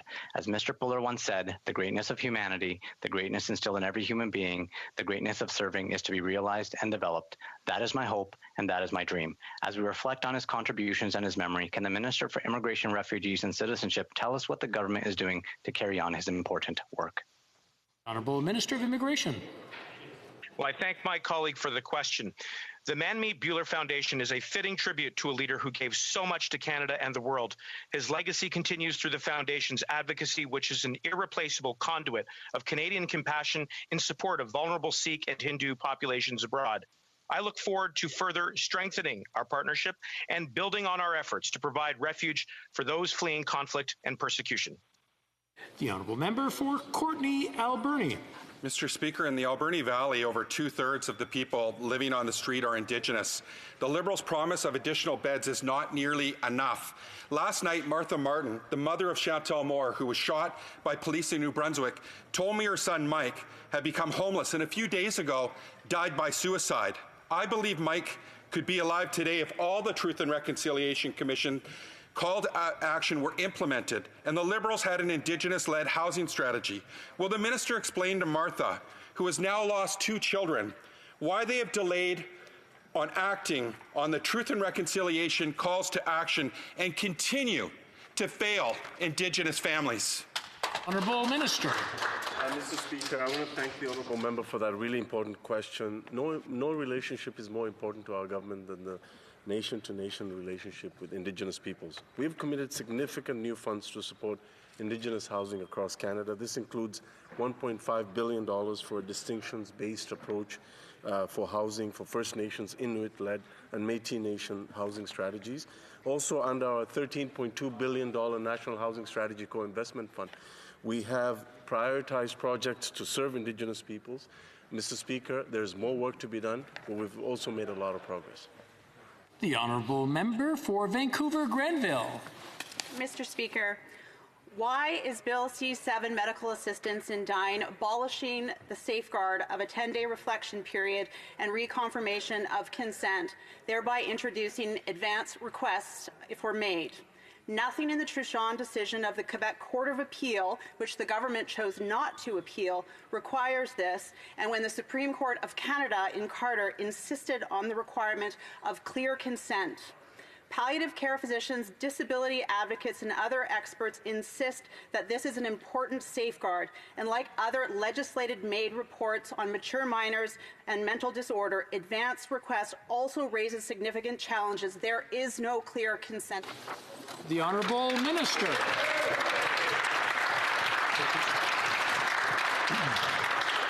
Mr. Speaker, I thank the honourable member for her question.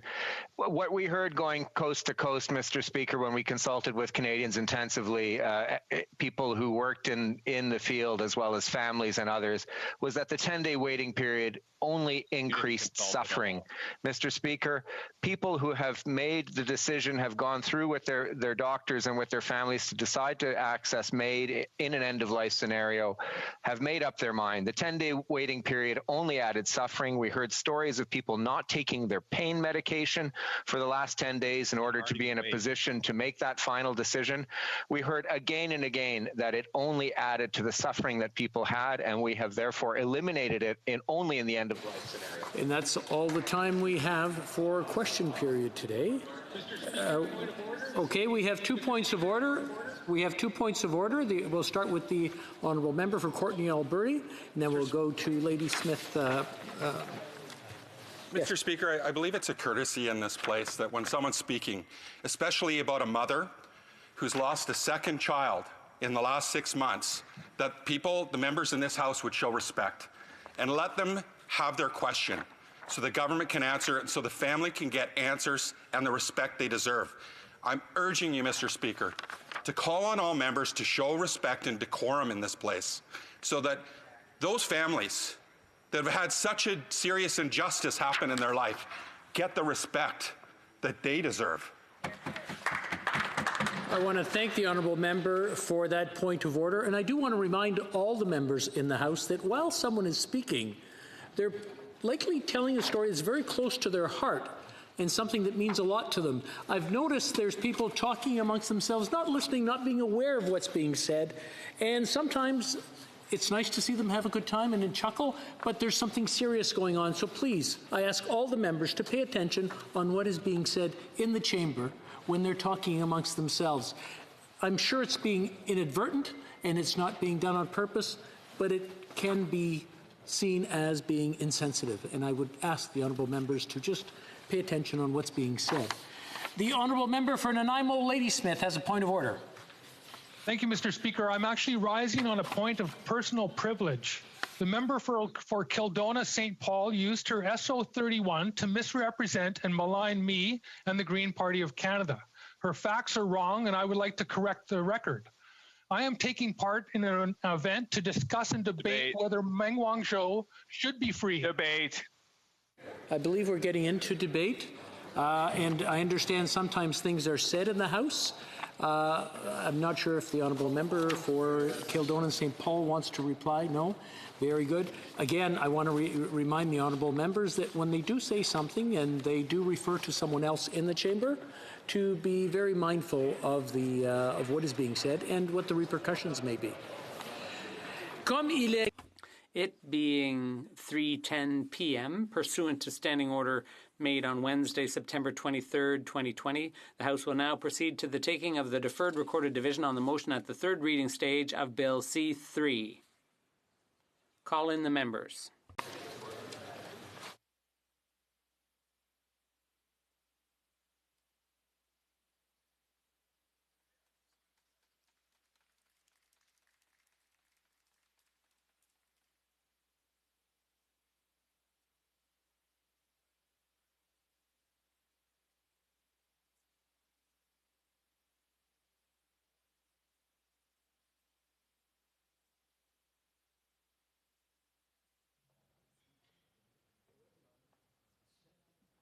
La liste des députés votant. The list of members voting by video conference has now been established for use by the table. The question is the following one. Seconded by Mr. Sajjan, moved that Bill C-3, an act to amend the Judges Act and the Criminal Code, be now read a third time and do pass. All those in favour of the motion and participating in person will please rise. Monsieur Rodriguez. Mr. Rodriguez. Mr. Sajjan. Mr. Sajjan. Mr. Lamoureux. Mr. Lamoureux. Ms. Freeland. Ms. Freeland. Monsieur Leblanc. Mr. Leblanc. Monsieur Champagne. Mr. Champagne. Ms. Qualtrough. Ms. Qualtrough. Ms. Haidu. Ms. Haidu. Madame Bibeau. Madame Bibeau. Ms. Chagger. Ms. Chagger. Ms. Bennett. Ms. Bennett. Mr. Holland. Mr. Holland. Monsieur Guibault. Monsieur Guibault. Madame Joly. Madame Joly. Mr. Hussein. Mr. Hussein. Monsieur Miller. Mr. Miller. Madame Bendayan. Madame Bendayan. Monsieur El Khoury. Monsieur El Khoury. Mr. Hardy. Mr. Hardy. Mr. Fonseca. Mr. Fonseca.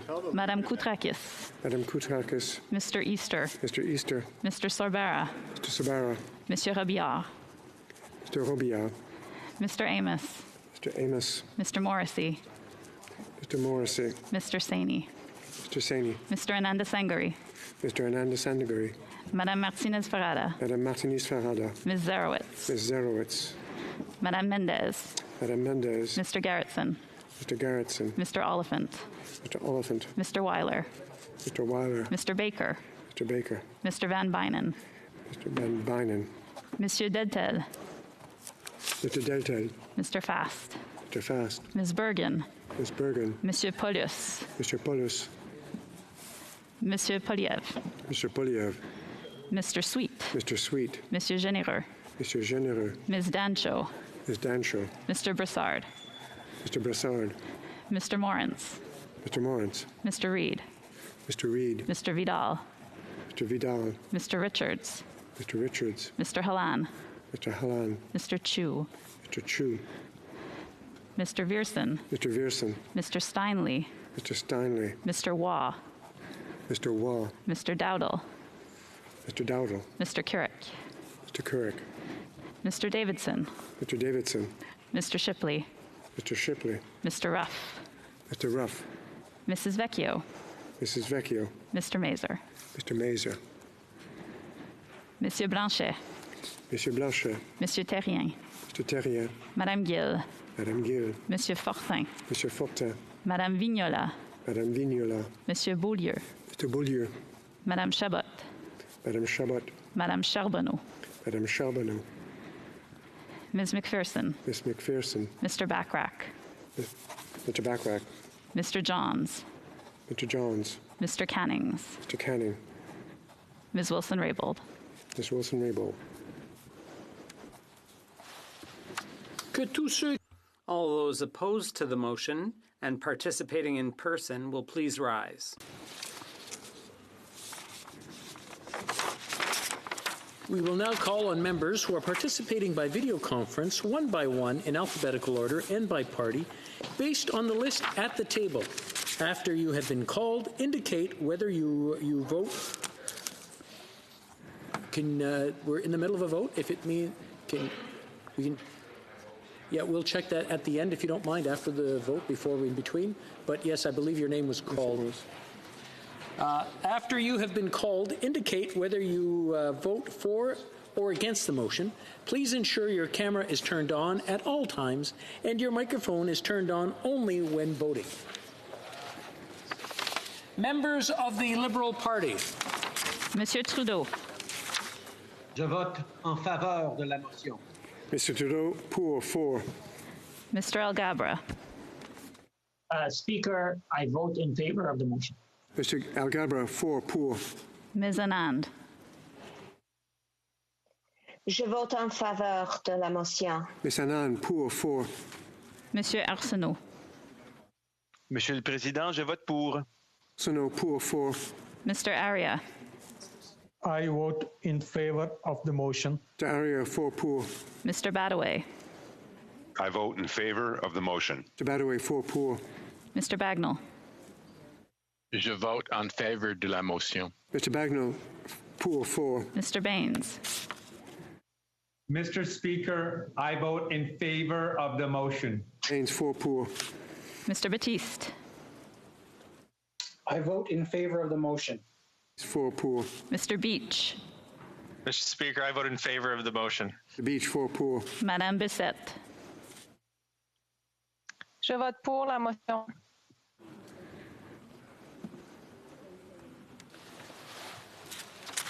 Pour Madame Bissette. Madame Bessette, pouvez-vous répéter, s'il vous plaît? La caméra n'a pas déclenché. Je vote pour la motion. Ah, voilà. Merci beaucoup. Madame Bessette, for. Mr. Biddle. I vote in favor of the motion. Mr. Biddle, pour. Mr. Blois. I vote in favor of the motion. Mr. Blois, pour. Mr. Bertina. I vote in favor of the motion. Pour. Madame Brière. Monsieur le Président, I vote pour la motion. Madame Brière, pour. Mr. Casey. Je vote pour la motion. Mr. Casey, pour. Mr. Chen. I vote in favor of the motion. Mr. Chen, pour. Monsieur Cormier. Je vote pour la motion. Mr. Cormier, pour. Ms. de Bruzen. I vote in favor of the motion. Mr. Brusen, pour. Ms. DeMoff. Mr. Speaker, I vote in favor of the motion. Ms. DeMoff, pour. Mr. Dhaliwal. Mr. Speaker, I vote in favor of the motion. Mr. Dhaliwal, pour. Ms. Dillon. Je vote en faveur de la motion. Ms. Dillon, pour. Mr. Dong. I vote for the motion, Mr. Speaker. Dong, pour. Monsieur Drouin. Je vote en faveur de la motion. Monsieur Drouin, pour. Monsieur Dubourg. Je vote en faveur de la motion. Monsieur Dubourg, pour. Monsieur Duclos. Je vote pour la motion. Clos, pour. Mr. Dougad. Je vote pour la motion. Dougad, pour. Ms. Duncan, Etobicoke North. I vote for the motion. Ms. Duncan, Etobicoke North, 4 poor. Mr. Assassi. Mr. Speaker, I vote in favor of the motion. Mr. Alsassi, 4 poor. Mr. Ellis. I vote in favor of the motion. Mr. Ellis, 4 poor. Mr. Erskine Smith. I vote in favor of the motion. Mr. Erskine Smith, 4 poor. Monsieur Fergus. Je vote en faveur de la motion. Mr. Fergus, poor, 4. Mr. Fillmore. In favor. Mr. Fillmore, 4 poor. Mr. Finnegan. Monsieur le Président, je vote en faveur de la motion. Mr. Finnegan, poor, 4. Mr. Fisher. Je vote en faveur pour la motion. Mr. Fisher, poor, 4. Madame Fortier. Monsieur le Président, je vote en faveur de la motion. Madame Fortier, poor, 4. Mr. Fragiscatos. I vote in favor of the motion. Fragiscatos, 4 poor. Mr. Fraser. Monsieur le Président, je vote en faveur de la motion. Fraser, poor, 4. Ms. Fry. Monsieur le Président, je vote en faveur de la motion. Mrs. Fry, poor, 4. Monsieur Garneau. Monsieur le Président, je vote en faveur de la motion. Monsieur Garneau, poor, 4. Ms. Gould. Mr. Speaker, I vote in favor of the motion. Ms. Gould, 4 poor. Mr. Housefather. Mr. Speaker, I vote in favor of the motion. The Housefather, 4 poor. Ms. Hutchings. Mr. Speaker, I vote in favor of the motion. Thank you. Ms. Hutchings, 4 poor. Monsieur Yakano. Monsieur le Président, je vote en faveur de la motion. Monsieur Yakano, poor, 4. Ms. Jazik. I vote for the motion. Ms. Jazik, 4 poor. Ms. Jones. I vote. I vote for the motion. Ms. Jones, 4 poor. Mrs. Jordan. Mr. Speaker, I vote in favor of the motion. Mrs. Jordan, 4 poor. Mr. Johari. Mr. Speaker, I vote for the motion. Johari, 4 poor. Mr. Kellaway. Mr. Speaker, I vote in favor of the motion. Mr. Callaway, 4 poor. Ms. Khalid. Mr. Speaker, I vote in favor of the motion. Khalid, 4 poor. Ms. Kara. Mr. Speaker, I vote in favor of the motion. Ms. Kara, can I get you to repeat, please? The camera did not kick in. Yes. Mr. Speaker, I would vote in favor of the motion. You seem to be having a bit of an issue. Maybe if you can speak a little louder and hopefully the camera will kick in. Mr. Speaker. There we go. I'll vote in favor of the motion. Thank you very much. Ms. Kara, 4 poor. Mr. Kuzmarchuk. Mr. Speaker, I vote in favor of the motion. Mr. Kuzmarchuk, 4 poor. Madame Lalonde. Je vote pour la motion. Lalonde, poor, 4. Ms. Lambropoulos. Monsieur le Président, je vote en faveur. Madame Lambropoulos, poor, 4. Monsieur Lametti. Mr. Speaker, I vote in favor of the motion. Lametti, 4 poor. Ms. Latanzio. Monsieur le Président, je vote en faveur de la motion. Ms. Latanzio, poor, 4. Monsieur Lauzon. Monsieur le Président, je vote pour la motion. Monsieur Lauzon, poor, 4. Madame Le Boutillier.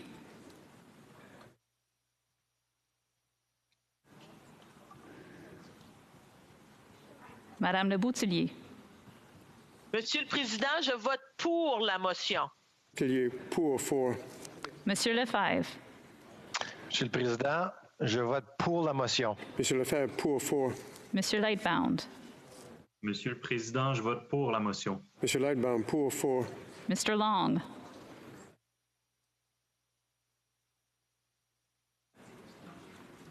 Mr. Long.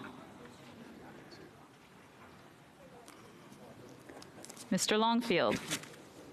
I vote in favor. Mr. Longfield, 4 poor. Mr. Lewis Kitchener-Conestoga. Mr. Speaker, I vote in favor of the motion.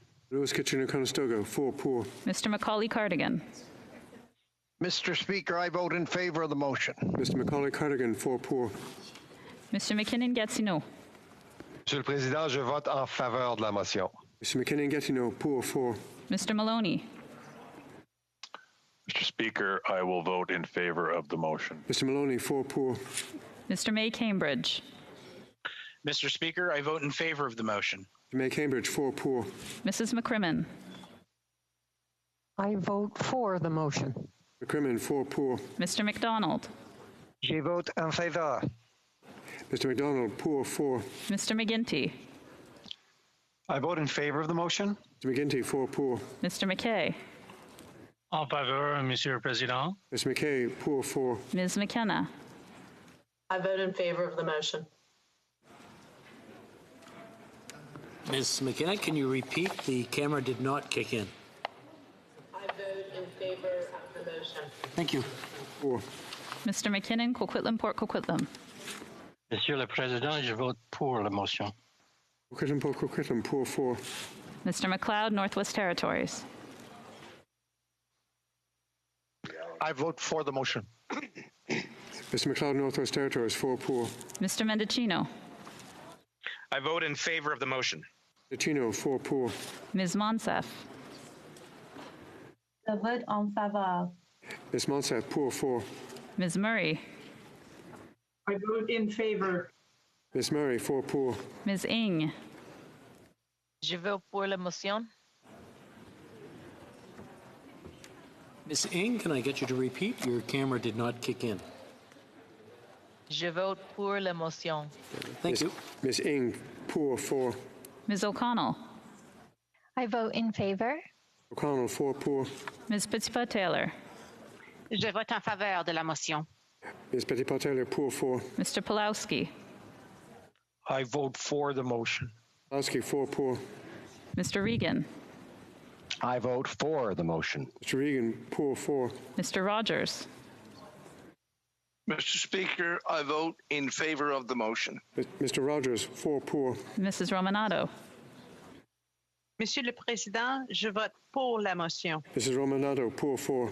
Ms. Sahota, Brampton North.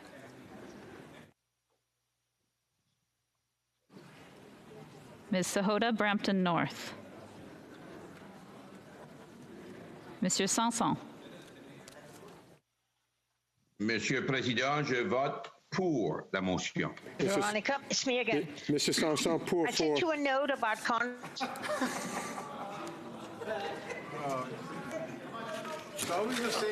I want to remind the honourable members to turn off their mic if they're not voting.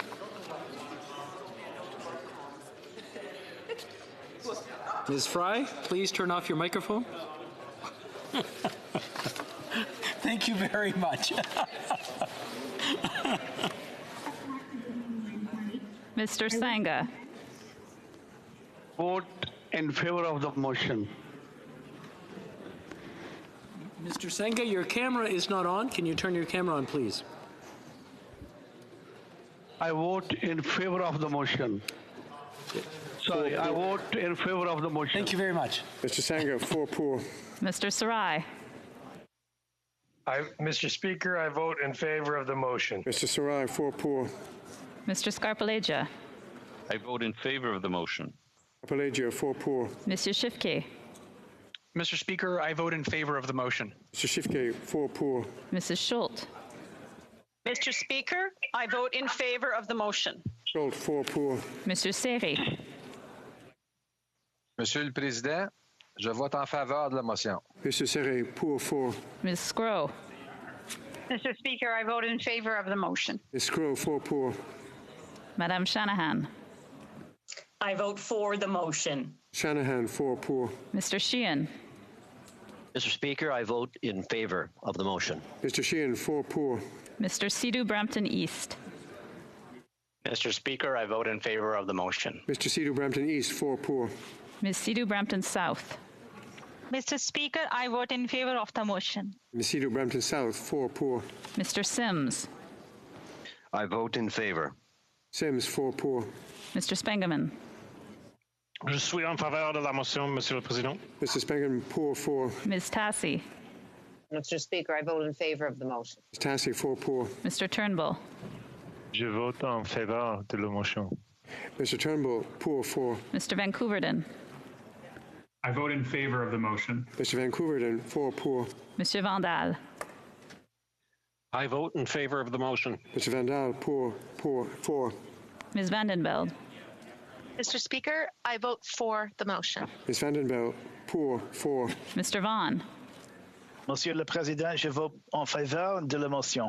Mr. Vaughan, pour 4. Mr. Varani. Mr. Speaker, for 90 seconds, my internet was interrupted. However, I did hear the entirety of the question, and if it's permissible, I will vote at this stage in favor of the motion. Mr. Rani, 4 pour. Mr. Wilkinson. I vote in favor of the motion. Wilkinson, 4 pour. Ms. Yip. I vote in favor of the motion. Ms. Yip, 4 pour. Ms. Young. Monsieur le Président, je suis pour la motion. Ms. Young, pour 4. Mrs. Zaid. Mr. Speaker, I vote in favor of the motion. Mrs. Zaid, 4 pour. Ms. Zan. Monsieur le Président, je vote en faveur de la motion. Ms. Zan, pour 4. Monsieur Zuberi. Mr. President, I vote in favor of the motion. Berry, 4 pour. Members of the Conservative Party. Mr. O'Toole. I vote for the motion. Mr. O'Toole, 4 pour. Mr. Abu Taif. I vote in favor. Mr. Abute, 4 pour. Mr. Aitchison. I vote in favor of the motion. Mr. Aitchison, 4 pour. Mr. Albus. I vote in favor of the motion. Albus, 4 pour. Ms. Alislev. I vote in favor of the motion. Ms. Alislev, 4 pour. Mr. Allison. I vote in favor of the motion. Mr. Allison, 4 pour. Mr. Arnold. Mr. Speaker, I vote in favor of the motion. Mr. Arnold, 4 pour. Mr. Baldinelli. I vote in favor of the motion. Baldinelli, 4 pour. Mr. Barlow. I vote in favor of the motion. Mr. Barlow, 4 pour. Mr. Barrett. I vote yea in favor. Barrett, 4 pour. Monsieur Berthold. Je vote en faveur de la motion. Mr. Berthold, pour 4. Mr. Bazan. I vote in favor of the motion. Bazan, 4 pour. Monsieur Blaney, Bellechasse, Les Etchemins-Lévis. Je vote en faveur de la motion. Bellechasse, Les Etchemins-Lévis, pour 4. Mrs. Block. I vote in favor. Mrs. Block, 4 pour. Mr. Bragdon. Mr. Speaker, I vote in favor of the motion. Mr. Bragdon, pour 4. Mr. Calkins. I vote in favor of the motion. Mr. Calkins, 4 pour. Mr. Carey. Vote for. I vote for the motion. Mr. Carey, 4 pour. Mr. Chong. I vote for the motion. Mr. Chong, 4 pour. Mr. Cumming. I vote in favor of the motion. Mr. Cumming, 4 pour. Mr. Dalton. I vote for the motion. Dalton, 4 pour. Monsieur d'Entremont. Je vote pour la motion. D'Entremont, pour 4. Mr. Dreeshen. Mr. Speaker, I vote in favor of the motion. Mr. Dreeshen, can I get you to repeat? The camera did not kick in. Mr. Speaker, I vote in favor of the motion. There we go. Perfect. Thank you. Mr. Dreeshen, 4 pour. Mr. Duncan, Stormont Dundas, South Glengarry. Je vote pour la motion. Mr. Duncan, Stormont Dundas, South Glengarry, pour 4. Mr. Epp. Mr. Speaker, I vote in favor of the motion. Mr. Epp, 4 pour. Mrs. Falk, Battlefords, Lloydminster. I vote for the motion. Mrs. Falk, Battlefords, Lloydminster, 4 pour. Ms. Finley, South Surrey, White Rock. Mr. Speaker, I vote for the motion. Miss Finley, South Surrey, Right Rock, 4 pour. Ms. Finley, Haldeman, Norfolk. I vote for the motion. Miss Finley, Haldeman, Norfolk, 4 pour. Mrs. Gallant. I vote for the motion. Mrs. Gallant, 4 pour. Mr. Jennis. I vote for the motion. Mr. Jennis, 4 pour. Ms. Gladue. I vote in favor of the motion. Ms. Gladue, 4 pour. Monsieur Godin. Godin. Monsieur Gourde. Monsieur le Président, je vote pour la motion. Monsieur Gourde, pour 4. Mrs. Gray. I vote in favor of the motion. Mrs. Gray, 4 poor. Ms. Harder. I vote for the motion. 4 poor. Mr. Hoback. I vote for the motion. Hoback, 4 poor. Mrs. Jansen. I vote for the motion. Jansen, 4 poor. Mr. Genereux. Mr. Speaker, I vote for the motion. Mr. Genereux, 4 poor. Mr. Kelly. I vote for the motion. Kelly, 4 poor. Mr. Kent. Mr. Speaker, I vote for the motion. Kent, 4 poor. Mr. Kitchen. I vote for the motion. And 4 poor. Mr. Kimmich. Mr. Speaker, I vote for. Mr. Kimmich, 4 poor. Mr. Cram. I vote for the motion. Mr. Cram, 4 poor. Mrs. Kuzi. Mrs. Kuzi. Je vote pour la motion. I vote for the motion. Mrs. Kuzi, pour 4. Mr. Lake. Je vote pour la motion.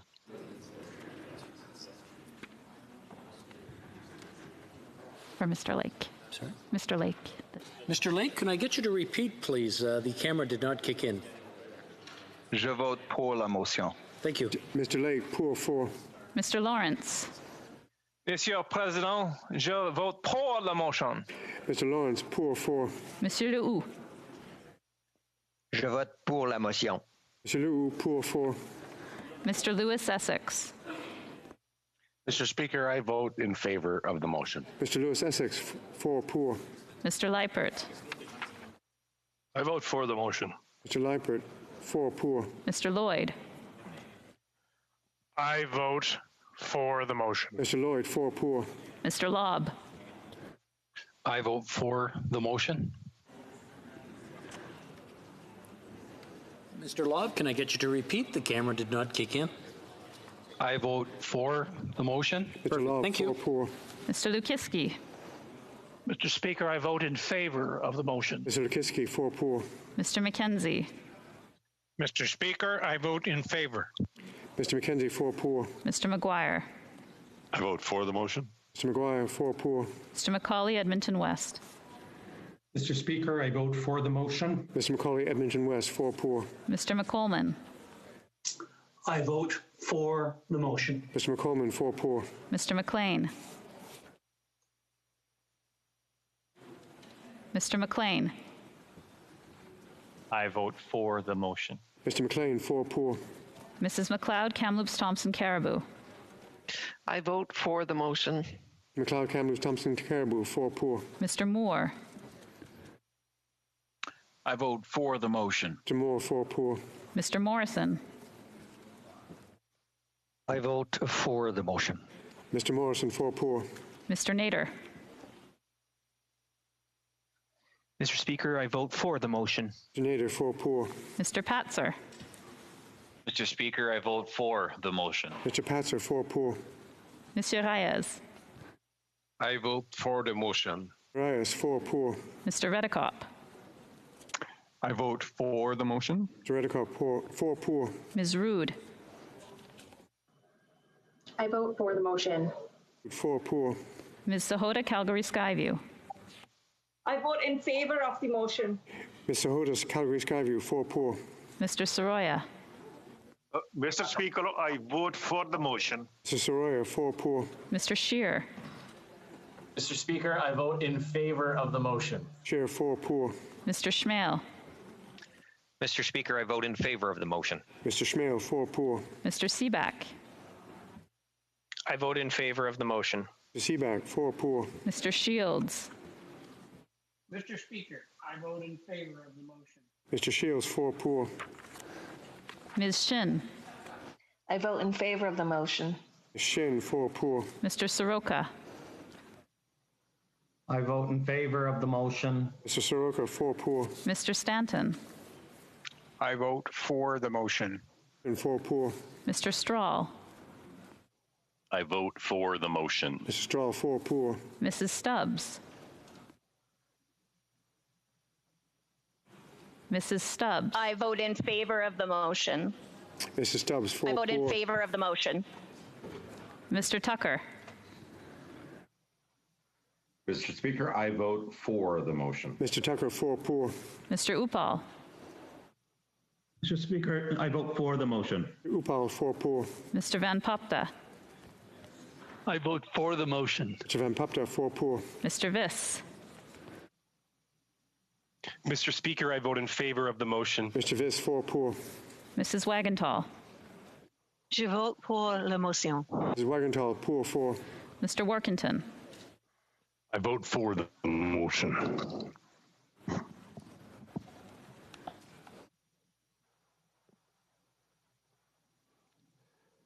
Mr. Workington, can I get you to repeat, please? The camera did not kick in.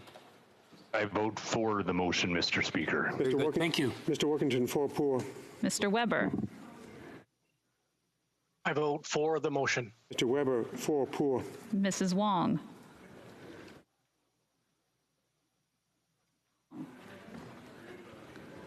Mr. Speaker, I vote in favor of the motion. Mrs. Wong, 4 pour. Mr. Yurdega. I vote for the motion. Yurdega, 4 pour. Mr. Zimmer. I vote for the motion. Mr. Zimmer, 4 pour. Les députés du Bloc québécois. Members of the Bloc québécois. Monsieur Barcelou-Duval. Je vote pour la motion. Monsieur Barcelou-Duval, pour 4. Monsieur Bergeron. Monsieur le Président, je suis en faveur de cette motion. Monsieur Bergeron, pour 4. Madame Bérubé. Je vote pour la motion. Madame Bérubé, pour 4. Monsieur Blanchette-Jonca. Je vote pour la motion. Monsieur Blanchette-Jonca, pour 4. Monsieur Boudria. Je vote pour la motion. Monsieur Boudria, pour 4. Monsieur Brunel-Duceppe. Je vote pour la motion. Monsieur Brunel-Duceppe, pour 4. Monsieur Champoux. Je vote pour la motion. Monsieur Champoux, pour 4. Madame de Bellefeuille.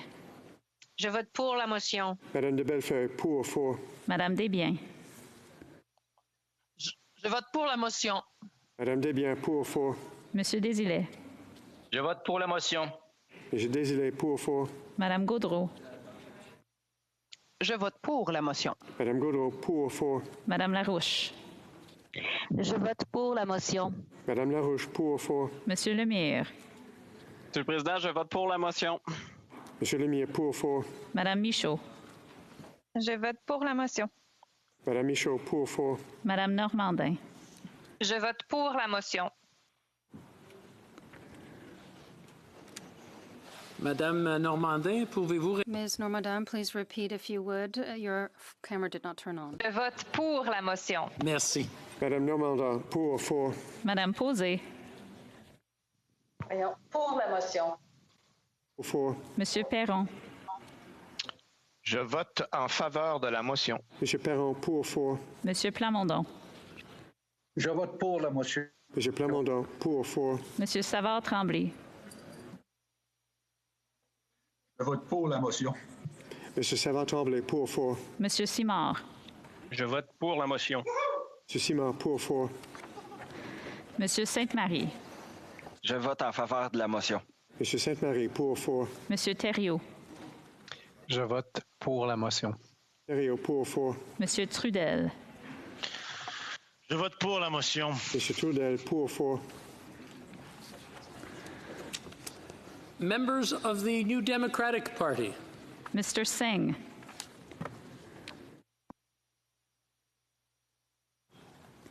Mr. Singh. I vote for the motion. 4 pour. Mr. Angus. I vote for the motion. Mr. Angus, 4 pour. Ms. Ashton. I vote for the motion. Ms. Ashton, 4 pour. Mr. Blakey. I vote in favor of the motion. Mr. Blakey, 4 pour. Ms. Blaney, North Island, Powell River. In favor of the motion. Ms. Blaney, North Island, Powell River, 4 pour. Monsieur Boulris. Je vote pour la motion, Monsieur le Président. Monsieur Boulris, pour 4. Ms. Collins. Je vote pour la motion. Collins, pour 4. Mr. Davies. I vote for the motion. Mr. Davies, 4 pour. Mr. Duval. I vote for the motion. Mr. Duval, 4 pour. Ms. Gazan. I vote for the motion. Ms. Gazan, 4 pour. Mr. Green. Monsieur le Président, je vote pour la motion. Mr. Green, 4 pour. Mr. Harris. Mr. Speaker, I vote for the motion. Mr. Harris, 4 pour. Madame Hughes. Je vote pour. Je vote pour. Madame Hughes, 4 pour 4. Mr. Julian. Monsieur le Président, je vote en faveur de la motion. Mr. Julian, pour 4. Ms. Kwan. I vote for the motion. Ms. Kwan, 4 pour. Mr. McGregor. Mr. Speaker, I vote for the motion. McGregor, 4 pour. Ms. Matheson. I vote for the motion. I vote for the motion. Ms. Matheson, 4 pour. Members of the Green Party. Mrs. Atwin. Mr. Speaker, I vote for the motion. Mrs. Atwin, 4 pour. Mr. Manley. Mr. Speaker, I vote for the motion. Mr. Manley, 4 pour. Ms. May, Saanich Gulf Islands. I vote yes. Ms. May, Saanich Gulf Islands, 4 pour. Independent members. Ms. Ratanzi. I vote in favor of the motion. Ms. Ratanzi, 4 pour. Mr. Tabara. I vote for the motion. Tabara, 4 pour.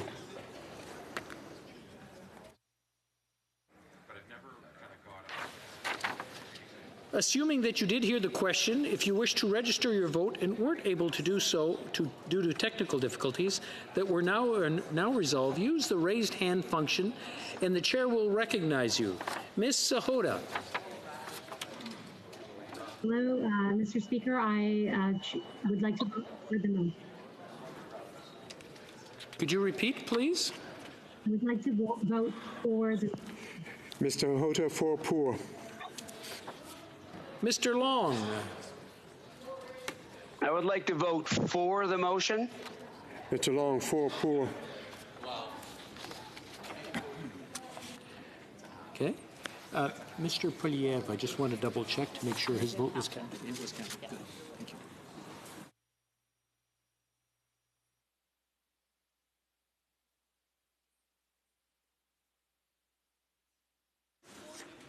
Yeas pour 315, 315. Nays contre, 0, aucun. I declare the motion carried. Of this bill, troisième lecture de ce projet de loi.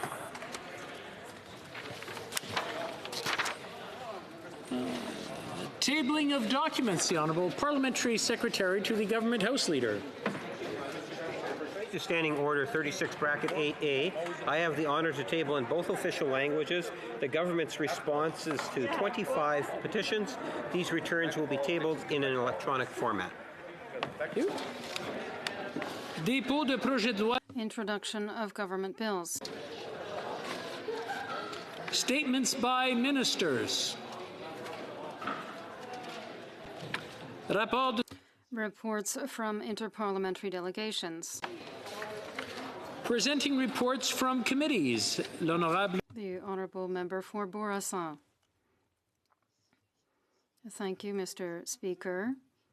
I have the honour to table in both official languages the first report of the Standing Committee on Official Languages pursuant to its order of April 20th, 2020 and September 30th, 2020 with regard to the main estimates 2021. Thank you, Mr. Speaker. Presenting reports from committees, the Honourable Member for Coquitlam, Port Coquitlam. Thank you, Mr. Speaker. Mr. Speaker, I have the honour to present in both official languages the first report of the Standing Committee on Health in relation to its study of the Supplementary Estimates B for the fiscal year 2020 to 2021. The committee has considered the estimates referred by the House and reports the same. Thank you, Mr. Speaker. Dépôt de projet de loi. Introduction of private members' bills. Madame Gill. Ms. Gill, seconded by Ms. Chabot, moves for leave to table a bill entitled An Act to Amend the Families and Insolvency Act and Company Creditors Arrangement Act, pension plans and group insurance plans. This motion is deemed adopted. The Honourable Member for Manicouagan. Thank you, Mr. Speaker. It is with pride and honor, seconded by my colleague from Thérèse Pinville, that I table in the House a private member's bill to amend the Bankruptcy and Insolvency Act and the Canadian Creditors Arrangement Act. This is a bill to help the workers, a commitment that this House itself made on September with regard to C-312 to defend the rights of the workers, which is an inalienable right, in my opinion. According to current legislation, the restructuring of businesses involves retirement funds, and workers are not protected. We are talking about negotiated salaries. My bill intends to rectify injustice.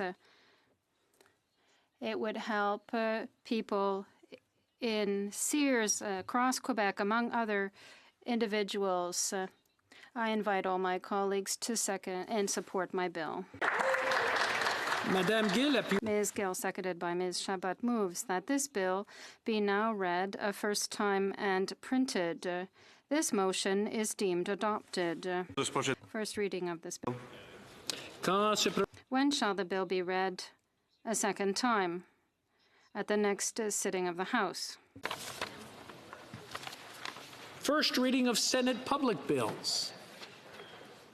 Motion.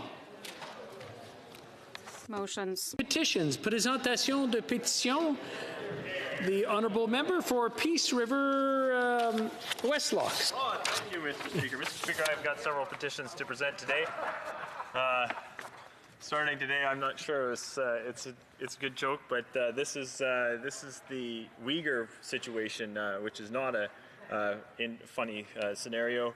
I don't know if you've seen the pictures, Mr. Speaker, of the people lined up on the train station platforms being taken off to concentration camps. We've said never again, and it appears this is happening again.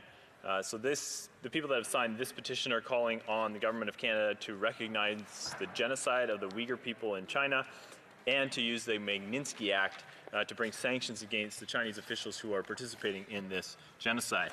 The second petition, Mr. Speaker, that I have is presented from Canadians from across Canada. They're calling on the House of Commons to protect the conscience rights of physicians, healthcare workers, and healthcare institutions. They recognize that the Canadian Medical Association also confirms that conscience rights do not interfere with access to healthcare. Mr. Speaker, the next petition that I have to present today is from hundreds of Canadians from across Canada. These petitioners are concerned about the accessibility and impacts of violent and degrading sexually explicit material online and the impacts to public health, especially on the well-being of women and girls. And they recognize that the UN Convention of the Rights of the Child requires Canada to develop a means to protect children from the forms of media that are injurious to their well-being. As such, the petitioners are calling on the House of Commons to adopt meaningful age verification on all adult websites. The next petition I have to present, Mr. Speaker, is from hundreds of Canadians across this country who are concerned about the state of palliative care in this country, and they're calling for a national strategy on palliative care. And they have signed this petition to ask the government to establish a national strategy on palliative care. Mr. Speaker, the next petition I have to present today seeks to support the health and safety of Canadian firearms owners. The petitioners recognize the importance of owning firearms and are concerned about the impacts of hearing loss caused by the noise levels from firearms and the need for noise reduction. These petitioners acknowledge that sound moderators are the only universally recognized health and safety device that is criminally prohibited in Canada. Moreover, the majority of G7 countries have recognized the health and safety benefits of sound moderators and allow them for hunting, sport shooting, and noise pollution reduction. The petitioners are calling on the Government of Canada to allow these firearms owners to purchase and use sound moderators for all legal and hunting, sporting, shooting events. The last petition I have to present today, Mr. Speaker, is from Canadians from across the country. They are writing in this petition to condemn sex-selective abortion, and they're calling for the rapid passing of the bill presented by my colleague, the member from Yorkton Melville. Thank you, Mr. Speaker. Présentation de pétitions. Presenting petitions, the Honourable Member for Montmagny, Lille, Kamouraska, Rivière-du-Loup. Thank you, Mr. Speaker. I have the honour to table in the House petition E2943 with more than 30,200 signatures. The petitioners are asking the Canada Revenue Agency to immediately cease federal sales tax on osteopath services in Quebec. I have been contacted in my writing, Mr. Speaker, to take this issue very seriously because the province of Quebec is currently consulting to put in place a professional order for osteopaths. This will happen over the next year. Petitioners are therefore asking for a stay on the tax, which has been done very abruptly and without any notice for these practitioners. Thank you, Mr. Speaker. Member for Flamborough-Glanbrook. Thank you very much, Mr. Speaker. Mr. Speaker, in that the Subcommittee for National Human Rights of this very chamber, after comprehensive study, concluded from all the witness evidence that was presented that the threshold was met to call what is going on with the Uyghur Muslims in East Turkestan by the Communist Party of China as a genocide. Therefore, we, the undersigned, call on the House of Commons to take following actions to address the situation, formally recognize that Uyghurs in China have been and are being subjected to genocide, use the Justice for Victims of Corrupt Foreign Officials Act, more commonly known as the Magnitsky Act, and sanction those who are responsible for the heinous crimes being committed against Uyghur Muslims in East Turkestan. Presenting petitions, the Honourable Member for Abbotsford. Mr. Speaker, I'm presenting a petition supported by thousands of Canadians. It notes that sex-selective abortion is presently legal in Canada, that the practice is antithetical to our commitment to equality between men and women. It also notes that a recent poll conducted by the National Post showed that 84% of Canadians believe it should be illegal to have an abortion if the family does not want the child to be a certain sex. They also note that international organizations like the World Health Organization, United Nations Women, and United Nations Children's Fund have identified unequal sex ratios at birth as a growing problem internationally. And finally, they note Canada's healthcare profession recognizes sex-selective abortion as a problem. Therefore, they're calling upon the House of Commons to pass criminal code prohibition of sex-selective abortion. Thank you, Mr. Speaker. Presenting petitions, present the Honourable Member for Saanich Gulf Islands. Thank you, Mr. Speaker. It's an honor to present a petition speaking today from the traditional territory of the WSÁNEĆ Nation, Haishka Siam. The petitioners are calling for the House assembled to follow through on commitments to implement the United Nations Declaration on the Rights of Indigenous Peoples, to follow through on commitments to meet the calls for actions from the Truth and Reconciliation Commission. The petitioners specifically note the ongoing situation on Wet'suwet'en territory and the Coastal GasLink, but also the pervasive ways in which implementing the United Nations Declaration on the Rights of Indigenous Peoples should be incorporated into Canadian law. Thank you, Mr. Speaker. Presenting petitions, the Honourable Member for Sherwood Park, Fort Saskatchewan. Thank you very much, Mr. Speaker. I'm presenting a mere 3 petitions in the House today. I'll try to do better next time. The first petition is on Bill S-204, which is currently before the Senate.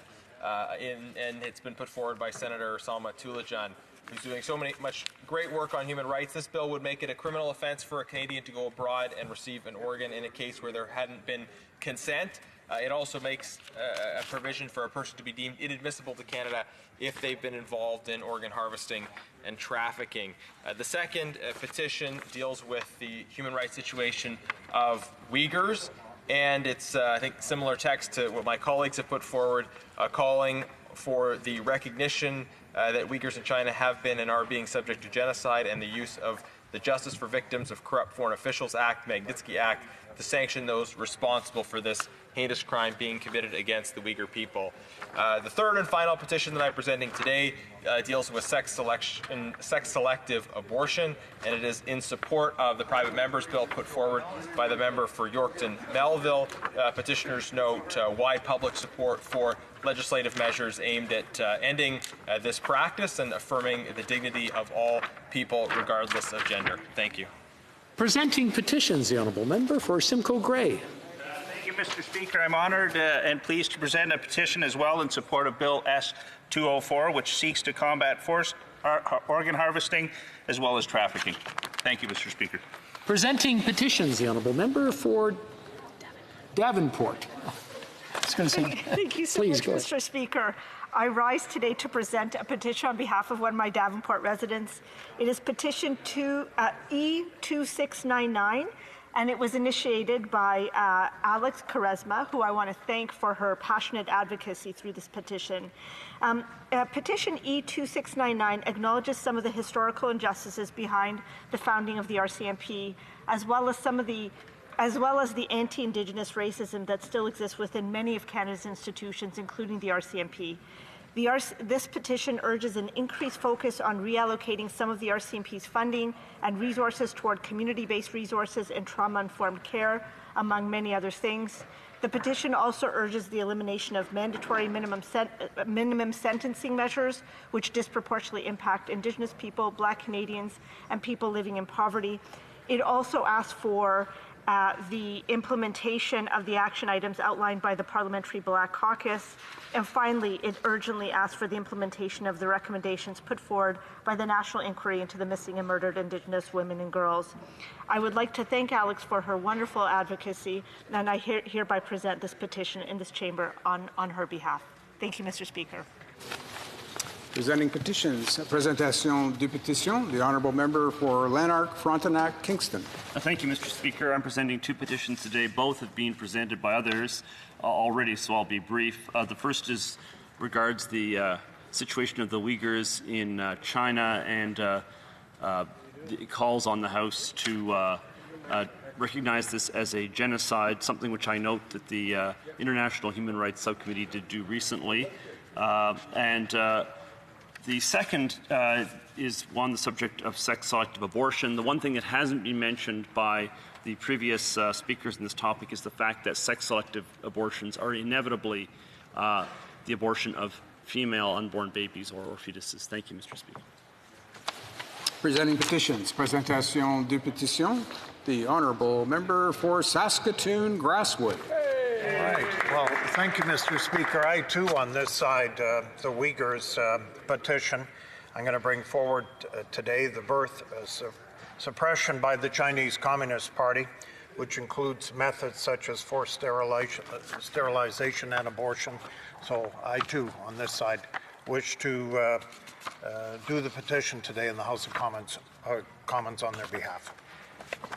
Presenting petitions, Presentation du Petition, the Honourable Member for Desnathy, Mississippi, Churchill River. Thank you, Mr. Speaker. I, too, like my colleagues today, want to present this petition. I'm honored to present this petition on behalf of the Uyghurs in China. It's been well explained by a number of my colleagues already, so I would like to present this petition number 108-74647 on behalf of the Uyghur people, formally recognizing that they have been subject to genocide in China, and that we promote the use of the Magnitsky Act to sanction those that are responsible for these heinous crimes being committed against these people in China. Presenting petitions, Presentation du Petition. Questions on the order paper. The Honourable Parliamentary Secretary to the Government House Leader. Yes, thank you, Mr. Speaker. The following questions will be answered today. Question 124, 125, 128, 131, and 133 to 134. Furthermore, Mr. Speaker, if the government's responses to question 126, 127, 129, 130, 132, and 135 to question 137 could be made orders for return. These returns would be tabled immediately. Is it the pleasure of the House that the aforementioned questions be made orders for return, that they be tabled immediately? And any in opposition to such request? Hearing none, agreed and so ordered. The Honourable Parliamentary Secretary to the Government House Leader. And then finally, Mr. Speaker, I would ask that all questions remaining be allowed to stand. Any opposed to the remaining being allowed to stand. Questions being allowed to stand. Hearing none, agreed and so ordered. Orders of the day. Ordre du jour. Government orders, government bills, commons, resuming debate at second reading on Bill C-8, an act to amend the Citizenship Act, Truth and Reconciliation Commission of Canada's call to action number 94. Just before that, I'd like to inform the House that because of the deferred recorded division, government orders will be extended by 34 minutes. 34 minutes. Resuming debate, the Honourable, there is, la prochaine fois, the next time the House heard, the last time that this was debated, there were 4 minutes remaining for questions and comments for the Honourable Member for Surrey Newton. Procéder aux questions et commentaires. So we'll proceed with questions and comments. The Honourable, I should make sure he's on. Is he online? Okay. The Honourable Parliamentary Secretary to the Government House Leader. Yes, thank you, Mr. Speaker. And I listened to the member give a very passionate explanation of his situation and how important it was that we have this legislation before us today. And I just want to thank him for sharing his story with the House, and just to provide him the opportunity just to reinforce why this legislation is so important, and possibly even a commentary in terms of the importance of that swearing-in ceremony too. The Honourable Member for Surrey Newton.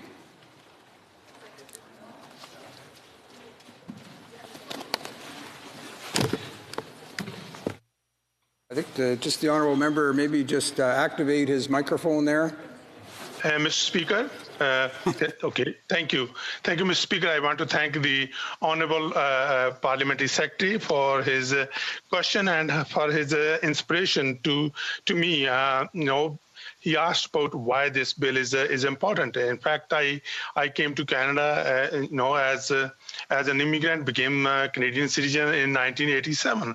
At that time, we had very little knowledge about our Indigenous people's culture, their history, and their heritage. And this bill is moving forward is a very positive step.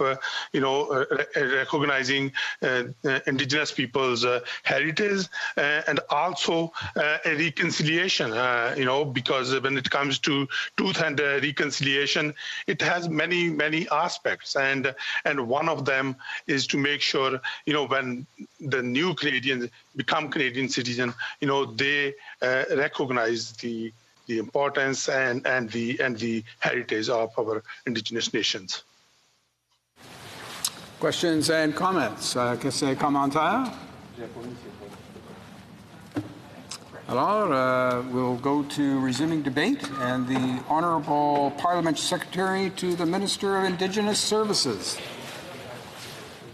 Thank you, Mr. Speaker. Merci, Monsieur le Président. Thank you, Mr. Speaker. From my home, and would like to acknowledge that I'm on the traditional territory of the Mississaugas of the Credit First Nation. I'm pleased to speak today on Bill C-8, an act to amend the Citizenship Act to change Canada's oath of citizenship. This bill proposes to insert text into the oath that refers to the rights of Indigenous peoples. The new oath will include the following words, which recognizes and affirms the Aboriginal and treaty rights of First Nations, Inuit, and Métis peoples. This change continues to fulfill our government's commitment to implement the Truth and Reconciliation Commission's calls to action, specifically call to action number 94. Recognizing treaty rights is important not just for new Canadians, but for all Canadians. In March, I attended a wampum belt exchange in Oakville on the occasion of the 200th anniversary of the signing of Treaty 22. The Mayor of Oakville, Rob Burton, and Mississaugas of the Credit Chief, Stacey Laforme, led the exchange, with community leaders witnessing the event. one that traditionally marks events, alliances, and kinship between different peoples. At this event, Wendy Ranella, the CEO of the Oakville Community Foundation, commented that most Canadians have the mistaken notion that treaties signified surrender by Indigenous peoples. In fact, the two-row wampum signified a treaty to live in harmony with the people of Canada and their government. Recognizing the significance of Indigenous and treaty rights is an important step as we walk the road to reconciliation. In a letter I send to new Canadians in my riding, I speak about how our nation is a nation of immigrants who have worked hard and sacrificed much in order to be part of shaping the equitable, diverse, and thriving democratic nation that we call Canada. Like many of us in this House, I have attended citizenship ceremonies and seen the unbridled joy and pride that new Canadians show for their chosen country, much like the member for Surrey Newton described earlier in his speech. I recall in particular my friend Hisham receiving his citizenship and how the citizenship judge had the new citizens wave a Canadian flag at the end. It brought tears to my eyes. But, Mr. Speaker, as we welcome those who chose Canada as their country, I think it is important that they learn about the toll that colonization has taken on Indigenous peoples in Canada. Mr. Speaker, as we make this change to the oath of citizenship, I think it is also important to respond to Truth and Reconciliation Commission's call to action number 93 to update the information kit for newcomers to reflect a more accurate history of Canada and of the diverse Indigenous peoples whose lands Canada is now built. This includes information about treaties and the obligations Canadians have to uphold the agreements that were made to live in harmony. Treaty education needs to include more than just a list of rights and responsibilities. It must also provide potential new Canadians with information about how Canada has failed to live up to our treaty promises, how generations of Canadians have acted in bad faith and legislated harmful and racist policies which have led to great harm, specifically highlighting the intergenerational trauma of residential schools, and how it is the responsibility of every Canadian to work towards reconciliation and healing our shared country. In 2016, I held a screening of the documentary We Were Children about two First Nations children's experience at a residential school. During the panel discussion afterwards, two new Canadians asked why they never learned about residential schools and the history of Indigenous peoples when they became Canadian citizens.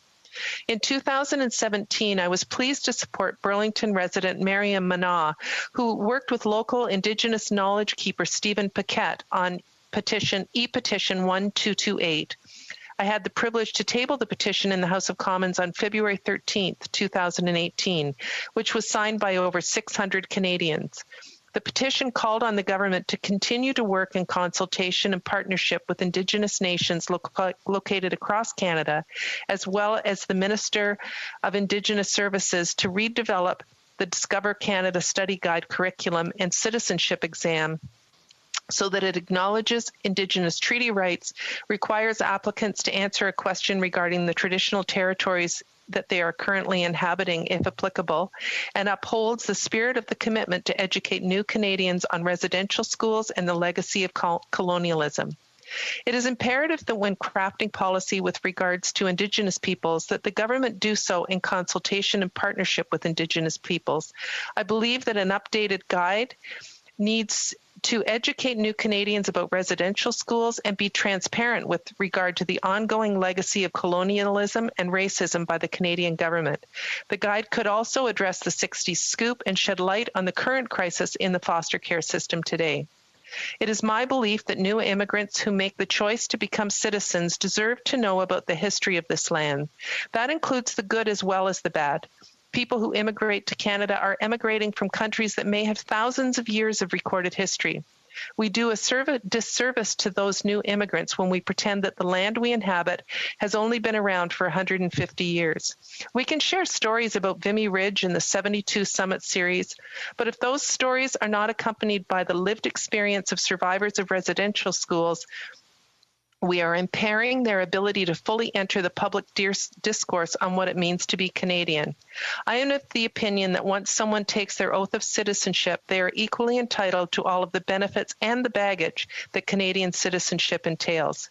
In addition to educating new Canadians on the legacy of residential schools and colonialism, I also believe we need to do a better job of educating new Canadians about the traditional territories that they currently inhabit when they are studying for their citizenship exam. I understand this recommendation would require curriculum to be different depending on where the new immigrants were studying for their exam, but I feel if we properly inform newcomers as to the history of the land they occupy, we will better be able to understand the ongoing process of reconciliation and the issues facing Indigenous nations today. Enfin, je crois qu'il est... Finally, I think it's essential for us to teach all Canadians, including people who are about to become new citizens, about influential First Nations people who shaped Canadian identity. All too often, we only hear about Indigenous people before contact. And Joseph Brant were undoubtedly historical figures who shaped the history of Upper Canada. I believe we need to highlight the work of contemporary Indigenous leaders, intellectuals, artists, and activists, of which there are many notable examples. When this bill was introduced, the Minister of Citizenship and Immigration said, and I quote, "The oath is a solemn declaration that all newcomers recite during the citizenship ceremony. With this amendment, we are changing the oath of citizenship to be more inclusive and taking steps to fundamentally transform the nature of our relationship with Indigenous peoples by encouraging new Canadians to fully appreciate and respect the significant role of Indigenous peoples in forming Canada's fabric and identity," end quote. Mr. Speaker, the change to the citizenship oath is an important step, but only one step that needs to be taken for new Canadian citizens to fully understand and respect our shared past with Indigenous peoples. It is my sincere hope that a new study guide will be shared quickly so that we can fulfill both calls to action regarding newcomers to Canada. Thank you, Mr. Speaker. Questions and comments. Questions et commentaires. L'honorable député. The Honourable Member for Lac-Saint-Jean. Thank you, Mr. Speaker. Look, the Bloc Québécois is in favour of this bill, but there's something that fascinates me about the citizenship oath in Canada. The genetic lottery being what it is, a person through their rank or their blood may have access to becoming head of state. And that's the history of the Queen of England. I wonder if my colleague agrees with me that for a country that promotes equality and equality of opportunity for all, does it make sense for us to swear an oath to someone who is merely head of state by birth? The Honourable Parliamentary Secretary to the Minister of Indigenous Services. Merci, Monsieur le Président. Thank you, Mr. Speaker. Of the Commonwealth, and the Queen remains our head of state. And until that changes, I believe the oath needs to remain as it is. Questions and commentaires. Questions and comments. Member for Edmonton, Strathcona. Speaker, and I'd like to thank the member for her comments today.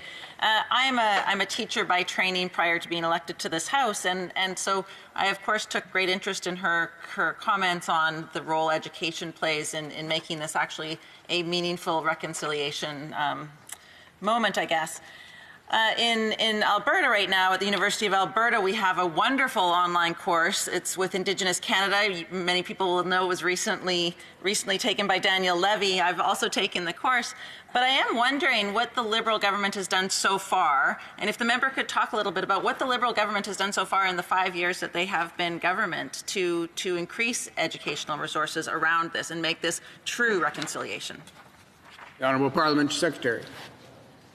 Thank you, Mr. Speaker, and I thank the honourable member for her question. And I too I haven't completed it yet, but I too have signed up for that course. And I applaud Daniel Levy for what he has been doing to promote more Canadians to take the course. As the honourable member knows, education curriculum is provincial. We stand ready to assist provinces if they need information but I know in Ontario, there were changes that were made when a government changed to reduce the amount of Indigenous education that was happening, certainly in my area of Halton. I think it's important. It's critical, actually, that education take place. And I encourage all of the provinces to move forward with better education in the schools. Having said that, I do think young people know far more than I did when I was in elementary school. And I saw on Orange Shirt Day, I was delighted to see so many wearing orange shirts, recognizing what the day meant. Questions and comments? The honourable member for Kingston and the Islands. Thank you very much, Mr. Speaker. And I want to thank my colleague for her intervention today. I think, she really hit on a number of points. And the one that really resonated with me is how she mentioned that, there are countries in this world that have 5,000 years of tradition and culture and heritage, and they seem to embrace and celebrate and reflect on all of it. But for some reason in Canada, we've had a very difficult time seeing further back than a couple hundred years. I'm wondering if she can, provide her insight as to why she thinks that is, but more importantly, why it's so important that we change to properly tell the stories of our past that go back much longer than a few hundred years. Parliamentary Secretary. Thank you, Mr. Speaker, and I thank the honourable member for his question. And I think basically it comes down to racism and colonialism, that we as a country failed to acknowledge that Indigenous peoples were on these lands before we arrived.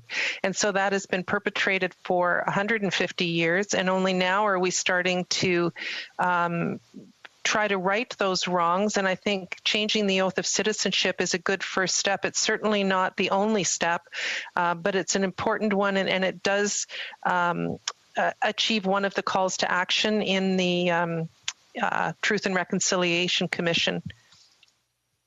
We actually have time for one short question and response. The honourable member for Saskatoon Grasswood. Okay, thank you, Mr. Speaker. The member talked about the education system and its provincial jurisdictions, but it isn't really, because education on reserves is a federal jurisdiction. So I wonder if the MP would like to comment on that, and what will the federal Liberal Party and the federal government decide on reserves in this country going forward? Honourable Parliamentary Secretary. Thank you, Mr. Speaker. And the member is absolutely right that education on reserve is federal responsibility, except that I think that the students on reserve know only too well, sadly, the legacy of residential schools, because they live it. And they live not just residential schools, but colonialism. So I think the education piece needs to be for Canadians who across this country have never learned about this. I think the kids on reserve, sadly, they don't need to learn about it because they live it every single day. Resuming debate, the honourable member for Davenport. Thank you so much, Mr. Speaker, and I will be sharing my time with the very honourable and distinguished member for Newmarket Aurora. Mr. Speaker, it's an absolute honour for me to speak in this venerable House on behalf of the riding of Davenport. I first want to acknowledge that the House of Commons is on the traditional territory of the Algonquin Nation. I will be speaking on C8, an act to amend the Citizenship Act, and it is directly a response to ensure that we implement the Truth and Reconciliation Action number 94, so one of the recommendations of that Truth and Reconciliation study. As you know, Mr. Speaker, in order to become a citizen of this great nation of ours, all newcomers 14 years and older who've been granted citizenship must take an oath of citizenship. Upon reciting the oath, these new citizens agree to obey the laws of this country and to fulfill their duties as Canadians. The citizenship oath may only consist of a few words, but its significance is profound. Indeed, the citizenship oath is an important symbol of our values and what we share as citizens of Canada. When newcomers take the oath, they make a solemn promise to their fellow Canadians. It is a public declaration that they are joining the Canadian family and are committed to Canadian values and traditions. It is an important promise, Mr. Speaker, because newcomers are helping shape Canada. And Mr. Speaker, I'm sure that you have had a chance to visit a number of citizenship ceremonies, as I have. And they're very, very special because, you hear all the new Canadians take the oath for the first time, or the just about new Canadians take the oath for the very first time, and it's very moving to them. And they practice it, and they're very thoughtful about how they say it. And after they say it, it's very moving, not only in terms of the transition of them becoming a Canadian citizen, but also joining a whole new nation with a new constitution, new rules, new laws, and a new start for their lives. Mr. Speaker, we currently have citizens of over 200 ethnic origins, and 13 of these groups have Canadian populations of more than 1 million people. Today, more than 1/5 of Canadians were born outside of Canada, people who chose to come to Canada. And I'm pleased to let you know, Mr. Speaker, that in my riding of Davenport, currently over 40% of my riding was born in another country. They come from so many different nations, and they deliberately selected Canada to be their home, and we are absolutely the richer because of it. The fact that Canada has one of the highest naturalization rates in the world underscores the value of our citizenship. Over the last decade, Canada has welcomed nearly 1.7 million new Canadian citizens. And we are looking to increase this in the coming years, not only because we truly, and from the bottom of our hearts, believe that diversity makes us stronger, but because the health of our economy moving forward depends on a strong immigration policy, so that we can ensure that we have the labor, the ideas, and the innovation that we need to succeed in the 21st century. Our targets in the coming year, starting in 2021, are to blow past the 1% immigration targets that we had in the past. So we're looking to increase it to 401,000 in 2021, 411,000 in 2022, and 421,000 in 2023, Mr. Speaker. So as you could tell, we very much value our new Canadian citizens. We know how much they contribute to our country. At the same time, Mr. Speaker, Canada values the important contributions that Indigenous peoples have made throughout our history. First Nations, Inuit, and Métis peoples all played a role in building a stronger Canada and will continue to do so moving forward. The federal government is committed to implementing all of the Truth and Reconciliation Commission's calls to action. This particular bill, as I mentioned earlier, aims to fulfill the call to action number 94, which calls on the government to amend the Oath of Citizenship to add reference to include treaties with Indigenous peoples. The federal government's proposed amendment of the Citizenship Oath would allow new Canadians to fully appreciate and respect how Indigenous peoples are a critical part of Canada's history and identity.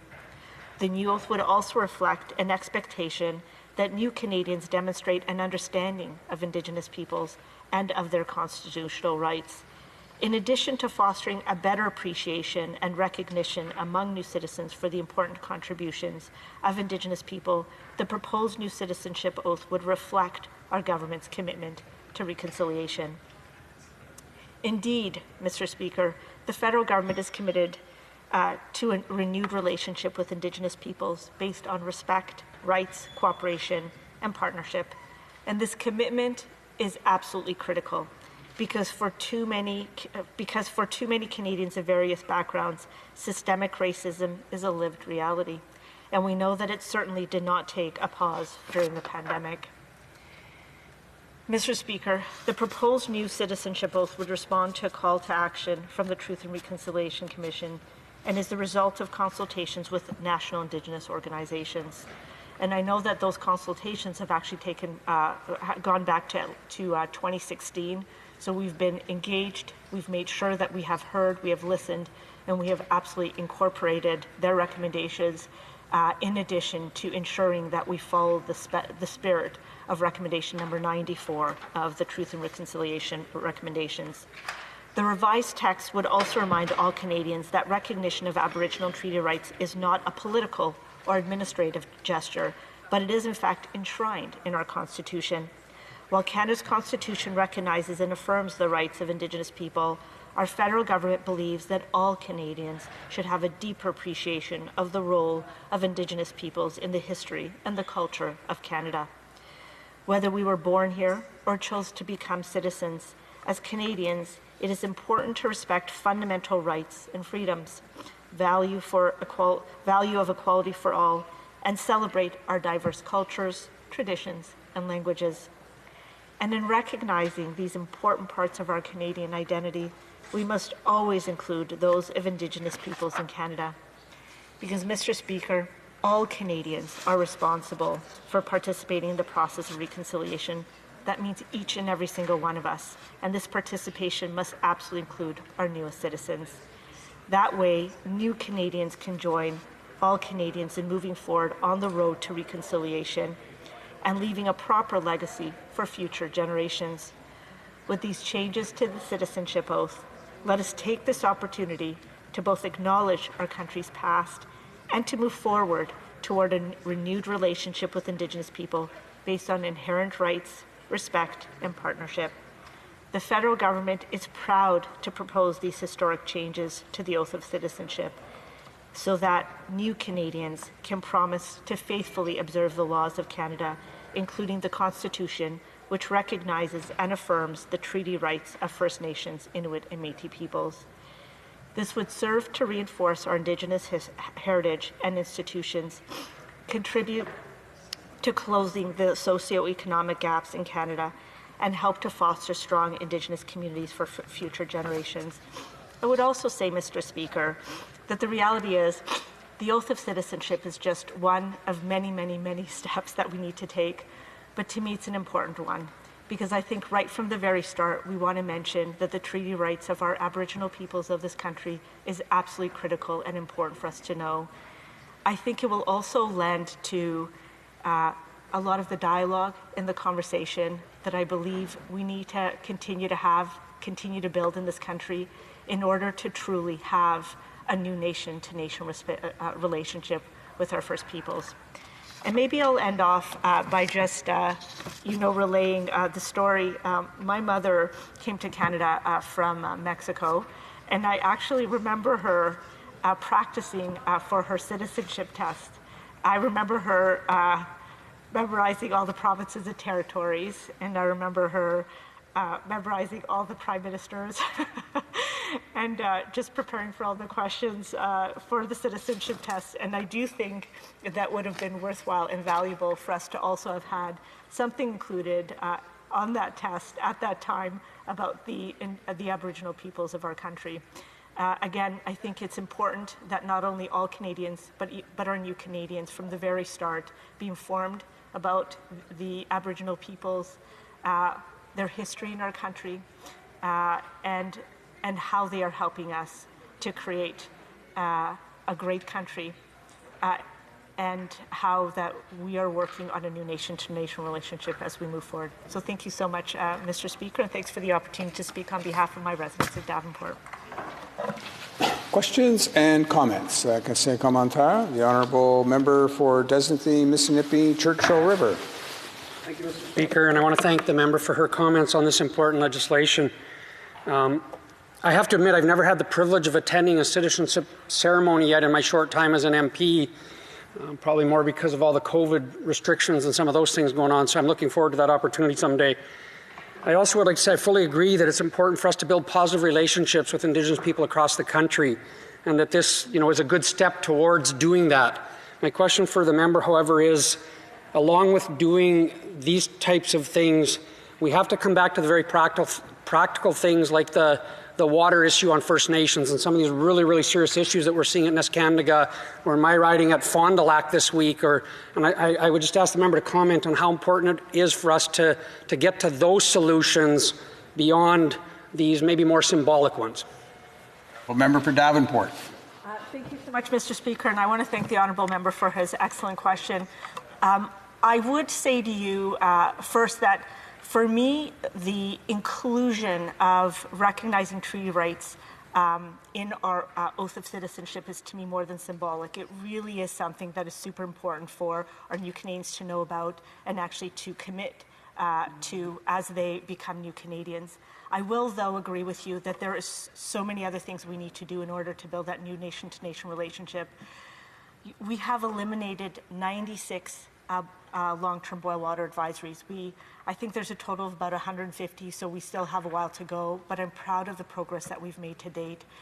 One of the other things that really traumatized me as I was initially running for office is the fact that we were not giving an equal amount of money for an Indigenous child to be educated, as well as health care as other Canadians. And I know that we have spent over $20 billion over the last 5 years, and those have been two key things that we have worked to address, in addition to proper housing, in addition to proper community centres, and in addition to sort of more money for mental health. So you're...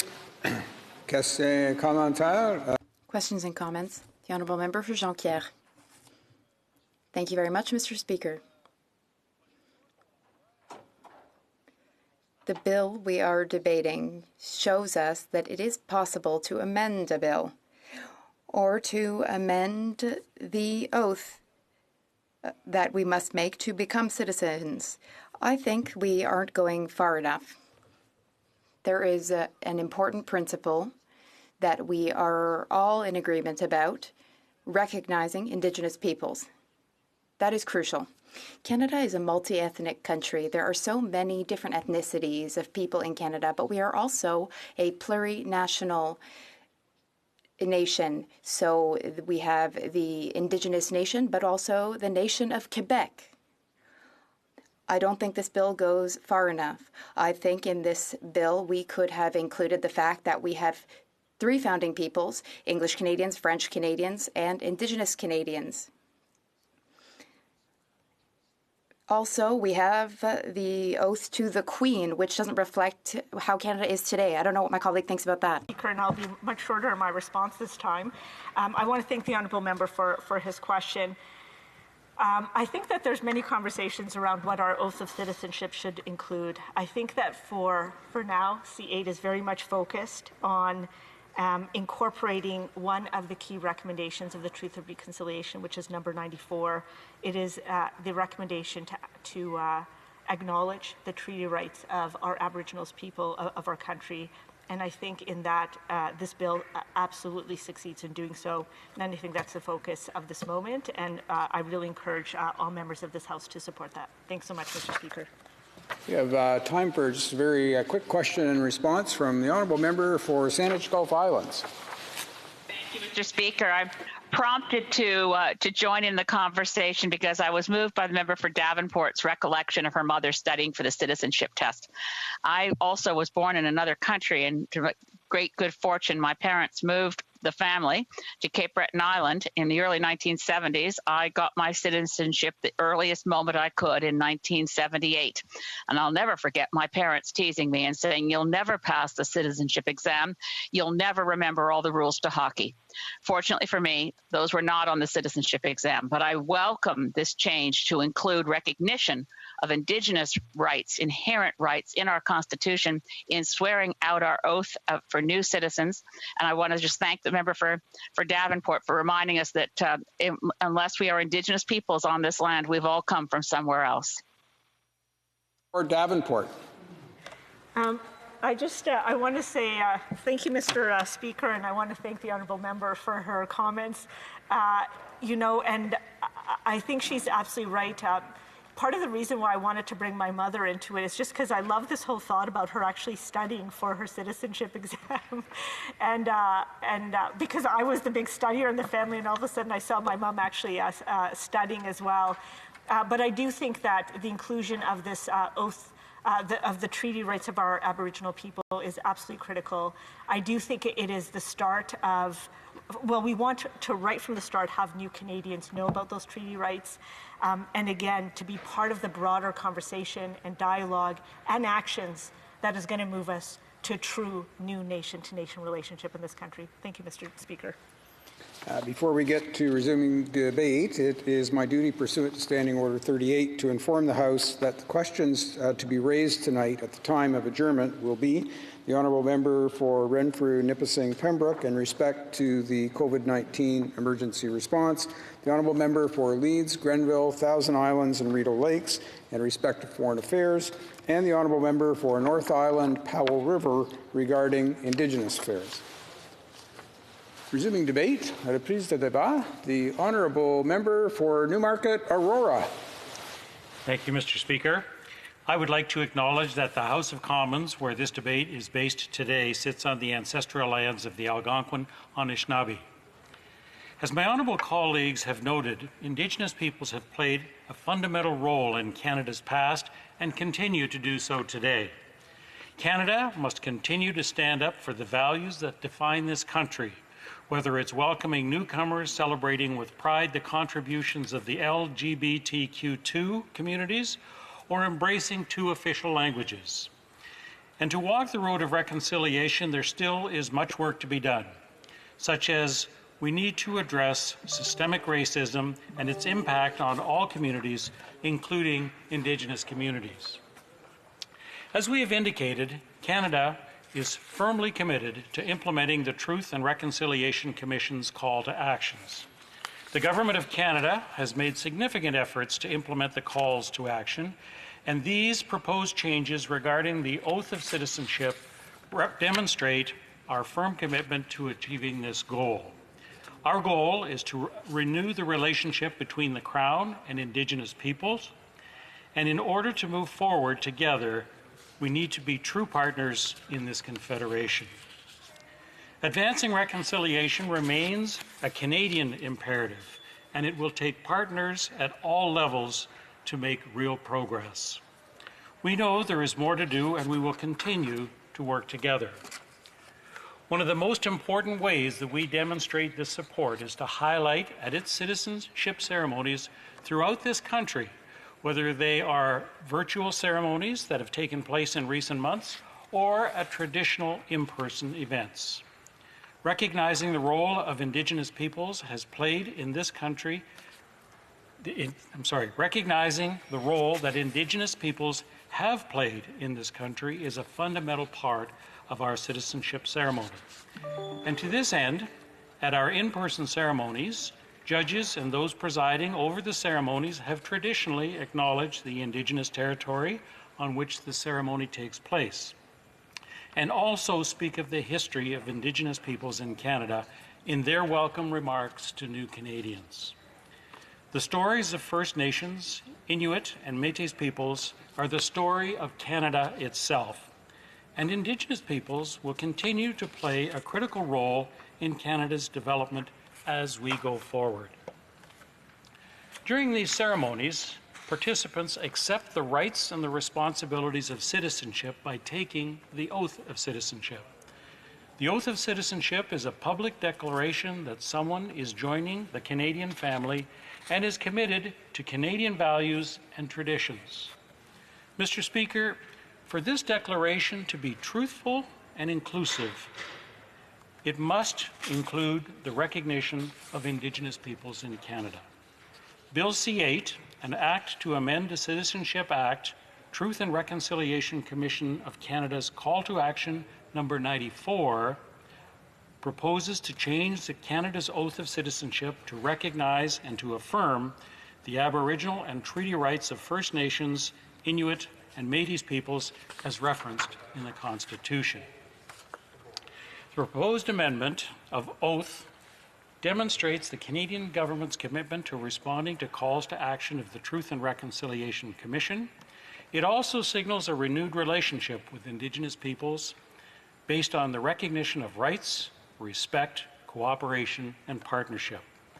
Reconciliation is an important part to all people in Canada, and the proposed changes to the oath would help and advance reconciliation with Indigenous people in Canada. This would demonstrate support for the diversity that the people of all origins contribute to Canada and our country's history, our fabric, and our identity. Thank you, Mr. Speaker. Questions and comments? Qu'est-ce commentaire? Questions and comments? Member for Skeena-Bulkley Valley. Thank you, Mr. Speaker, and I listened with interest to the honourable member's remarks about this important legislation. One of the things that we've heard a fair bit of mention in this debate is the slow progress that is being made on the 94 calls to action from the Truth and Reconciliation Commission. I believe the Yellowhead Institute estimated that at the current pace, it's going to be 2057 before all of the calls are implemented. I wonder if the honourable member could provide his thoughts on what the federal government could do differently to accelerate the pace of implementation and ensure that Indigenous people in this country don't have to wait until 2057 to see these important changes implemented. Honourable member for Newmarket Aurora. I thank the member for their important question. And it reminds me of something my father had always reminded me: act in haste and repent at leisure. And this reconciliation needs to be a process that engages all parties. And so it is important that we carefully consider the perspective of the individuals that we're working with, that we build on a partnership that everybody supports, and that unfortunately does take time.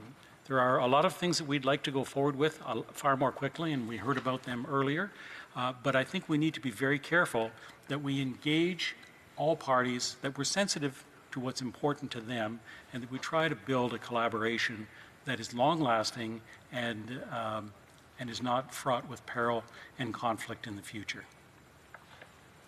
Questions and comments? Qu'est-ce commentaire? The honourable member for Lac-Saint-Jean. I just listened to the answer given by my honourable colleague and said we have to listen to the First Nations, and he's right.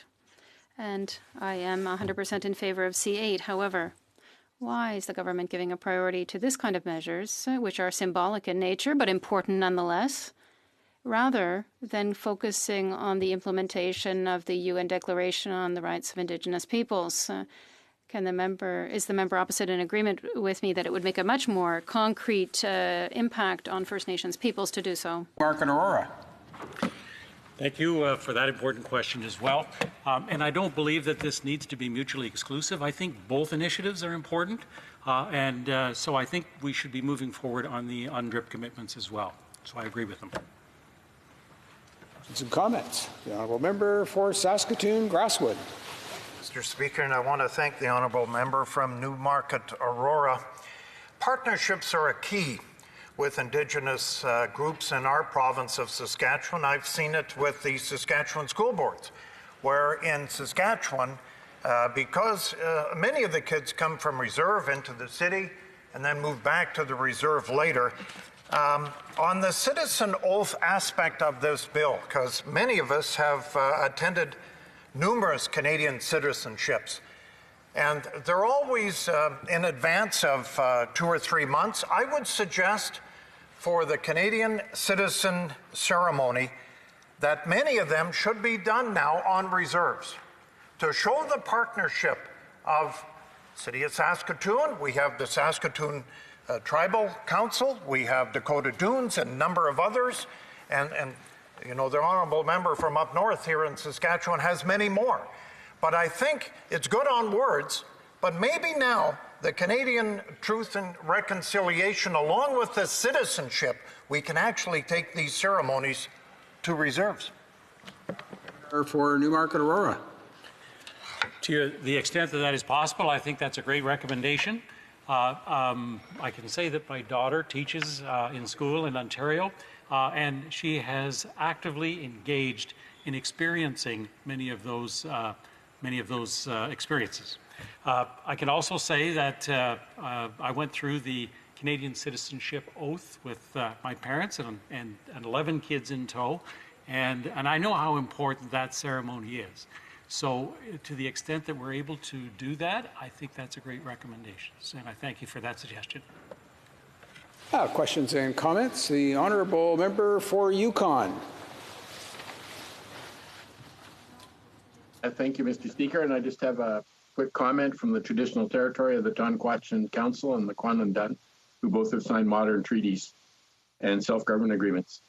I want people to think that if you bought a house, and everyone that's watching on TV, if you bought a house and then you went to move into it and they decided, well, the house wasn't yours, it's not being given to you. So you can imagine how First Nations, Indigenous people felt when they signed treaties and then they weren't honored with the same feeling. So this will give comfort, give acknowledgement to immigrants. As I mentioned in a recent previous debate, we didn't learn about this in school in any sufficient amount. So this will make the recognition of Indigenous rights, which is in the Constitution, and the sanctity of the treaties that we must abide by. And by the honor of the Crown, we should have abided by from the very beginning. And I think it's a great recognition of that. The honourable member for Newmarket Aurora.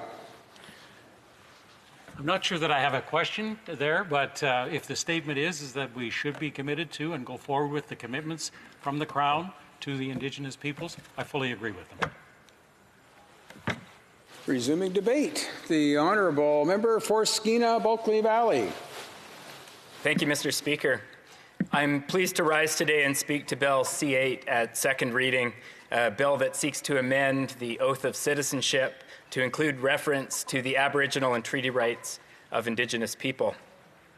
I support this bill firstly because it reflects call to action number 94 from the Truth and Reconciliation Commission,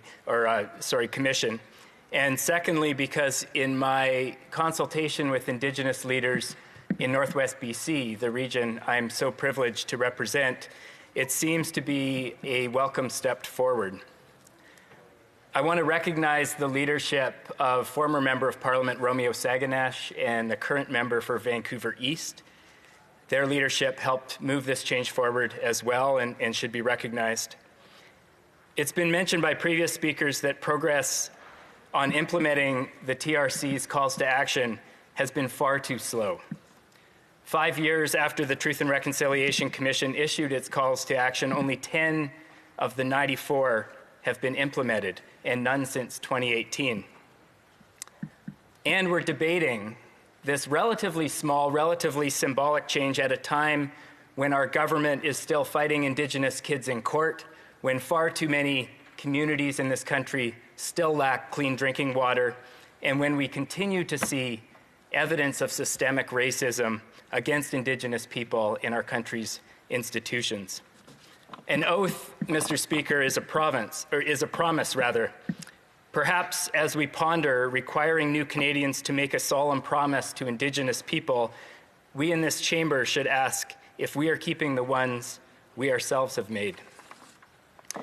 This is the third time a version of this bill has been introduced in this House, and it does beg the question of how the more significant calls to action will be legislated when such a simple change has suffered so many false starts. Yet Bill C8 does represent a step forward and should be passed into law as quickly as possible. It has been rightly noted that the true value of this bill will not come through the 19 words to be inserted into the oath, but rather, if this change creates an educational framework within which new Canadians can learn and reflect on the rights of Indigenous people, it will truly be a step forward. Northwest British Columbia comprises the unceded lands of the Tahltan, the Tlingit, the Tsimshian, the Haida, the Heiltsuk, the Gitgat, Gitsala, Awikno, Haisla, Newhak, Wet'suwet'en, Gitxsan, Carrier-Sakani, and Kaska nations. It's also the homeland of the Niska people, who are so proudly signatory to British Columbia's first modern treaty. In reflecting on this bill, Mr. Speaker, I ask myself what new Canadians living in Prince Rupert or Terrace or Houston or Smithers or Fraser Lake might learn about the First Peoples of their adopted home. Of course, and in light of this bill's origin, new Canadians must learn about the atrocity of residential schools, that such a thing may never happen again in our country.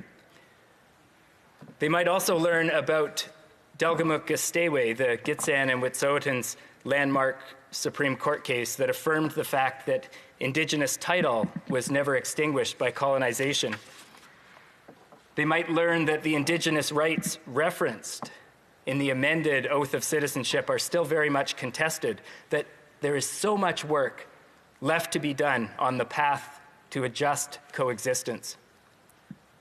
They might learn about the Nisga'a Treaty, which took the Nisga'a people, including leaders such as the late Joseph Gosnell, 113 years to achieve. They might learn about the feast system, a pillar of traditional governance, and about Canada's efforts to eliminate it forever in the name of assimilation. I spoke briefly on the weekend with the Gitxsan hereditary chief Gwinnenix, Yvonne Latai, a wonderful woman who shared an hour of her time.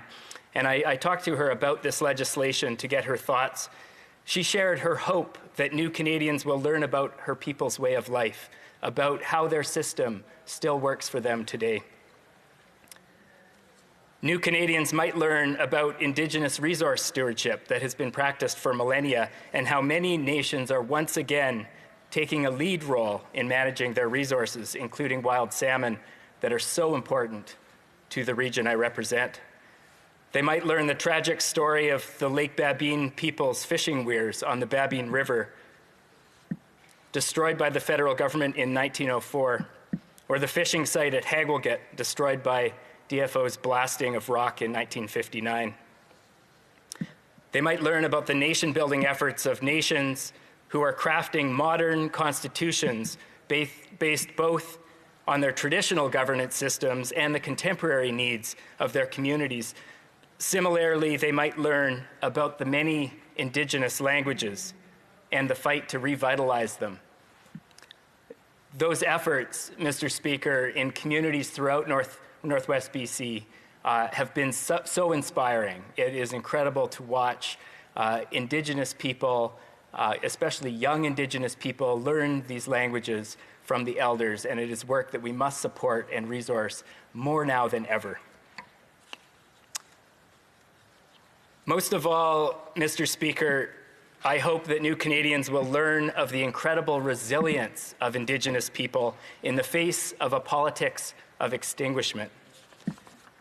In the words of Chad Day, the president of the Tahltan Central Government, it would be good if they learned that we are still here.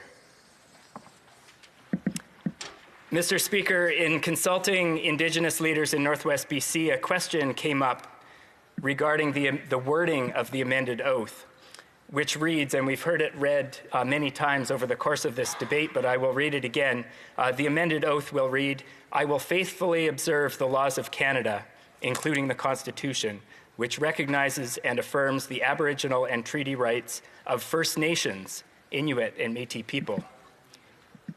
Increasingly, the term First Nation is used to refer to a band created under the Indian Act, and Indigenous nation to refer to larger groups of Indigenous peoples.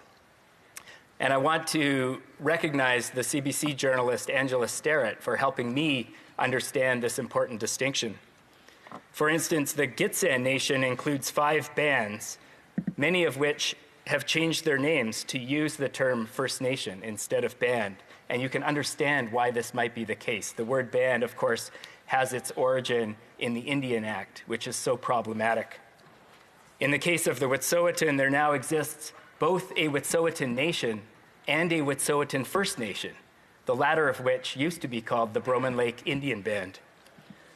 This may seem like somewhat of a pedantic technical point, but the question of which group is the proper rights holder under Section 35 of our Constitution is very much contested.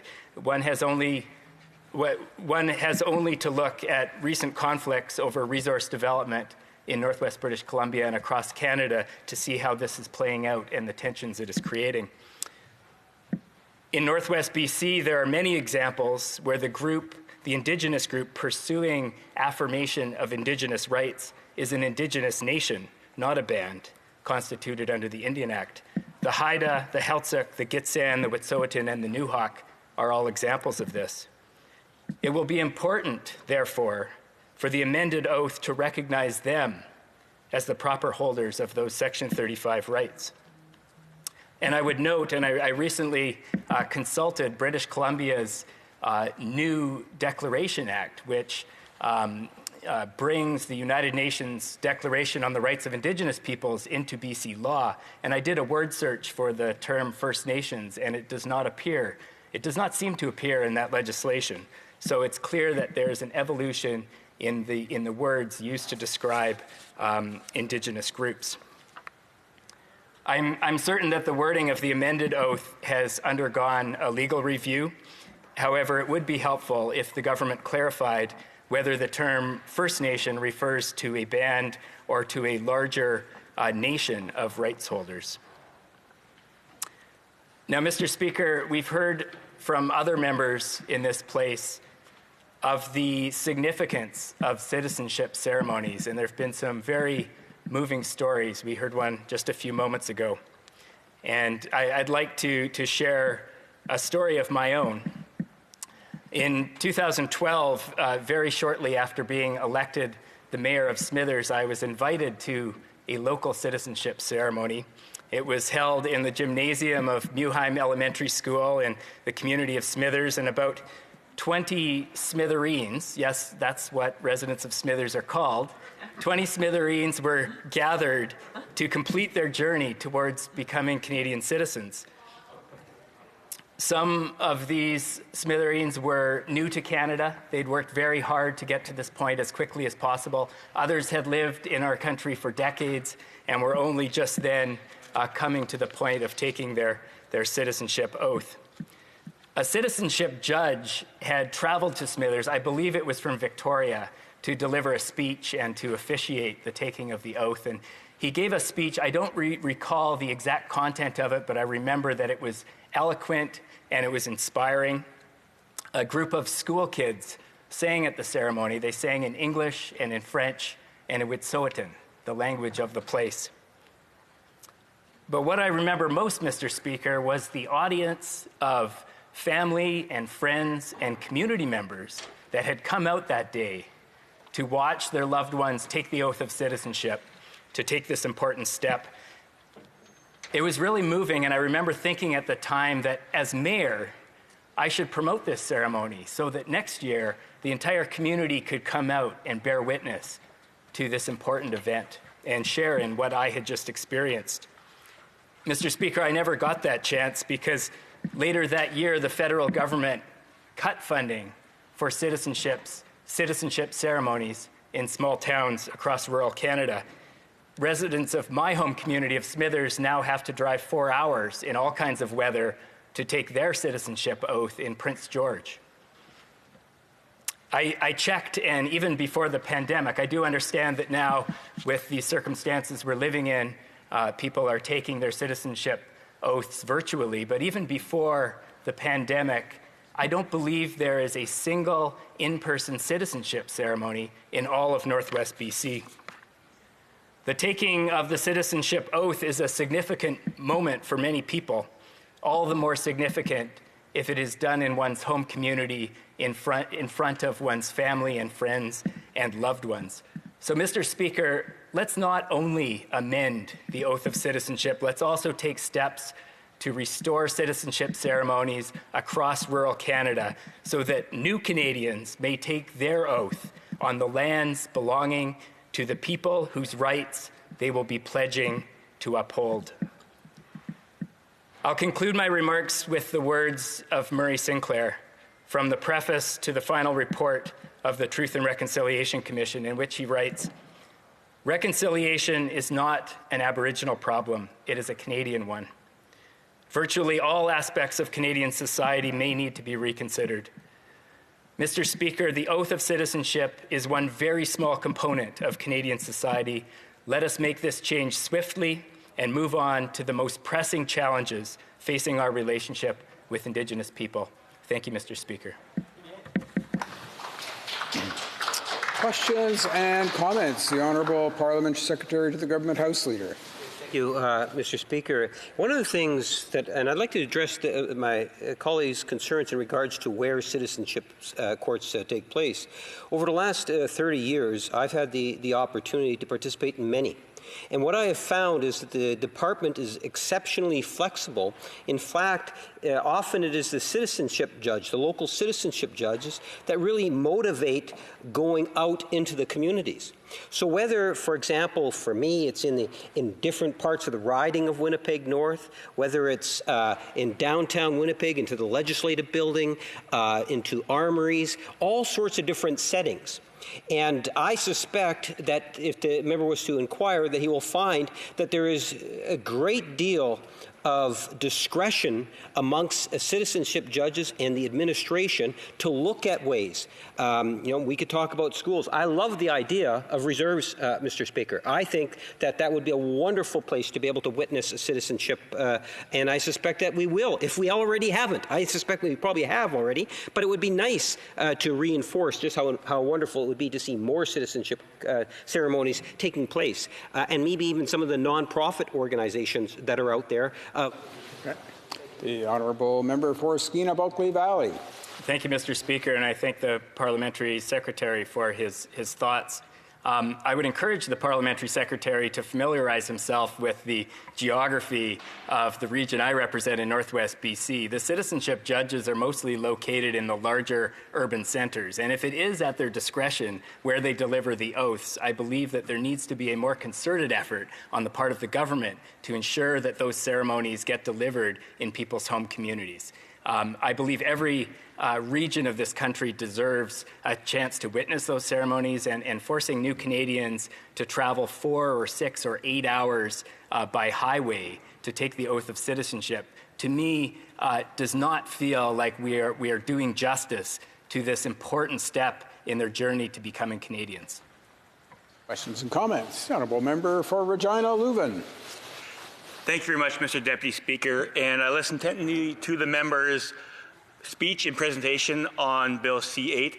And I was fortunate enough to be a member of the Legislative Assembly when the Government of Saskatchewan introduced treaty education for the curriculum throughout the province. And it was a big part of our walk towards reconciliation, truth and reconciliation, to ensure that young people and members throughout elementary school were learning about treaty education and what happened and how the treaties were signed. So I think it's incumbent on all of us to take that mantle up and be advocates and talk to our provincial government. So I was just wondering, in BC, is there a move towards treaty education? I'm not quite familiar with it. And within his own area, has he been a strong advocate for treaty education throughout the curriculum in elementary and high schools? Member for Skeena-Bulkley Valley. I thank the honourable member for the question.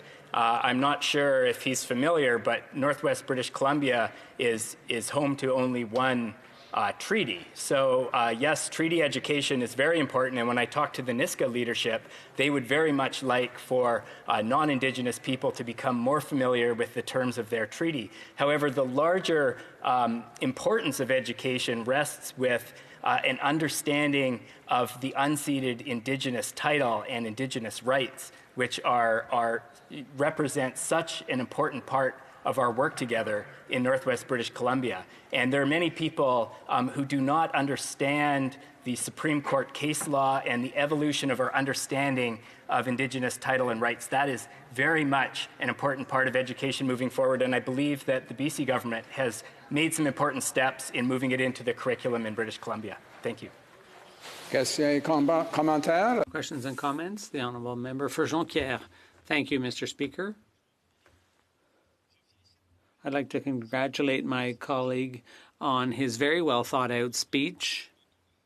And I think he's put his finger on something that's correct, something that's accurate in my view, which is the recognition, which we see in this bill, a recognition of the fundamental nature of First Nations.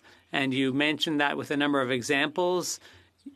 You talked, for example, about how Indigenous people see nature, their relationship with nature, and we have a lot to learn from that. Also, culturally, we have at the university in Chicoutimi a group called Nikanite that is trying to revalue Indigenous culture. So I think you've really identified something crucial, which is that recognition. But I have a little quick question for you. The problem with this bill, for me, is that there's a recognition that's lacking, and that is the recognition of the Francophone nation, which when a person makes an oath, they should be aware that one of the founding peoples is the French speakers, and we haven't even signed the Constitution yet. So I think there's some education to be done on that too. I wonder what my colleague has to say about that. The honourable member for Skeena Bulkley Valley. My colleague's intervention and his question. That does indeed, I believe, warrant discussion. My concern would be that the topic we have in front of us is a very specific one related to our relationship with Indigenous peoples, which is a fundamental one. And this is not to take away from what the honourable member has offered, but I believe that topic is probably best discussed at a separate time. The change we have before us has suffered many false starts, as I mentioned in my speech, and I believe should be passed into law swiftly, and then we can move on to other discussions about citizenship, and perhaps the ideas that the member presented could be discussed at a later time. Merci. Questions and comments? The honourable member for Hamilton Mountain. Thank you, Mr. Speaker, and I appreciate my colleague's speech. And I know this is a very important matter to us, to the NDP. It's a step forward going into many, many changes that need to be done. Changing the citizenship oath. Some people might think it's symbolic, but it is an important step going forward. But it's taken the government for almost 5 years to implement this. And it's very concerning that with all the other issues that we have on missing, murdered Indigenous women and girls, and the clean water, the mold they're living with, all kinds of different issues, that taken 5 years just to do this. Does my friend feel that the government has been procrastinating on these issues? And does he see some of the Liberal Party members talking so positive that they would take a better stance in moving some of these other issues forward at a faster pace? Thank you. Member for Skeena Bulkley Valley. Thank you, Mr. Speaker, and I appreciate the member from Hamilton Mountain's question. Certainly, this question around the pace of change has been one that has come up several times. You may have heard me just ask my colleague across the way a similar question. I don't believe, Mr. Speaker, that if we are asking ourselves if the pace of change is fast enough, that the current government is the right party to be asking that question. Of course, they are going to defend the glacially slow pace at which these changes are being implemented. The proper people to be asking, Mr. Speaker, are the leaders of the Indigenous nations within this country. And I think I'm almost positive that if you ask Indigenous leaders if the pace of change on the Truth and Reconciliation Commission's calls to action has been adequate, they will be almost unanimous in saying that no, they have not. So much more needs to be done. This is some of the most important work that we can do together as a country, and it's time to stop dragging our feet and get on with it. Thank you, Mr. Speaker. We have time for one more short question and response. The honourable member for Saanich Gulf Islands. Thank you, Mr. Speaker. In a short exchange, I just wanted to thank the honourable member for Skeena Bulkley Valley.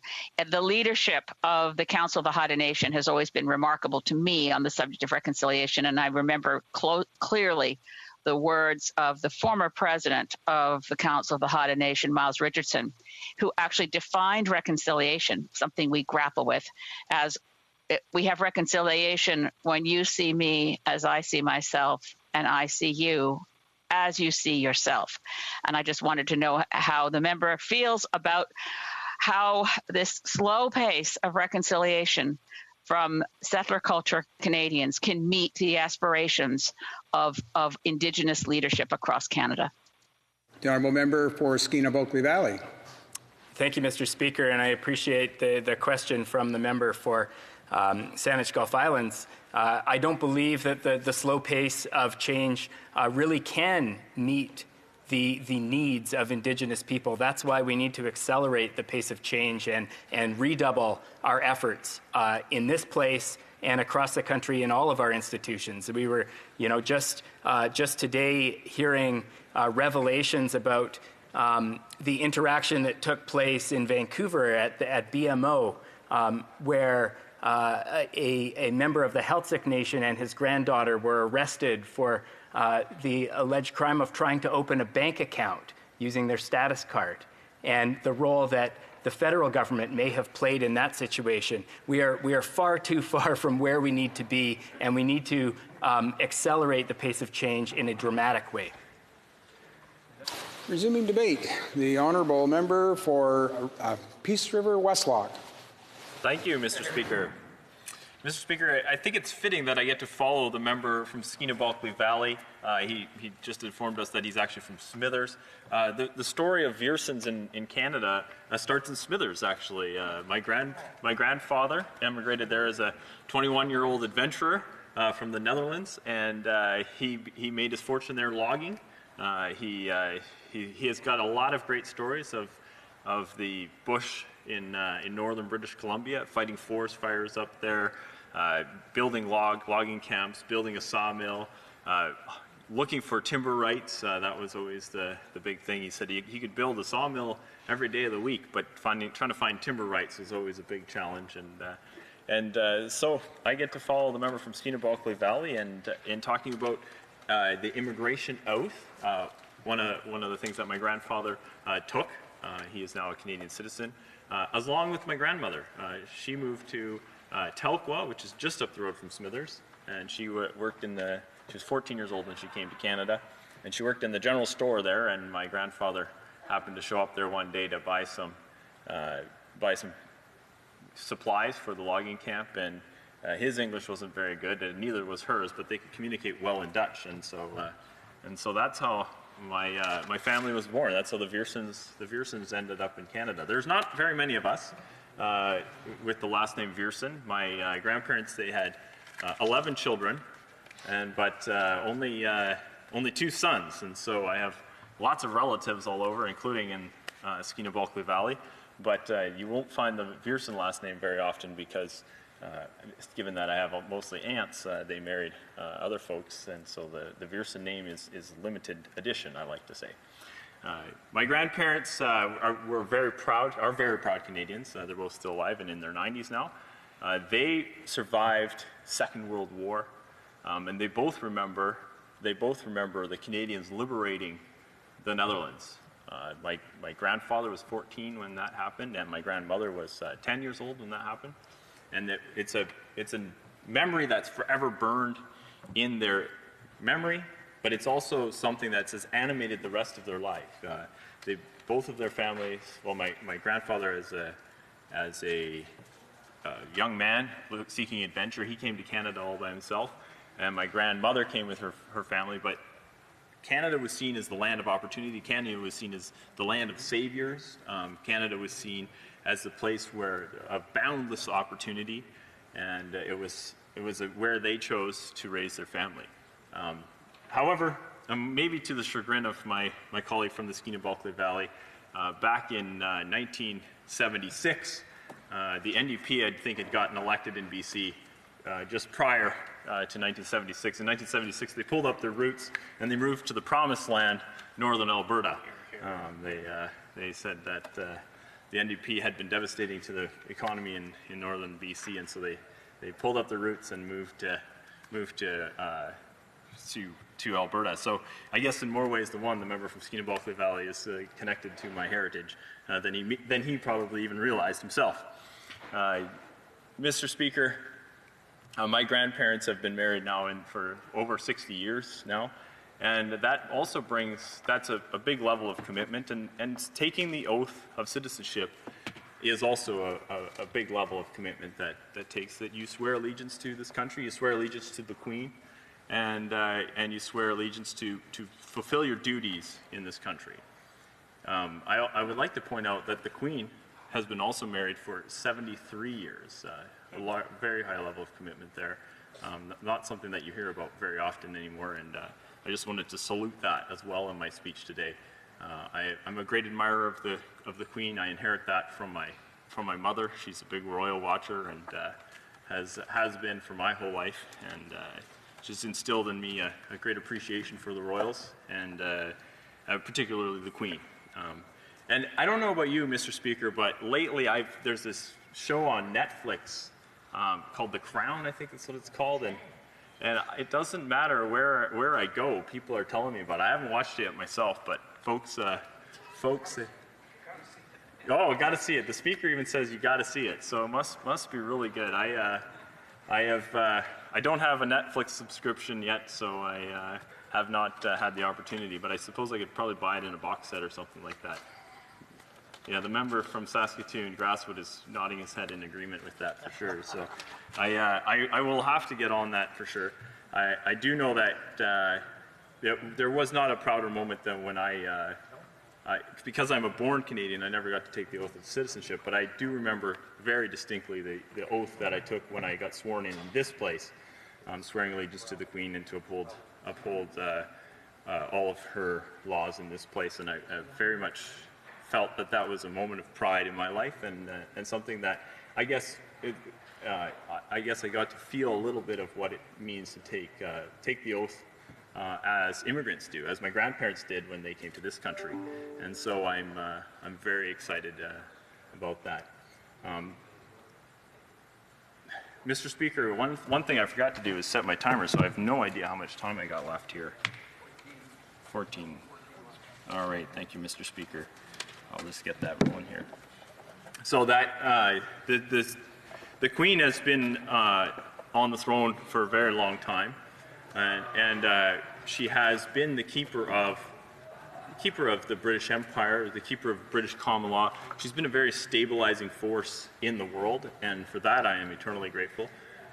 She has got a great title, the keeper of the Commonwealth, the keeper of the faith, and I think that she will be sadly missed. She is growing older every year, Mr. Speaker, and I know that I think that her husband now has quit driving on the public roads, and although I know that she still likes to drive her Land Rover around often, and that's one of the things that me and her have in common, is that we both like to drive our 4x4s around, and so I do very much appreciate that about her. Although I must say I'm more of a Jeep guy and not a Land Rover person, but yeah.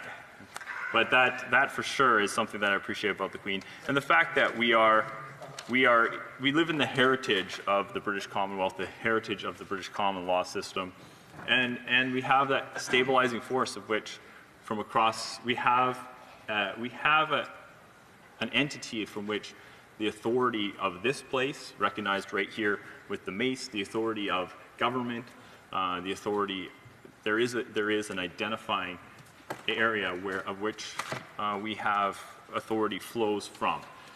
That is something that we often take for granted right here in this country. We take that for granted. But I would say that that's one of the reasons why Canada is a much more stable country than, say, our neighbors to the south, because they don't necessarily have that figurehead, that authority figure that is a constant in their political structure and their power structure.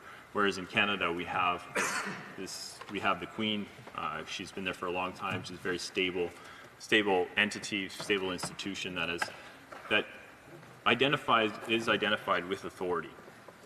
And so I very much appreciate the Queen, and I'm very glad that we do swear allegiance to the Queen, not only when we're sworn into this place, but if you become a member of Canada, or a citizen of Canada, that you recognize that, and that you also then recognize the requirements of being a citizen, that you must abide by the rules that have been governing this place, that is put in place through the authority of the Queen, the treaties that's what this bill is really doing, Mr. Speaker, is recognizing the treaties that the Crown, the Queen, has signed. Peace treaties. Where I'm from, Mr. Speaker, is Treaty 8 territory. Actually, right where I live, I think is Treaty 6 territory, but just across the river about 10 kilometers away, is Treaty 8, and the vast majority of my riding is Treaty 8 territory.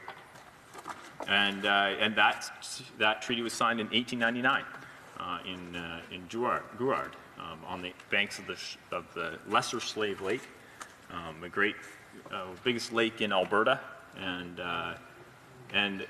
since that time there has been peace.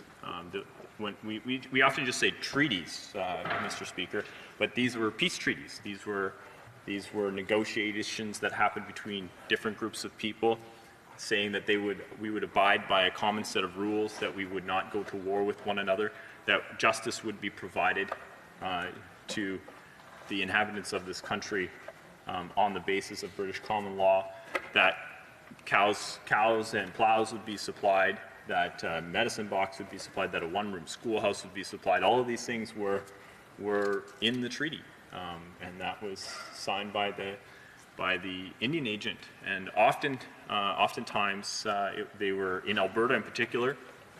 These treaties were helped along by a gentleman named Father Lacombe. There's a whole town in Alberta called Lacombe named after him, and he was a great friend of the First Nations and somebody that spoke Cree fluently and could communicate and advocate on behalf of the Cree people. And so he did a great job in helping to establish these treaties. Treaties 6, 7, and 8, I think, are all represented in Alberta. And we have ever since lived under these treaties. Mr. Speaker, I often call my riding the Promised Land. I don't know if you've heard this before, but where I come from, we've got the honey capital of Canada in the town of Falher, and we also have about 7,500 dairy animals. So it's literally flowing with milk and honey. We also have the municipal districts of peace and opportunity. So it's a place of peace and opportunity. And it's all based on a promise called Treaty 8. And so I always advocate that where I come from is truly the Promised Land, land flowing with milk and honey, land of peace and opportunity. And I think everybody should live there. We've got lots of land to go around. We are the size of Peace River Westlock, the riding that I represent, is the size of a mid-sized European country. The Netherlands, where my ancestors come from, is 2.5 times smaller than the riding of Peace River Westlock. So just to give you some examples or some idea of the scale of the riding. There are 14 First Nations in northern Alberta that I have the privilege of representing. All of them are Cree speaking, all of them are Cree people, and they live across the landscape from right beside the town of Slave Lake in the Sawridge Band to very remote, right on the edge of the Wood Buffalo National Park in Garden Creek or Garden River, depending on who you talk to, that community up there. And these communities are vibrant. They are surviving very well in northern Alberta due to natural resource development. Many of them have road construction companies. They've got logging companies. They've got oil service companies, and they've been blessed by the abundance of natural resources of which we live in the middle of. However, more recently, the lack of pipelines being built in this country have led to a reduction in the number of jobs in northern Alberta, and so many of these companies are many of these bands are beginning to struggle as they have to lay off their own people, given the fact that we don't have an access to markets for our products. There's a massive discount because of that for our products. So when oil hits all-time lows, Alberta Oil actually goes into negative territory, and so we need to ensure that we have market access, and we need to ensure that our First Nations brothers and sisters get to participate in the economy the same as everybody else from Toronto, Montreal, Vancouver. We need to ensure that those living in northern Alberta, those living in Treaty 8, have the opportunities. And so while this bill is an important one, it won't necessarily bring a tangible results that we're looking for on some of these major issues around employment in First Nations, around drinking water on reserve, around whether or not the Charter of Rights and Freedoms applies on reserves. Mr. Speaker, this is something that I bring up often. My hometown, or the town that I live nearest to, is the town of Barrhead, Alberta. In about 30 seconds, Mr. Speaker, I can Google and I can have the financial statements of the town. I can see how much the mayor makes. I can see where the money is being spent from the town of Barrhead. It's all publicly disclosed. One of the things that our First Nation brothers and sisters don't have is the ability to do that. Many times the funds of the band are the documentation is not up to date. It's not readily available on the band's website. All of these kinds of things. This is part of the First Nation Financial Transparency Act that our government put in and that the current government is not enforcing. I hear from band members all the time that come to me. I've been most recently dealing with Denise from northern Alberta, and she's very concerned about the fact that there's been a dispersal of funds known as the Cows and Plows settlement, so there's been multiple bands that have reached agreements with the federal government around cows and plows, and yet there hasn't been a consistent outlay of these funds, and how from one band to the next there's discrepancies. And so she would like to know where are these funds going and how are these funds being managed, and the answers aren't forthcoming. And so these are another one of the areas where we'd like to see some action from the government to ensure that the relationship between Canada and the First Nations, given we are all treaty people, that relationship be strong. The other thing, Mr. Speaker, I just want to point out a little bit before is just around that very issue. Does the Charter of Rights and Freedoms apply on reserve? That's a question that doesn't get asked often, but do band leaders owe their band members the same rights and privileges as any other level of government is required to provide? And that under the treaty, particularly where I'm from, Treaty 8, I would argue that that is the case, and I do argue that that is the case. And so we work hard advocating for individual band members to be given the same rights as Canadians in relationship to any level of government in Canada in regards to the treaty or the Charter of Rights and Freedoms applying to them. We also bring that to the First Nations in my riding. That's an interesting question. I remember the member from Winnipeg Centre in the previous Parliament. Him and I had long discussions about that, and it's something that I think needs a little more work to ensure that that is indeed the case, that those living on reserve are availed with all the rights and privileges that are granted in the Charter of Rights and Freedoms, the Canadian Constitution. This is something that they signed when they signed the treaty, Mr. Speaker. They became Canadian. The Charter of Rights then therefore applies to them, and is something that is a document that they should be able to hold their own band leadership to account with, as well as the federal government and the provincial government and the municipal government, depending on which government that they live under. Lastly, Mr. Speaker, I just want to talk a little bit around prorogation. The fact that this bill was here in the beginning of the Parliament, and now it's back again, but it's got a new number, and that just leads to a lot of confusion.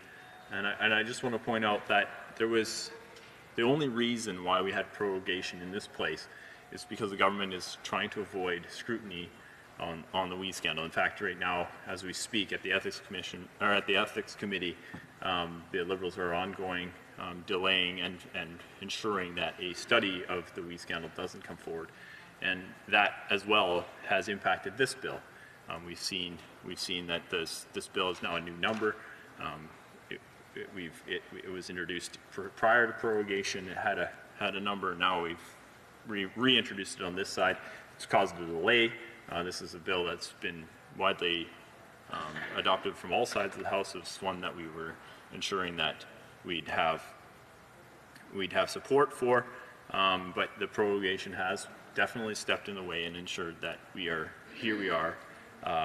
with a new number, a little bit of confusion around which bill we should be supporting, which bill we shouldn't be supporting, and I advocated for this bill with my own First Nations, 14 First Nations in Northern Alberta, prior to prorogation, and now I'm coming back to them and have to explain why there's a new number and that we never passed the last one and there was a prorogation and all of that stuff. And so I guess just to mention that the government is definitely ducking and jiving in order to get around having to answer questions around the WE scandal. In fact, that they'd shut this whole place down to ensure that that improprieties that have happened around the dispersal of funds in this country, the Canadian taxpayers' dollars, has come to light. So with that, I'd like to just put on the record that I'll be supporting this bill. I look forward to its passage, and I want to thank you very much for recognizing me today, Mr. Speaker. Thank you. Questions and comments? Question commentaire. The Honourable Parliamentary Secretary to the Minister of Foreign Affairs. Thank you, Mr. Speaker, and I want to thank the member for both his support for this bill and also for his speech. I want to just comment that he began speaking about the liberation of Holland, the liberation of the Netherlands, and the significant role of Indigenous people in that, Canada in that liberation. When I toured the sites of the liberation in the Netherlands for the 65th anniversary, I went with an Indigenous soldier who had liberated the Netherlands. And I would have much appreciated if the member had talked about the significant role that Indigenous Canadians have played in those things, which would be a reason that we would want to recognize their treaty rights in our citizenship oath. And I just wanted to say that I want to quote Irene Plant, who says, "Kagi pon noten tuk," which is meaning the fighting has ended. And that symbolizes why we need in this House to stand up and not talk about prorogation and not talk about other things, but talk about the significant role that Indigenous Canadians have played in the history of Canada and in the history of the world, and make sure that we honour them and their treaties. So I'm just wondering if the honourable member has an understanding of the role of Indigenous people in the Canadian Armed Services and the liberation of the Netherlands. The Honourable Member for Peace River Westlock. Thank you, Mr. Speaker, and I want to thank the honourable colleague for his question. I do, in fact, have a great appreciation for that. We have a monument in Peace River dedicated to the Indigenous soldiers that fought in all of the wars. Particularly, there was one very famous sniper that comes from Northern Alberta, and I have acknowledged him several times. Every Remembrance Day, we put up a thing remembering him in particular. I also would like to just reach out across the aisle to my honourable member and see if he can support an initiative that we've been pushing to get an Indigenous soldier on the $5 bill. Thank you, Mr. Speaker. Questions and comments. The Honourable Member for Jean-Pierre. Thank you, Mr. Speaker. Where should I begin? Well, first, I'd like to thank my colleague for a very surprising speech. We learned about his grandparents who were married for 60 years. That's lovely. We heard about prorogation, we heard about the oil patch, and we also heard about the speech about the Queen. And that part was really interesting for me. When you talk to a Quebecer about the Queen, the first thing that comes to mind is imperialism and the conquering of French Canada. Here's what I wonder. There's only one thing in this bill that interests me, which is recognizing Indigenous peoples. I have a question for my colleague. He said that a commitment is something serious. When we take an oath of affirmation or of citizenship, it's serious. And we learned about the colleague's grandparents and a little bit about his life and the commitment that his grandparents made. But the Constitution that's being referenced here, well, we never signed it. Thank you, Mr. Chair. And I want to thank the honourable colleague for his question. I'm glad he listened so intently to my speech. I do try to make them engaging, and I do also appreciate when I can see that is working in the engagement, and I appreciate that a lot. Around the commitment, Many Canadians have disagreed with the Charter of Rights and Freedoms being adopted. That said, there was a process put in place of, I think it was 10 provinces representing 80% of the population needed to adopt it in order for it to be the Canadian Constitution. That Quebec did not sign on to that. I do know that, but it does not change the fact that we have now, since 1982, if my memory serves me well, lived under this Constitution. It has been a Constitution that has worked for us, and I do not hear for anybody calling for the Constitution to be disenshrined.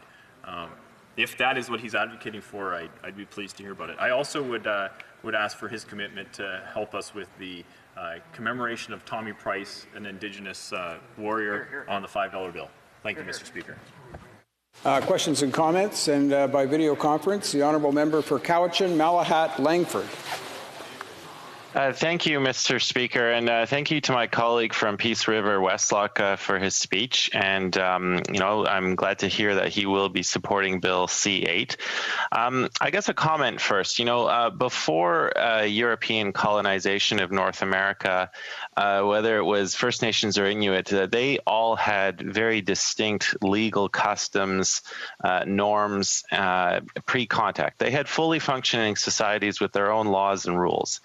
And then, of course, after contact, many of those were subsided under European contact. But if we are truly to acknowledge a nation-to-nation relationship, there has to be that acknowledgement of what existed pre-contact. Now, here, with this new affirmation, we are recognizing the Aboriginal and treaty rights of First Nations, Inuit, and Métis peoples. I'm glad to hear his acknowledgement of that and support of that. My question, Mr. Speaker, is that how does he jive that stance with his vote in the previous Parliament against Bill C-262, which was affirming the UN Declaration on the Rights of Indigenous Peoples? How does he differentiate between those two sets of rights? I'd like to hear the member comment on that. Thank you. The honourable member for Peace River, Westlock. Thank you, Mr. Chair. To the honourable colleague, I think this question is very similar to actually the one that I received from the block around who does the Charter apply to, and I addressed that a little bit in my speech, and the fact that not all Canadians signed on to the Charter when it was brought into place, but it has de facto now existed for 30-some years, speaks to the fact that it doesn't matter where you live in Canada, the Charter of Rights and Freedoms is something that applies to you, and that you can then use those rights and freedoms in relationship to the government of the day.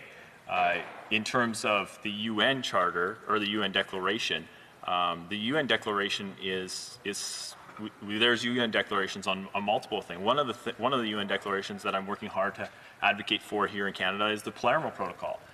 This is a protocol, this is a UN declaration that gives you an ability to identify if somebody's being trafficked in Canada. This is not something that we would just write into Canadian law, but we would make Canadian law jive with the Palermo Protocol. I think the same applies for Indigenous rights. Thank you, Mr. Speaker. Questions and comments? The honourable member for Calgary Centre. Merci, Monsieur le Président. Thank you, Mr. Speaker. I want to thank my colleague, particularly for his comments about his riding. I have spent a number of weeks in his riding. I did so when I was a young person. It's one of the best ridings. I didn't hear what he said about all the French-speaking municipalities in his riding. Perhaps he could tell us or talk to us about those towns with many Canadians who have come from Quebec and built municipalities a number of years ago. And there are French communities that now exist and that have continued to exist. There is also Métis communities. Please, I wish to hear him speak to this. Westlock. Well, thank you, Mr. Chair, for that. Through you to the honourable colleague for that great question. Yeah, a lot of people don't know this, but Northern Alberta is the home to 4,000 French-speaking people. And particularly, there was a Ms. Bombardier, I remember a couple of years back, she took a swipe at them. She said that outside of Quebec, there were no thriving French-speaking communities. Well, to Ms. Bombardier, I want to say, come to Saint Isidore, come to the Festival and check it out. It's a thriving French community. Come to Guy, come to Mary Rain, come to Falaire. You got a Rhett on the stop signs, and you got French radio station everywhere you go. So come on down. We'll show you the French way of life in Northern Alberta. Thank you. We have time just for a short intervention. The honourable member for Skeena Bulkley Valley. Thank you, Mr. Speaker. I listened closely to the member for Peace River Westlock's speech. I was looking for references to the particular bill that we're debating, and I found that the remarks did veerson around a fair bit before getting to the gist of the matter. The member and I do share a connection to the Bulkley Valley, the beautiful Bulkley Valley in northwest BC. One of the most impactful parts of my time as mayor was helping to tell the story alongside the Wet'suwet'en people of the relationship between the early settlers to that area and the Wet'suwet'en nation. I wonder if the member is familiar with some of that painful history, and if not, if I can provide him with the book Shared Histories, which documents it in great detail. Thank you, Mr. Speaker. For Peace River Westlock. No, Mr. Speaker, I have to answer that. I do not know much about the Wet'suwet'en people at all from his writing. However, my family has had a great connection with the Carrier people around Babine Lake.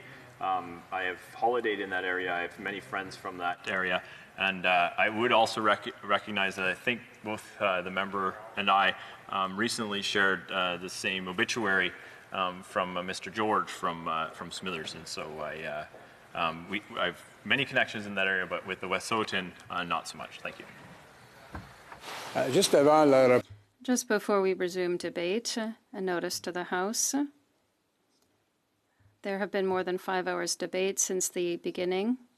On this motion, therefore, all interventions will be limited, as of now, to 10 minutes for the speeches, 5 minutes for the question and answer or comment period. Resuming debate. The honourable member for Rivière-du-Nord. Thank you, Mr. Speaker. Mr. Speaker, it's unfortunate because the Bloc Québécois has always stood proudly beside the First Nations peoples. We've always defended the rights of First Nations from treaties or any other agreement. And today we find ourselves having to take a position against C8, Mr. Speaker. And I think it's quite unfortunate. Unfortunate because all the Liberal government needed to do was to recognize the Aboriginal rights, the Aboriginal and treaty rights of First Nations, and there was a multitude of ways to do this. Yet they decided to go through the poison pill method, and they instrumentalized the rights of First Nations in order to try to tell this House, Mr. Speaker, that it was a good thing that newcomers have to swear to faithfully bear allegiance to the Canadian Constitution. This is the text we see in C8. The problem with this is that it's not the case in Quebec. In Quebec, as you know, Mr. Speaker, successive governments since the Constitution of 1982 have always refused to recognize the authority of that Constitution and to sign it. And I would like to quote a few examples of unanimous motions at the National Assembly of Quebec, Mr. Speaker, to that end. April 17, 2002, the Premier was Bernard Landry, that the National Assembly reaffirms that it never signed the 1982 Constitution to reduce the powers and rights of Quebec without the National Assembly's consent. It's always remains unacceptable to Quebec. June 14th, 2007, Jean Charest was Premier of Quebec at the time, a good Liberal, Mr. Speaker. And the motion, once again, was unanimous and said the National Assembly of Quebec 25 years ago this year was called upon to vote on the Constitution Act, Quebec has never signed the agreement which would have reduced the powers and authorities of Quebec without its consent, and that the Constitutional Act of 1982 remains unacceptable for Quebec. Mr. Speaker, I imagine that the colleagues in this House will be consistent, and I would like to mention that the member for Bourassa, the Liberal member for Bourassa at the time, was the member for Viau, and he was a member, therefore, of the National Assembly of Quebec when that was adopted on November 16th, 2011. The member for Bourassa was still a member of the National Assembly in Quebec, but also my well-respected colleague, currently the government House leader, member for Louis Saint-Laurent, who was at that time the member of the National Assembly for Chauveau. So the member for Bourassa and the member for Louis Saint-Laurent were members in the National Assembly when they passed the unanimous motion that the National Assembly of Quebec reminds that 30 years ago this year, the Constitution Act of 1982 was passed without Quebec's agreement, and it formally reaffirms the fact that it never signed to the agreement, which would have reduced the powers and authorities of Quebec without its consent, and that the Constitution Act in 1982 remains unacceptable for Quebec. So I imagine that my colleague from Bourassa and my colleague from Louis Saint-Laurent will obviously not be able to vote in favor of C8, Madam Speaker, a final on April 17th, 2012. And once again, my colleague from Louis Saint-Laurent, current government House, Conservative House leader, was a member of the National Assembly when a unanimous motion was passed on that date that the National Assembly of Quebec reminds that 30 years ago, the 1982 Constitution Act was enshrined without the consent of Quebec. It would have reduced the powers and authorities of Quebec without its agreement, and this Constitution of 1982 remains unacceptable to Quebec. So, Mr. Speaker, I have a great deal of confidence in the consistency of my colleagues from Bourassa and Louis Saint-Laurent to doubt that they will vote against this bill, C8, and this bill would ask newcomers to Canada to swear and to faithfully uphold the Canadian Constitution, which at the time it was recognized that it wasn't acceptable for Quebec. Well, these are unanimous motions at the National Assembly, but there were different statements by the Quebec premiers that were, in addition, René Lévesque. It will not surprise you to hear that he said in 1978 that Quebec would never agree to the repatriation of the Canadian Constitution, and he repeated the same thing a number of times. I would say Robert Bourassa, who was Premier of Quebec, a good Liberal as well, and he tells us Quebec must be able to say no to any constitutional amendment that could affect the powers of the National Assembly as well as any other institutions in the Canadian Federation. And once again, I quote, no Quebec government can accept a constitutional agreement without a veto right during his second term. Madam Speaker, on May 9th, 1986, Robert Bourassa, still Liberal Premier of Quebec, said the following: no Quebec government of any political party whatsoever could sign the 1982 Constitution Act in its current form. If certain modifications were made, it could be acceptable to Quebec. And here we're talking about the 5 conditions, the historic conditions that Quebec had set out for the signing of the Constitution. That was in 1986. René Lévesque, Robert Bourassa, and there are others, Madam Speaker, people that are more well-known in this House, Lucien Bouchard, Premier of Quebec, but also who sat here as a member of the Conservative Party. And he said in 1997 the government will not join any constitutional talks. And this was following the failure of the Meech Lake talks.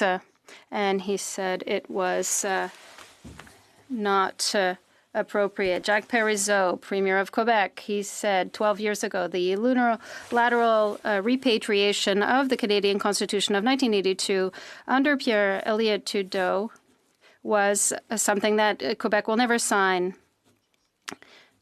There was a refusal by English Canada to recognize even symbolically the difference, and that led to the failure of Meech Lake. The government of Quebec, the government of Canada did not recognize Quebec as a distinct society, and it was an unfortunate realization. Once again, that was the Quebec Premier, Jacques Parizeau. And there are others. Madam Speaker, I will stop there in quoting people because I could continue to quote forever, but the message that I wish to say is this. All Quebec premiers have always considered that the 1982 Constitution was terrible. It was signed without Quebec's consent. It has never been recognized by the National Assembly or by the Quebec people in any circumstances under any government, no matter how federalist they might be. So I would appeal to my colleagues in the House because I am in favor of respecting and ensuring the recognition of Aboriginal rights. And I think we cannot in the same breath deny the right of the Quebec people to be denied for who it is and to be tied by contracts that it did not sign. The Conservative House Leader is agreed with what I said a few years ago. The same thing for the member for Bourse. I imagine these people are sufficiently serious and they don't change ideas every week. And they should vote against this bill. So, Madam Speaker, on behalf of the appeal to the Braves signed in 2002, Quebec was under Bernard Landry, who was the premier at the time. Under everything I've said, I would say under the inalienable rights of the Quebec nation and its right to self-determination, we will vote against C8. And I would invite my Conservative colleagues to follow their Conservative House Leader and also vote against C8. And the same thing for my colleagues on the government side, the Liberal side, who would speak to their colleague from Bourse, who could vote in favor of this, but didn't vote in favor of it back in the day in Quebec. Thank you, Madam Speaker. Questions and comments? Secretary, the Government House Leader. Yes, thank you, Madam Speaker. And I must say, I am disappointed in the Bloc. I realize at times they feel that they have to play a destructive role here on the floor of the House of Commons, and I think this is the wrong time. I think that the Bloc need to realize the many contributions and just the history behind Indigenous people throughout our great land. And by voting against this legislation, they're not recognizing the importance of reconciliation. And I believe a good number of people across this land would want to see the Bloc be a little bit more constructive and supporting reconciliation. Is the member or the Bloc not concerned, Madam Speaker, that they are clearly demonstrating a lack of respect towards reconciliation by voting against this legislation? The Honourable Member for Rivière-du-Nord, Madam Speaker. In fact, in terms of respect, I would say that our Liberal colleagues don't have any lessons to teach anyone, because if we vote against C8, it's because of them. Madam Speaker, they are the ones who have acted with, say, C8 as they have done with Omnibus Bill by putting the poison pill in it that I just talked about. The Liberals know full well that the Bloc Québécois has always stood up with the First Nations and Indigenous peoples, and we will continue to do so. And they're trying to use that to pass this poison pill and force us to recognize the Canadian Constitution. I, too, am disappointed. I'm more disappointed than my Liberal colleagues than they might be with regard to the Bloc Québécois. I'm disappointed in the way that they have acted. It's unfair, and it prevents us, perhaps preventing even the House from voting in favor of C8. I would say if we have to go to committee on C8, then we will make the amendments necessary. We'll propose amendments to take that part out, which is, once again, in my opinion, very unfortunate. The Honourable Member for Lac-Saint-Jean. Thank you, Madam Speaker. I really appreciated the speech given by my honourable colleague. Perhaps he could refresh the memory of some Liberals and even some Conservatives and tell them what reasons were there that we never signed the Constitution. Even the Federalist premiers of Quebec never wanted to sign the repatriation of the Constitution. Why? The Honourable Member for Rivière-du-Nord. Thank you, Madam Speaker. I want to thank my colleague for his question. And I would say that obviously there were the 5 conditions, the historic conditions that were mentioned the first time by Robert Bourassa, Liberal Premier in 1986, recognition of Quebec as a distinct society, guarantee of immigration powers, limitation of federal spending powers, recognition of the veto right, participation of Quebec in the appointment of judges. Well, there you have it. And these demands remain relevant. The main reason that we never signed the Constitution was that it was dishonorable. It was an agreement that was done at night during a meeting of the premiers when the Premier of Quebec was not there. The former Prime Minister of Canada, Pierre Elliott Trudeau, managed to convince his provincial colleagues to sign the agreement in question behind the back of René Lévesque, who was sleeping in his hotel room. It's terrible. That should never have happened. It lacks respect. It was really horrible, and I never would have thought of doing it in his place. So why did we not sign the Constitution of 1982? That's for the reason because they treated Quebec unfairly. They always refused to respect and recognize Quebec for what it is. They want to recognize, we do want to recognize the Indigenous rights, but not this way. This is indecent. We must recognize the rights of Indigenous people. We will stand up and we will ask for the respect of our rights as well as a co-founding nation of this federation. Thank you, Madam Speaker. Resuming debate. Reprise de débat. The honourable member for Battle River Crowfoot. Thank you very much, Madam Speaker, and it is an honour to once again stand in this place and enter into debate on Bill C-8. An important subject. Reconciliation is something that affects us all. One of those issues that truly we all need to take seriously. And I want to start by sharing 2 stories. Fairly unrelated in one regard, but brought together by what we're debating here today. First, when I was in university, I had the opportunity. In fact, it was encouraged all of the universities. I attended university in British Columbia. And all the universities in British Columbia took a day off. They took a day off on the day that the Truth and Reconciliation Commission was meeting at the Pacific Exhibition Grounds in Vancouver. All the universities in the Lower Mainland, and I think many high schools as well, took that day off so that students could attend the culmination of the event that had been taking place over the course of a week. Now, there was buses that were organized and took university students. In fact, my first thought that day, my wife and I decided that we would go together. And my first thought that day as I boarded one of the buses that was provided, is there was an effort by the university that I attended and many others to ensure that there was the opportunity for students to attend the reconciliation event. First thing that I remember as I boarded what was a school bus was being disappointed that there weren't more students to join. That these buses weren't full and that there weren't buses from every university that were full. But as I and a number of other students did attend this event, the TRC event, I think there was, if memory serves, and I may stand to be corrected, but I believe there were 7 across the country.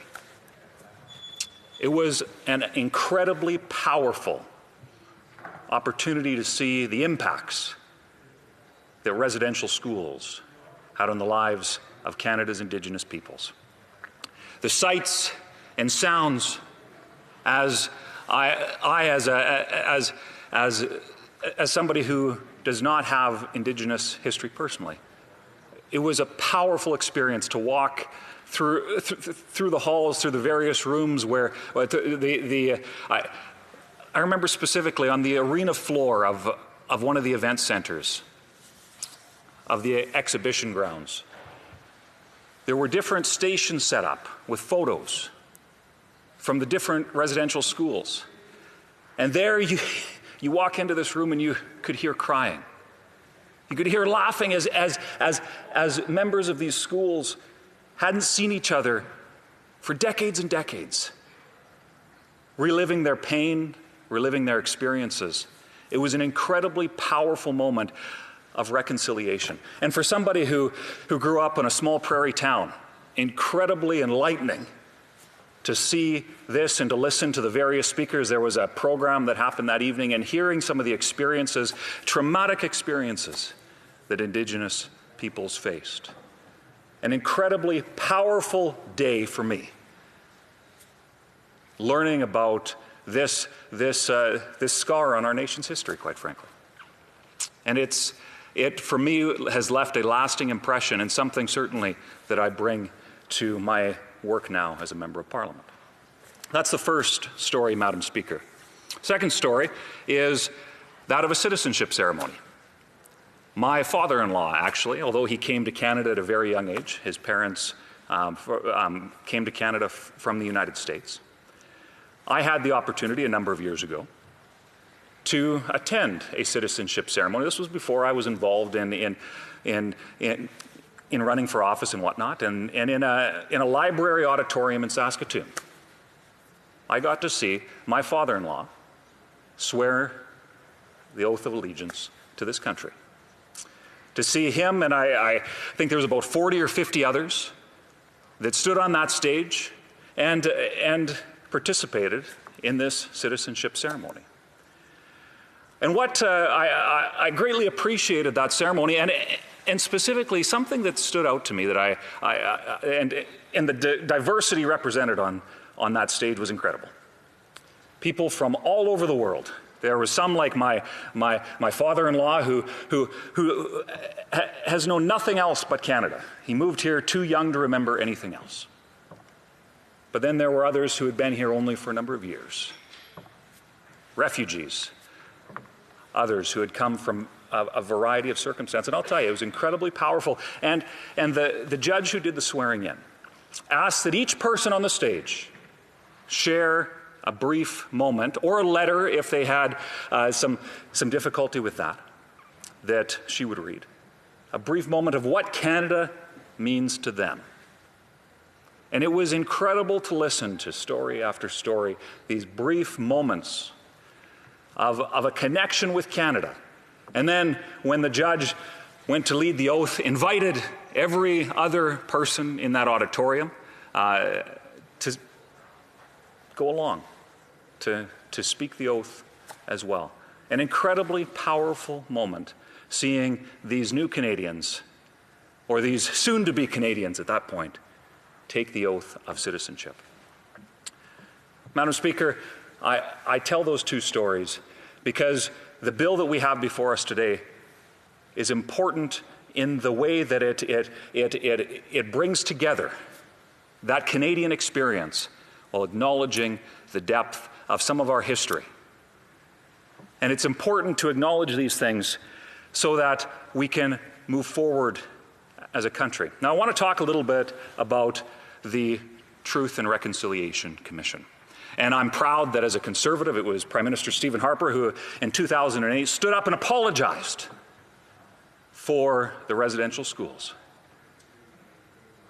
Apologized for the residential schools that took the livelihood of so many Indigenous children. More than 130 residential schools. And I know that these statistics have been read before, but I believe it bears repeating. More than 130 residential schools across this country over the course of, I believe it was about 130 years from Confederation, from shortly after Confederation to when in the 90s the last one closed down. 150,000 First Nations, Métis, and Inuit children were subjected to them. 7 generations of Canadians impacted. Now, when the Truth and Reconciliation, and I apologize, Madam Speaker, one of the most impactful statistics is that we have learned since that more than 3,200 children died of tuberculosis, malnutrition, and other diseases while attending the school. And as a parent, I cannot even imagine what it would be like to not even learn that having your child taken away, and then not even learning the fact that your child had passed away. It is unbelievable that took place in our country. Truth and Reconciliation Commission. And the name is powerful. And we're here talking about what is a symbol, an action and a symbol, and how those two things come together. Truth and Reconciliation Commission is finding the truth of what happened. And I mentioned my experience at the TRC event that took place in Vancouver back in I believe it was 2013. The truth of what was learned. Oh, and it is incredible how quickly one's time does run out. But it is important to see the truth and move forward in the reconciliation. And to wrap up my remarks, Madam Speaker, is to simply say, Bill C-8, although it's not necessarily solving the problems faced by many of the lasting impacts faced by our Indigenous populations, it takes a step that is a symbol, an acknowledgement, and a recognition going forward that as a country we can learn and grow and move forward as Canadians, acknowledging what's happened in our past and building a brighter future together. Thank you, Madam Speaker. Questions and comments? The honourable member for Kingston and the Islands. Thank you very much, Madam Speaker. I wasn't going to bring up Stephen Harper, but since he did it, Stephen Harper had absolutely nothing to say for the Truth and Reconciliation report, had no desire to implement any of the recommendations, and certainly never gave an opinion on it. Can this member say whether or not he disagrees with Stephen Harper? Is he basically saying, and I really respect what he had to say, I think he was very genuine in his comments, would he then agree that Stephen Harper was wrong by basically ignoring the Truth and Reconciliation report? The honourable member for Battle River Crowfoot. Thank you very much, Madam Speaker. And it's unfortunate that politics would be played in a moment like this, what should be a solemn moment. Because although I don't have much good to say about Liberal policy, I plan to vote in favour of this bill because it's a step in the right direction. And the refusal for that member to acknowledge that Conservatives did attempt to make some steps forward and took some steps moving forward. Yet I believe it was some of the changes to the Divorce Act, property rights for First Nations. There were steps that Conservatives took forward, and it's so unfortunate that there seems to be a blindness to partisanship when it comes to actually trying to move our country forward together. Madam Speaker, I believe that on an issue like this, Canadians can come together. And Canadians can move forward and ensure that we build a Canada that acknowledges the mistakes of our past to a better future. The honourable member for Saint-Hyacinthe-Bagotte. Is that right? No, Jonquière. Thank you very much, Madam Speaker. I'd like to thank my colleague for his speech. I liked the beginning on reconciliation. That's quite essential. Like him, I share the view that it's necessary to recognize the First Nations. But talking about reconciliation, I wonder if my colleague heard what my colleague from Rivière-du-Nord said earlier. Would he agree that the reference to the Constitution should be struck so that the bill is acceptable at least to Francophones and Quebecers who never signed on to the Constitution? The honourable member for Battle River Crowfoot. Madam Speaker, and I appreciate the question asked by the member, and I do find it interesting. In fact, and it's not a prop. It's under some other papers, so I don't have it now. But the actual recommendation number 94 in the TRC report doesn't actually reference the Constitution. The wording is a little bit different, and I would wonder, and call this a curious musing, if you will, if this is an attempt for the government to play politics on this issue, to try to divide Canadians instead of unite them. And I think it's unfortunate that that's the case, because on something as serious as this, it should be an opportunity to unite Canadians so that we can, like I said before, move forward to build a better Canada together. Comments? The honourable member for Winnipeg Centre. Thank you so much, Madam Speaker, and I'd like to thank my honourable colleague for his comments. Just a correction: it's not our Indigenous people. We are not peoples that are owned. We are sovereign and independent peoples. And I just want to, go back. He spoke a lot about the violation of human rights that took place in residential schools.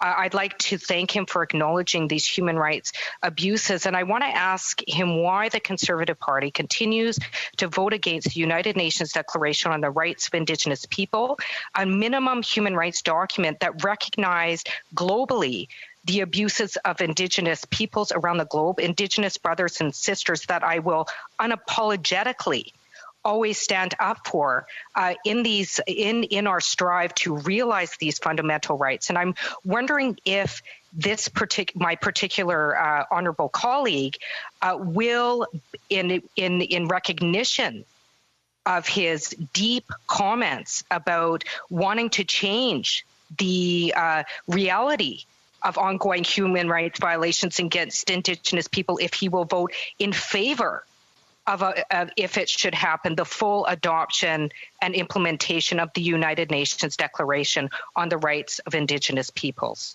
The honourable member for Battle River Crowfoot. Thank you very much, Madam Speaker, and happy to answer the question. Thank you for that. And I would just say my apologies if there was any offence there. Like I would talk about many people that I come into contact with of being inclusive in that regard. So I apologize if there was any offence. But when it comes to the UNDRIP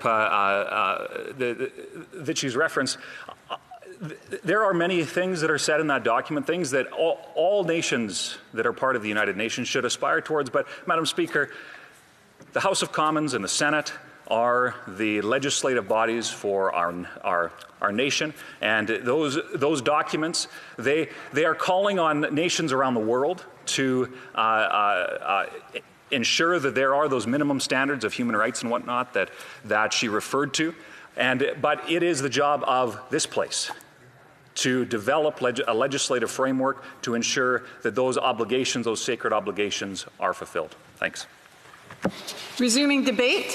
Reprise de débat. The honourable member for Regina Leuven. Thank you very much, Madam Speaker, and it's an honour for me to join the debate today, talk about Bill C-8, the changing of the Citizen Oath Act.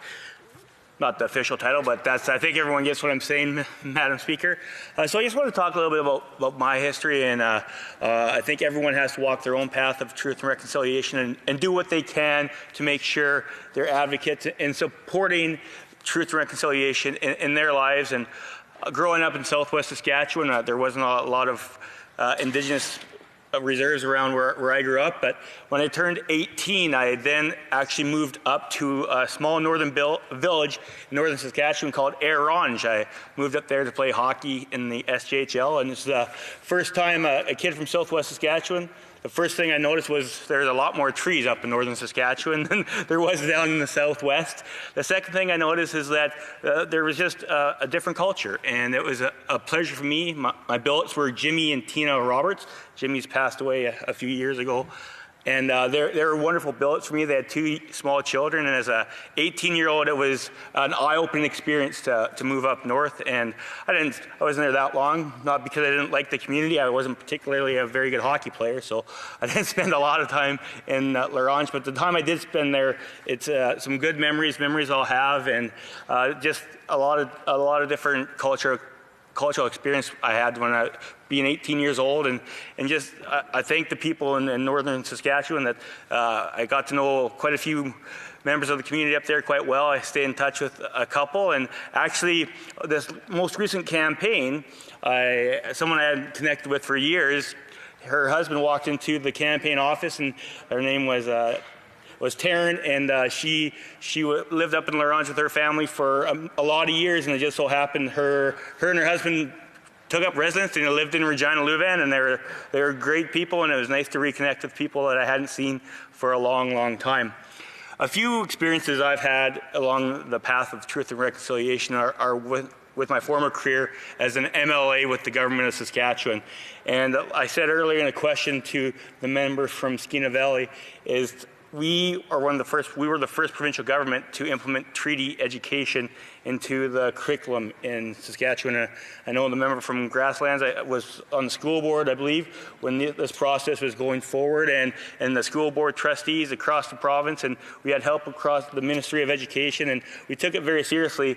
I believe Russ Marchuk was the minister when this initiative was brought forward, and Russ is a friend, a valued friend, and he has been an educator for as long as I can remember in Regina, and he's a great advocate for ensuring there's education and first Indigenous education within our curriculum. And as the minister, he did a wonderful job in promoting that and pushing that forward. And it shows that one person and a group of people can make big changes. And when I went to school and was born in '82, but when I went, there wasn't a lot of Indigenous curriculum in the education system in Saskatchewan, and I think moving forward and being part of a government that brought that initiative forward, I think is going to bode well for future generations to learn, and especially this ties in with Bill C-8, ensuring that we are all doing our part to make sure that we walk down the path of truth and reconciliation.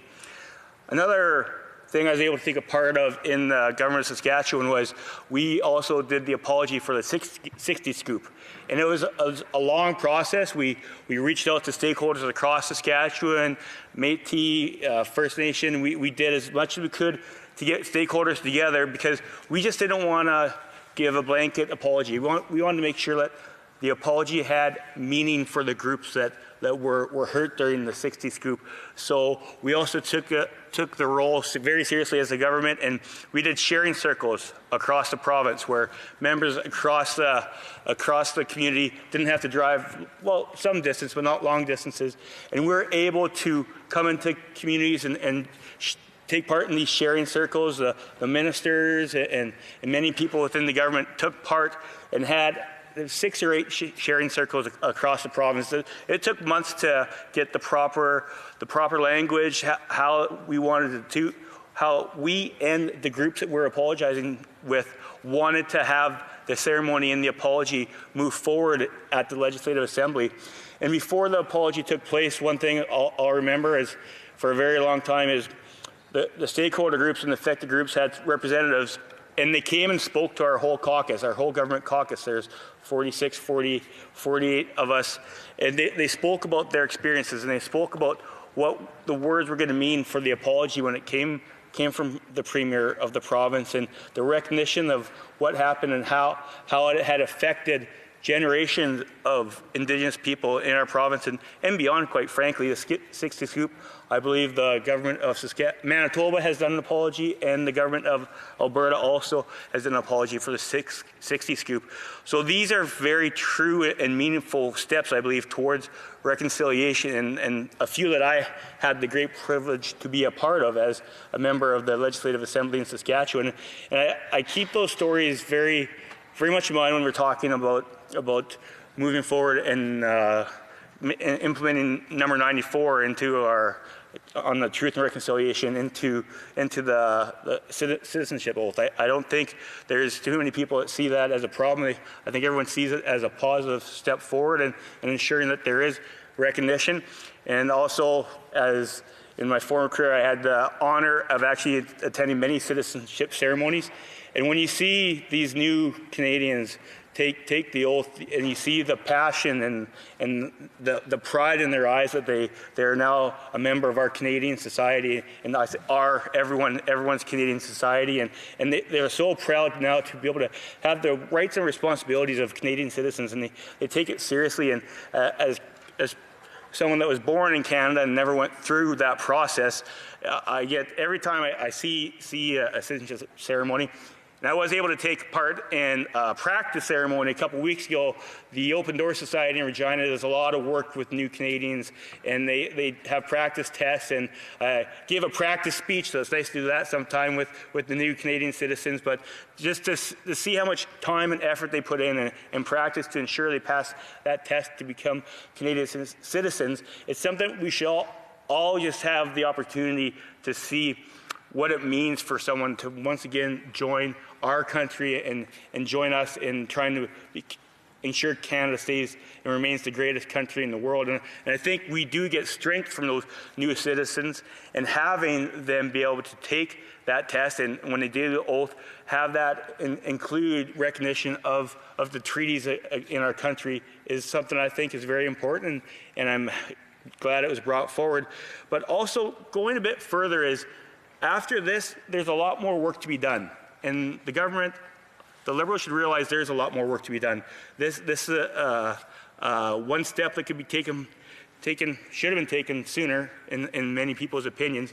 But also, we need to start working on reconciliation when it comes to economics and safe drinking water. I think the fundamental right of having safe drinking water on and off reserve is something that needs to be taken seriously, and this government hasn't taken it serious for 5 years.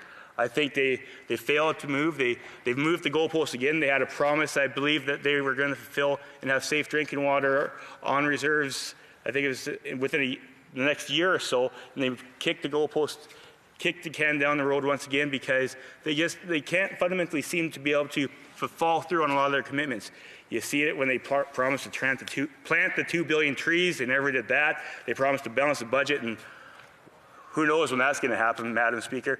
But I think what we need to focus on when it comes to truth and reconciliation is some of those tougher areas, some of those areas where we have to build partnerships to ensure that our Indigenous communities can enjoy economic success as well. I think there is no reconciliation without economic reconciliation, and that includes ensuring that sometimes maybe the government, they're not a big fan of our energy sector. We all know that. We've seen that by the policies. But the Tech Frontier project would have helped 14 communities in northern Alberta build towards economic freedom, have economic opportunities for a generation, and they just basically kicked tech out of Canada. There's also the Coastal GasLink, but still not sure where the government's going to go on that. The government of the day now needs to realize that there is no reconciliation without economic reconciliation, and it's something that they should take very seriously to ensure that all Canadians can have success going forward for generations to come.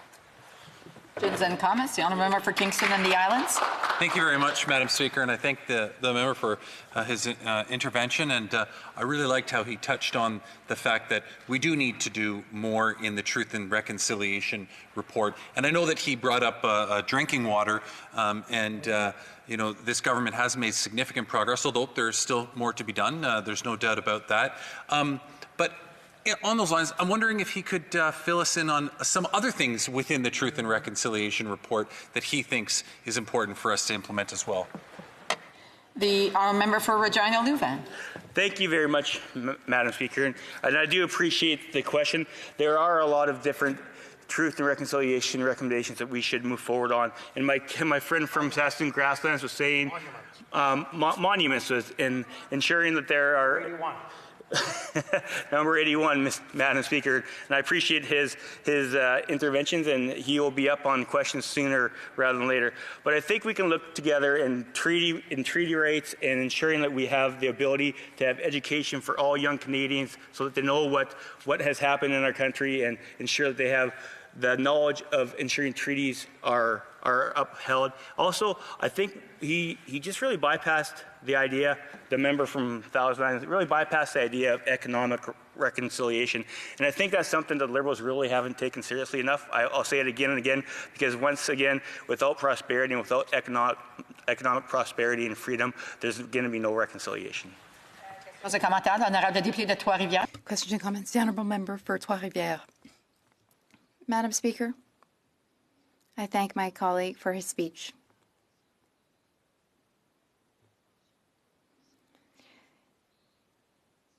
Bills like C8 and speeches from my Conservative colleagues. They're making these speeches. It gives me the opportunity to learn a bit more about them and their personal lives, and that's great because I didn't know much about them.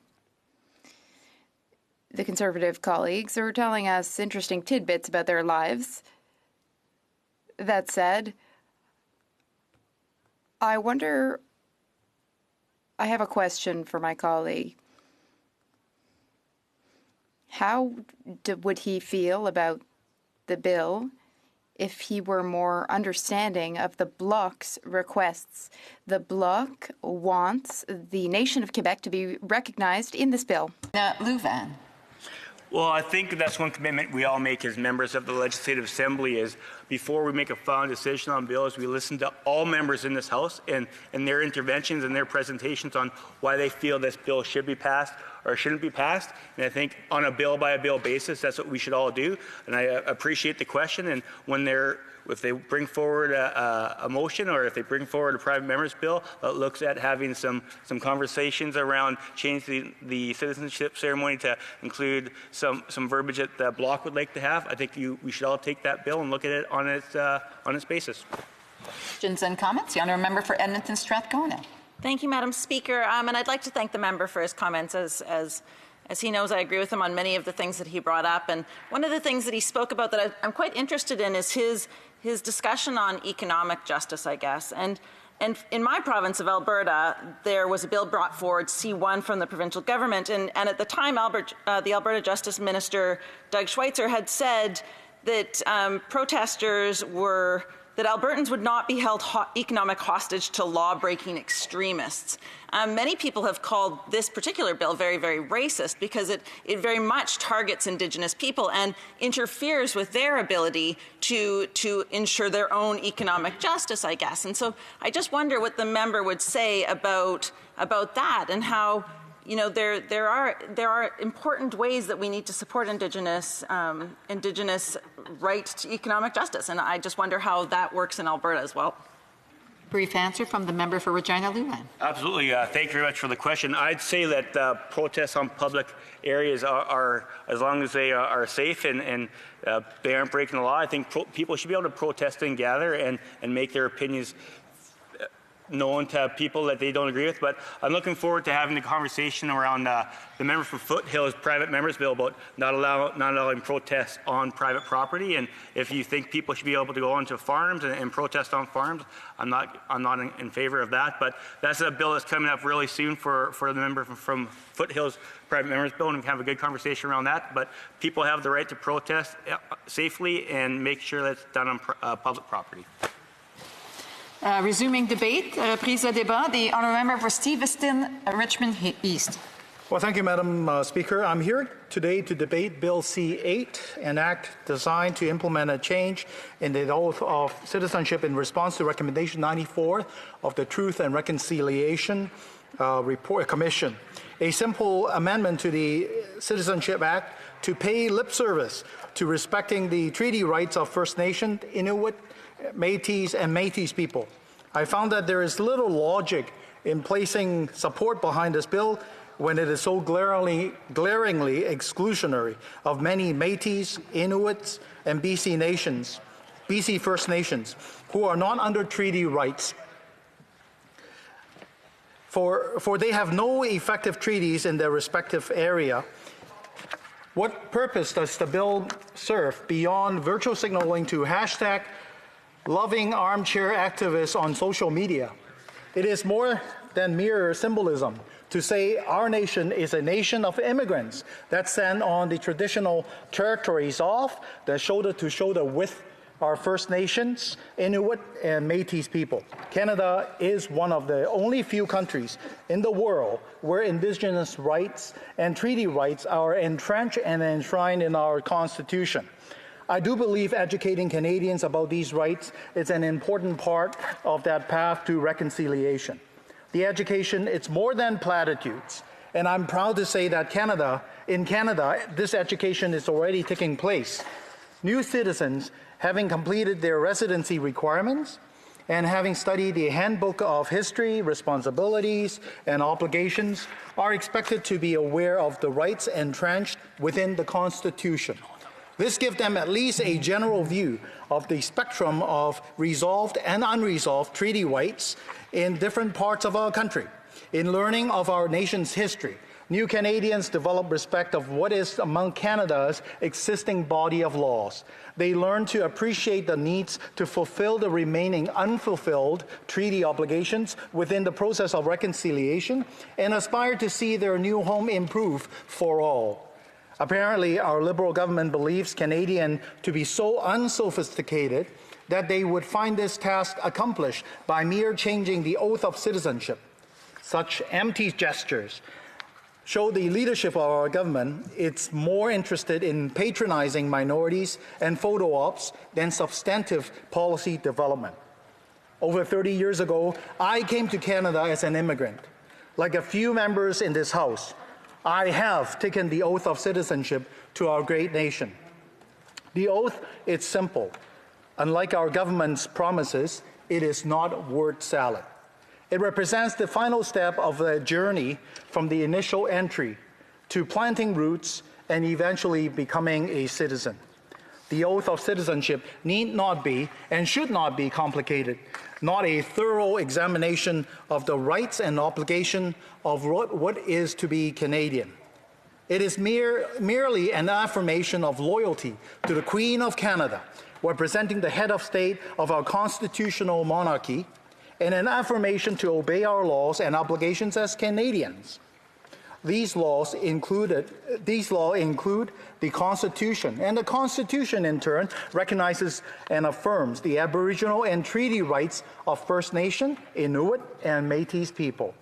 To accept the proposed legislation, it's therefore an unnecessary redundancy. So I ask again, what purpose does this bill serve? As I have mentioned, along the way becoming a citizen, a new immigrant must read materials relating to the origins of Canada, including Canadian Indigenous people. Madam Speaker, I believe Canada's Indigenous would be better served by emphasizing Recommendation 93, not 94, of the Truth and Reconciliation Commission's call to action by strengthening this education. This recommendation calls upon the federal government, in collaboration with the national Aboriginal organizations, to revise the information kit for newcomers to Canada and its citizenship tests to reflect a more inclusive history of the diverse Aboriginal peoples of Canada, including information about the treaties and the histories of residential schools. My alternative to Bill C-8 is just this. Implementing Recommendation 93 would go further to educating new Canadians about history with our First Nations and the obligations the Crown has to them. Such content can also discuss Part 2 of the Charters of Rights and Freedoms, Section 38, which states that the existing Aboriginal and treaty rights of the Aboriginal people of Canada are hereby recognized and affirmed. Despite many months and many new ideas being presented, the government continues to retable this bill verbatim. I and many other Canadians continue to have the same reaction now as we did each time this bill has been brought forward. It is yet another unsubstantive virtual signal by the Liberal government. Canadians are growing tired of this cliche. Our government consistently fumbling through crisis after crisis, desperate to take attention away from their failings when it comes to Canada's Indigenous. While the Trudeau government takes pride in this as a form of reconciliation, Canadian Indigenous are still I'm sorry, the honourable member is not allowed to mention anybody in particular that sits in the House. So he mentioned the Prime Minister by name, by his last name, and I would ask him to refrain to do that in the following of his speech, in the continuing of his speech. So resuming debate, the honourable member for Steveston, Richmond East. Yet another substantive virtual signal by the Liberal government. Canadians are growing tired of this cliche. Our government consistently fumbling through crisis after crisis, desperate to take attention away from their failings when it comes to Canada. While this government takes pride in this as a form of reconciliation, Canadian Indigenous are still dealing with drinking and boiling water advisories. The government should be putting more time and energy into steps to ensure such advisories are not necessary in the future, and that the safety of drinking water is sustainable, and that access to basic priority like clean water is no longer a concern. For a government to place such emphasis on reconciliation as a core priority, they must be willing to do what is necessary to provide equality of opportunity for all Canadian communities. Like every Canadian hurt throughout the pandemic, our First Nation people want to work and they want to do what is best. And they have both had opportunities denied under this government. Before the pandemic, Canada's First Nations showed they want to work and they want to contribute to Canada. They sought opportunity by supporting the jobs and benefits to the economy that pipeline construction begins. As the year has progressed, and on the opposite side of the country, we have seen First Nations continue to seek economic advantage by fighting for their moderate livelihood fisheries. In 2020, jobs has been lost. The deficit is skyrocketing. Canada cannot afford more indecisions and meaningless gestures. Canadians need to see meaningful actions taken. Canada has a long and complicated relationships with its Indigenous people, and I readily agree that further steps are required to strengthen our relationship. Changing the oath of citizenship does not accomplish this great task. Work done should act to strengthening relations within the Canadian social fabric. For failing to act on this, the government will be held to account by the people. Canadians deserve better than another empty promise of sunny ways made by politicians wishing to cater sympathetic favor to reduce proud citizens of this country to tokens cynically used to curry political favor. As Conservative Member of Parliament, I stand for the improvement of Canada. My party stands for the improvement of this country. We represent the many Canadians who want better than a government that consistently failed in its mandates by changing the rules and not providing urgent or transparent actions to address the concern. No matter the gravity of this issue facing Canada or the concern of the Indigenous inhabitants, the government has served this House an appealing word salad in its response. Similarly, this bill is but another response devoid of any substance. Perhaps Bill C-6 is something that should be delayed until such a time as Recommendation 93 or more meaningful action, say ending all water advisories and making real meaningful progress on reconciliation is accomplished. Thank you, Madam Chair. Questions and comments? The honourable member for Kingston and the Islands. You know, Madam Speaker, when the member from Battle River Crowfoot chastised me for being overly partisan, I actually started to feel maybe I was a little bit tough on him there. And then I just heard that speech. You know, the member said in his speech, he said that, you know, a lot of members in this House probably haven't given that oath. I actually have. I'm not an immigrant. Both my parents came to Canada in the 50s, and they would have given that oath. But I did also give that oath on a number of occasions, because when I was mayor, before Stephen Harper had gotten rid of all those great citizenship ceremonies from so many parts of the country, we had an opportunity regularly, every few months as mayor, I got to get up there and to recite that oath with those new immigrants, and it was quite an experience to see them experiencing that and being part of that. Would the member not agree that adjusting that to properly reflect what Canada is not incredibly important for newcomers to this country? I just want to remind members there's a lot of going back and forth, and I'm sure that the member for Stevenson, Richmond East is able to answer that question without any help. The honourable member. Well, thank you, Madam Chair. I appreciate that intervention from my colleague there. Well, such is burden to govern, and I imagine the the member would also understand that the changing of the oath, it's not something that would substantially benefit our First Nation people. What I'm saying here is if the government is actually genuine about the reconciliation and helping improve the lives of our First Nation peoples and Inuits and Métis, they should actually consider what I recommend. Either helping restore the clean water provision or implement recommendation 93 instead. Thank you. Questions and comments? The Honourable Member for Jonquière. Thank you very much, Madam Speaker. I want to come back to what the Liberal colleague had said just a moment ago.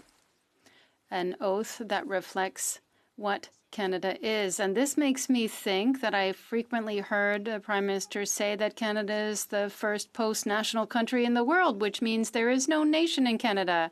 No Quebecois nation, no Indigenous nations, a post-national country. So this is an inconsistent speech because he recognized that there are nations in Quebec, and talking here about the Indigenous nations. Does my colleague recognize that the country that Canada is not a post-national country? It is composed of Indigenous nations and the Quebecois nation. The honourable member for Steveston, Richmond East. Thank you, Madam Chair. In the early days of the Conservative Harper government, they actually did recognize Quebec as a nation within a united Canada. And that was actually a very bold step that would actually lead to a united Canada that we're enjoying so much today. And what I'm, again, trying to say is that when we are facing reconciliation with our First Nation peoples in Canada, there are many better things, more substantive actions that we could do than the changing of the oath of citizenship as the Liberal government has proposed. Resuming debate, the honourable member for Skeena Bulkley Valley. Madam A brief question. I was worried for a second that I had a speech coming that I was unprepared for. Thank you, Madam Speaker. And I listened with interest to my honourable colleague's remarks. I think I may have heard him describe the amendments before us as a word salad. And the assertion that these are changes brought forward by the government, I believe, is misplaced. These are changes that were recommended to us by the Truth and Reconciliation Commission. And so I'm wondering if the honourable member has read through the other 93 calls to action from the TRC and whether there are other calls to action that he would describe as a word salad and whether he would like to share those words with the Commission itself. Thank you, Madam Speaker. Brief answer from the member for Steveston, Richmond East. Thank you, Madam Chair. My speech was actually addressing long frustration that I have accumulated, what I have observed in the short 1 year that I have in the House here. There is a lot of promise, there's a lot of sunny way promises, except it's still snowing, it's still cloudy out there. I'm not directly referring to the current proposal of the oath of citizenship that we're looking at here. But again, mere changing of words will not help improve our Aboriginal people's lives. Thank you. Resuming debate, the honourable member for Flamborough-Glanbrook. Thank you very much, Madam Speaker. It's always an honour to rise in this chamber, and for this debate, it's a very big honour for me. I'll just take a minute because members have alluded to their experience with citizenship ceremonies, and they are, of course, overwhelmingly emotional. They are, of course, overwhelmingly filled with gratitude by those who are getting their citizenship, but as well as those who were born on these shores when we realize the great lottery that we won by being born here, the best country in the world. I had a number of memories. I just want to mention two of them. Citizenship ceremony in which my father-in-law, after many, many years being a German citizen, received Canadian citizenship, and then subsequently my own wife, who received Canadian citizenship, and those were big days. But I also want to recognize a phenomenal citizenship judge too, who happened to have been a mayor of Hamilton for 8 years, and then was a citizenship judge for 6 years. And I want to recognize the late Robert Morrow, because he was one of the citizenship judges that I knew that could encapsulate the history of Canada going from our First Nations, Indigenous, and Métis peoples all the way through to modern day and capture the entire room for 20 minutes while bringing that whole history to life, what a beautiful history it is. And so to the late Bob Morrow, we say thank you very much for your contribution to citizenship. I'd also like to allude to the fact, one of my colleagues earlier, the campaign to make sure that Sergeant Tommy Prince will be pictured on a $5 bill. Tommy Prince was the recipient of 11 medals, including battle honors. He served in the Princess Patricia's Canadian Light Infantry, and if I may quote, he's a founding member of Canada's elite 1st Canadian Parachute Battalion, and called the Devil's Brigade during the Second World War. He was one of the soldiers who defended Hill 677 in the Battle of Kapyong during the Korean War. And as I said, Madam Speaker, he won 11 medals. That makes him the most decorated Indigenous war veteran, combat veteran in the history of Canada. So I'd encourage my colleagues, because we've talked a lot about not only a message principle, but doing the right thing, that they would support that initiative.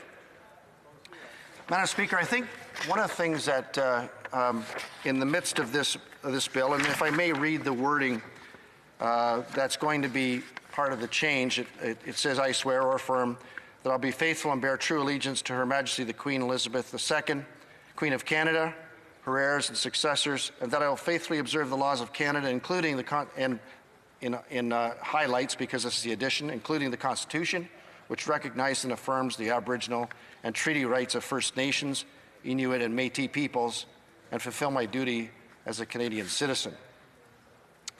Madam Speaker, I think one of the ways that we can best illuminate that is to get to know our First Nations brothers and sisters. My best education on our indigenous peoples were all of the Indigenous individuals I've known. I had a dark time in my life. It's public knowledge, so I don't mind mentioning it. When I was institutionalized when I was young, and there was 24 First Nations individuals I knew there from all across the country. They generally were there because they were very poor. In those days, you could be incarcerated as a youth if you were incorrigible. And so many of them came and were incarcerated in what they called training schools in those days, but I've spoken about that before in the House. They're really, prison area institutions for boys 8 to 16 years old.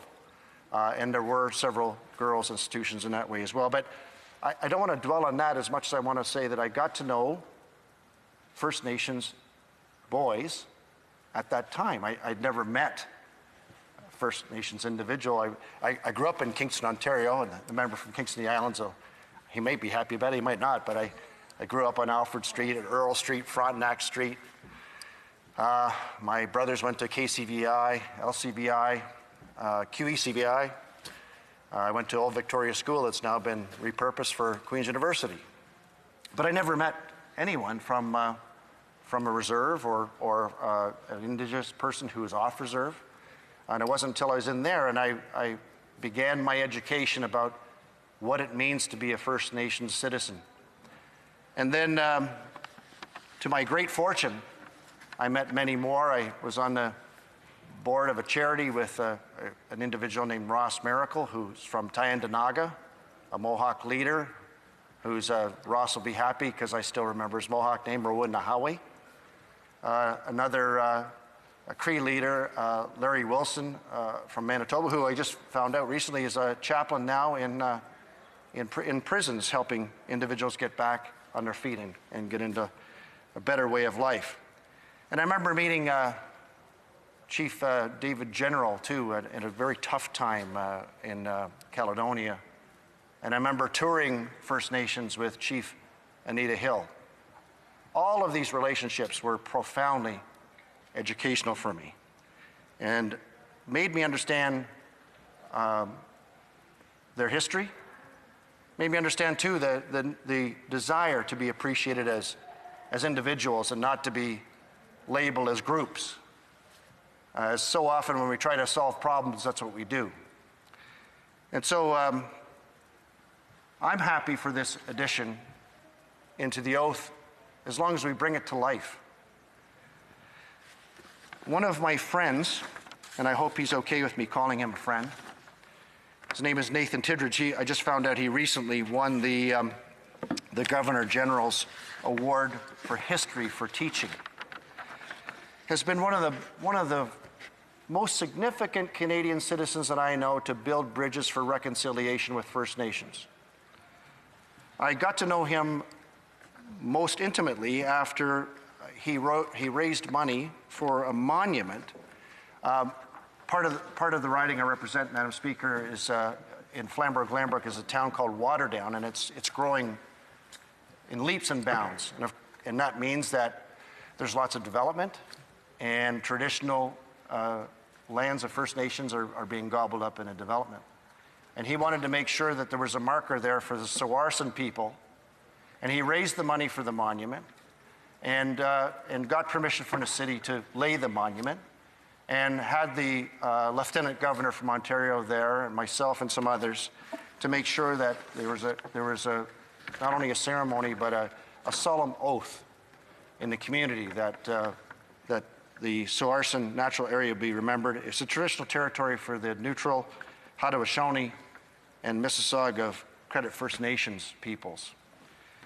And the more I got to know Nathan Tidridge, the more I admired him. May I just quote something that he wrote in regards to our stewardship of the promises we've made to our Indigenous brothers and sisters. An Indigenous teaching is that for non-Indigenous people, ceremony often bookends the real work of governments, whereas for Indigenous people, it is interwoven into the entire process. In Canada, the Queen and her representatives sit at the apex of our state and are therefore the keepers of our highest protocols of national ceremony. The unique relationships between the Queen's representatives and First Nations provide vehicles for convening community, bringing together diverse stakeholders in a nonpartisan way to focus on particular issues, and fostering communication that are not available to politicians tied to a system dominated by a 4-year election cycle. Invitations from the Governor General, an office bound to Indigenous people through treaty and infused with centuries of history, are more readily accepted than those from a politician or government. This unique power allows members from different communities and perspectives to gather in apolitical space that's required to reflect the values inherent in treaty. The power to convene community in no way interferes with the Convention of Responsible Government. However, it can build on the Crown's traditional rights to be consulted, to encourage, and to warn, first articulated in the 19th century British constitutional expert Walter Bagot. The Crown's unique ability to convene community above the political fray is even more important in these polarized, volatile times. It is my hope, Madam Speaker, that not only will this be part of the new oath, but that the current government and future governments will consider empowering the office of the Governor General, the Queen's representative here, to really deal with the relationship aspect to us and First Nations to bring about real change and real reconciliation. Thank you. Questions and comments? The honourable member for Kingston and the Islands. Thank you very much, Madam Speaker. Perhaps more a comment than a question. First of all, I do want to say it's always nice to hear from people who once lived in Kingston, and the member's elementary school closed, and I regret to inform him that his high school is closing too. This is the last year that at KCBI will be open, but it's always nice to hear stories of people from Kingston. But I was really taken by something that he said at the very beginning of his speech, Madam Speaker, and that was when he said that those that live in Canada won the lottery. And I couldn't agree with him more. We live in the best country in the world with incredible quality of life. And despite the differences that we have in this place, I really hope that we can all reflect on that comment that he made, because it genuinely is the truth of what Canada is and what we are. Thank you. The honourable member for Flamborough-Glanbrook. Well, I was hoping he was going to call me a Kingstonian, because only people from Kingston know that that's the real name. So, but thank you for the kind comment.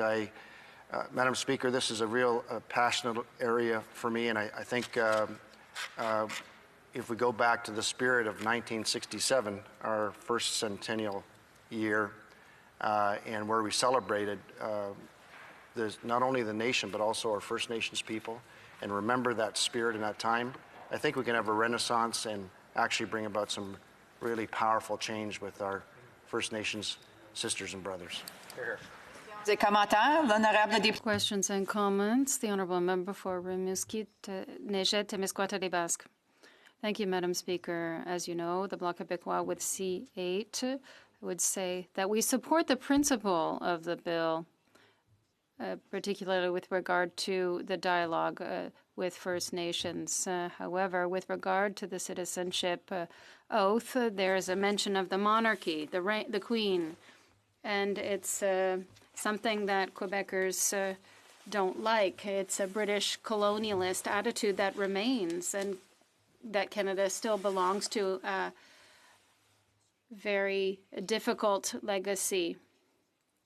We're talking at more than 70% of Quebecers who would like us to withdraw from the constitutional monarchy. And this is a very recent poll. It was January 2020. And in the rest of Canada, 40% of Canadians would like to withdraw from the constitutional monarchy. I think my colleagues would agree that this would save us a lot of money.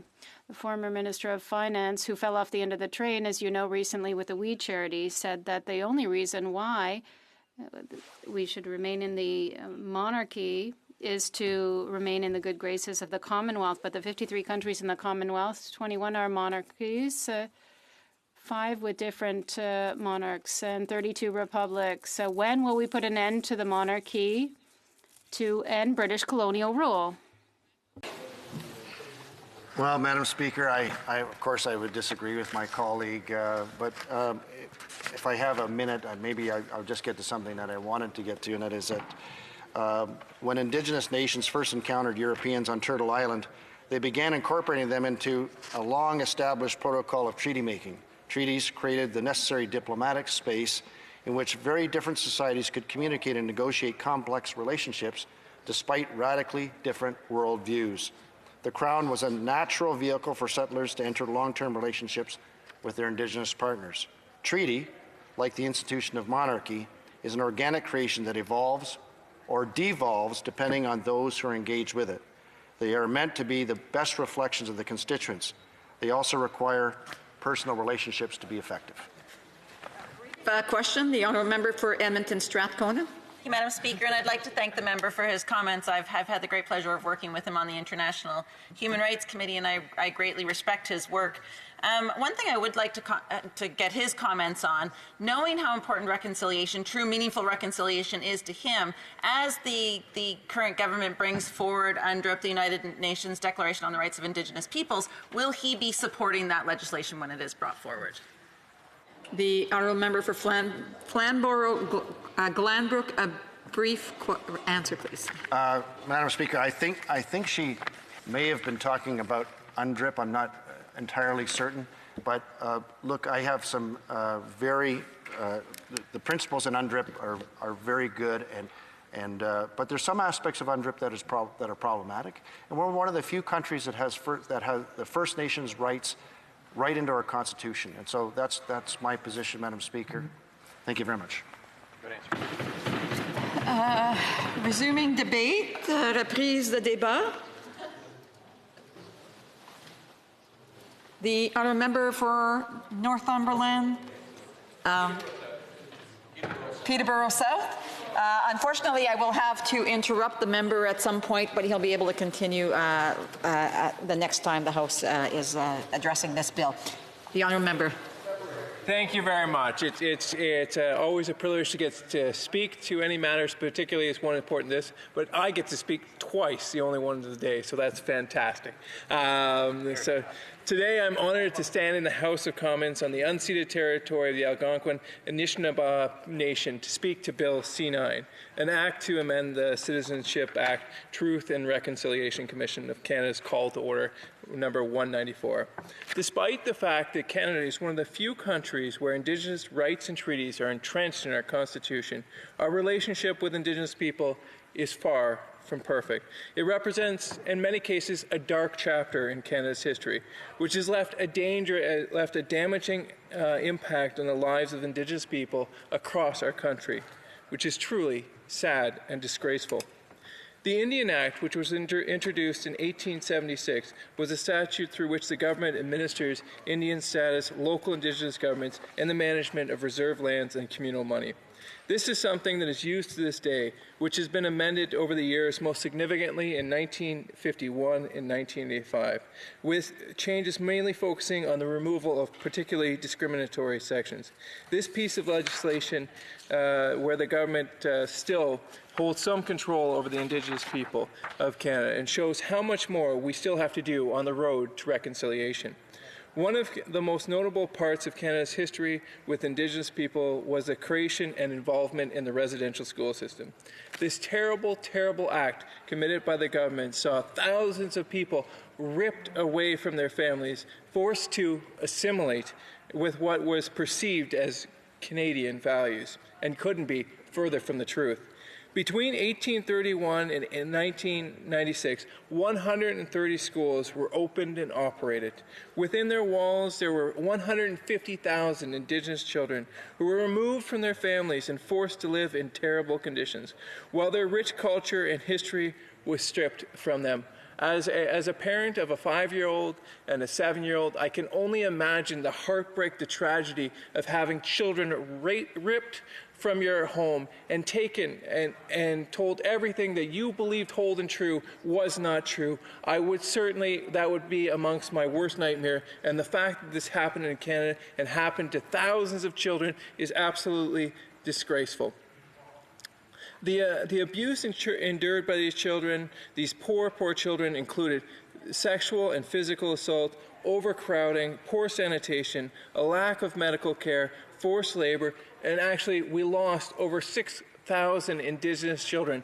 In those children, there could have been the child who could have grown up and cured cancer, might have had the cure for COVID. Instead, we lost them, unfortunately and sadly.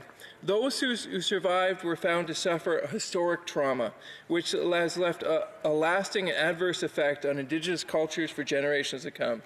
This history of abuse is a shameful portion of Canadian history and reminds us of the respect and dignity that should be afforded all people, of course, including Indigenous people. In this modern day and age, Indigenous people across Canada continue to face many serious issues.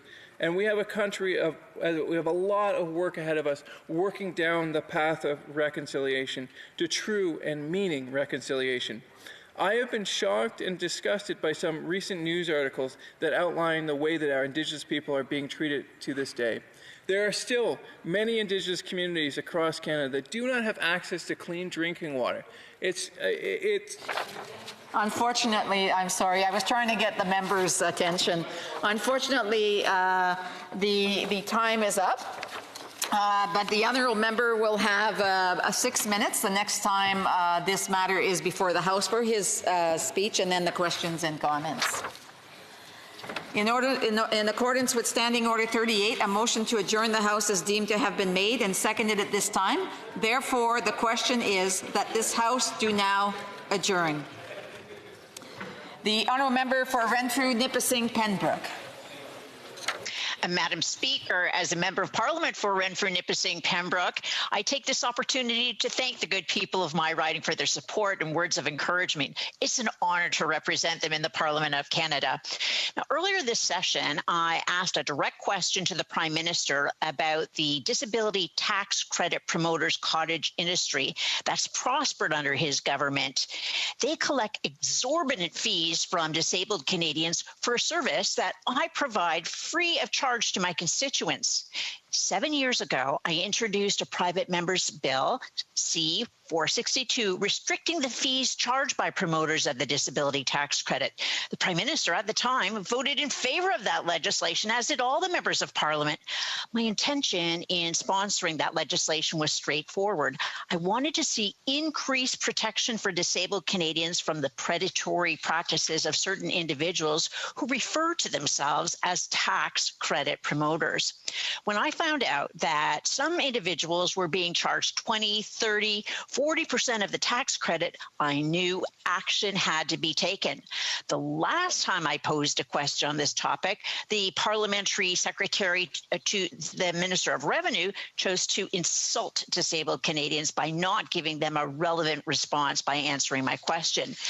This time, the member for Delta, aptly named the Minister for Virtue Signaling to the Disabled, was tagged by the Prime Minister to insult disabled Canadians by giving a different non-answer to why this government has not implemented Bill C-462, an act restricting the fees charged by promoters of the disability tax credit.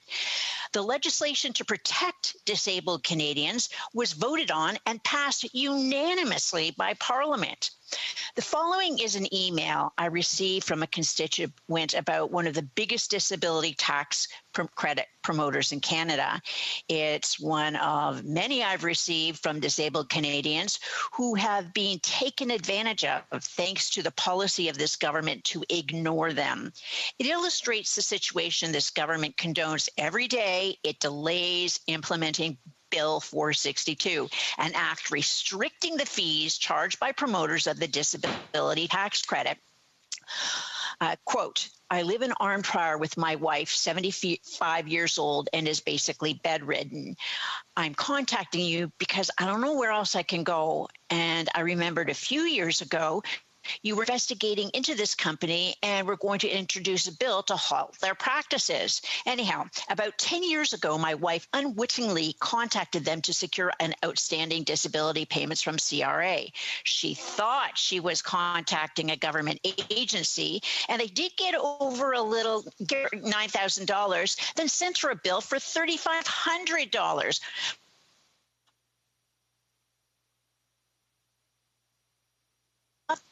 That was unreasonable, so we consulted legal. Definitely unreasonable. My wife recognized the debt. That was 10 years ago. Then in January of this year, we received a bill for $11,000 sent by a company called Veritas. I thought it was a scam because we didn't owe anyone $11,000. About a month ago, we received another bill for over $9,000 from a law firm saying if we didn't pay them by November 14th, they would file bankruptcy against my wife. They've since changed it to $6,800. My wife earns $1,800 a month from CPP, old age security, and a small pension. I'm sorry this is so long, but I'm hoping you can help us. Thank you. End of quote. That charge is almost 40%, and I'm told that this tax credit promoter drives a Maserati, which the Prime Minister knows is a very expensive Italian car. The virtue signaling to the disabled brags about doing things behind the scenes. How about working for disabled Canadians behind the scenes and getting the regulations to enact Bill 462 done? The Honourable Parliamentary Secretary to the Minister of Labour. Thank you, Madam Speaker. And I think we all agree that advocacy for the disabled is really important, but I will be answering the member's question on the order paper about the right to disconnect in federally regulated workplaces. Canada and the world continue to deal with the impacts of the ongoing COVID-19 pandemic. Tandis que nous continuons. As we weather the storm together, I can tell you that employees' health and safety is top of mind for the Government of Canada, just as it is for employers. A point of order, Madam Speaker. Actually, no point of order. I'm just checking right now, but it could very well be that there's some confusion about which order question was for the late show was put forward, and therefore there's because you have the Minister of Labour here. So I will allow the Minister of Labour to continue, and I'm just double checking with the table at this point as to what the actual question for tonight was. And I understand the point of order. I'm equally confused as the member, but my understanding is that I'm answering the question that was on the order paper for today. If I'm, so I'll just continue and we'll figure this out. And we understand that there may be concerns from employees and employers in federally regulated workplaces about COVID-19. That is why the labor program has reached out to employers and their representatives to make sure they are aware and understand their responsibilities. Indeed, under the Canada Labour Code, employers are responsible for protecting the health and safety of workers at work. They're required to update or create their hazard prevention programs, making sure they include measures to address biological hazards such as COVID-19. And we must also pay increased attention to the mental health of workers during these challenging times. You see, many changes have been accelerated by the pandemic, including a shift to more remote work. Mobile technologies and a variety of factors, including the fact that many more Canadians are now working from home, have blurred the boundaries between what it means to be at work and not at work. This ability to be constantly connected to the workplace, while beneficial in many ways, can exacerbate certain psychosocial risks for employees, which can lead to anxiety, depression, and burnout. This is why the Government of Canada is engaging with employers and labor groups with the goal of coming up with the best way to give federally regulated workers the right to disconnect and better support work-life balance and workers' well-being. Moreover, since the beginning of the pandemic, the Canadian Centre for Occupational Health and Safety has been providing valuable guidance to Canadian workers and businesses. It has published health and safety tips on its website, made e-learning courses available free of charge, and provided an online space. In fact, to help the CCOHS continue its important work, the government is providing it with additional funding of $2.5 million over 2 years. Monsieur le Président, tous les Canadiens ont le droit. Mr. Speaker, every Canadian has the right to a healthy and safe workplace. Whether in crisis or regular times, no one should be working in conditions that are unsafe or put them at risk. As we continue to work through and deal with the impacts of the ongoing COVID-19 pandemic, the Government of Canada will continue to consult and work with unions, workers, employers, experts, and provincial and territorial governments. Together, we will take the steps needed to create a healthy, safe workplaces for everyone during the pandemic and our ongoing recovery. During this process, public health authorities, such as the Public Health Agency of Canada and Health Canada, with the assistance of CCOHS, will continue to be available to provide guidance and support. Thank you. So thank you very much. And I did check, and the honourable member for Renfrew Nipissing Pembroke is correct that the question was regarding the disability tax credit, and I will allow her to do her follow-up question on there. The honourable member for Renfrew Nipissing Pembroke. Madam Speaker, once again, this government is insulting the disabled Canadians by refusing to answer the question I asked the Prime Minister on their behalf. It's time the government took the concerns of disabled seriously. Canadians know how this groping Prime Minister treats strong women when he purged the former Health Minister, Dr. Jane Philpott, from the former female Justice Minister and the former female MP.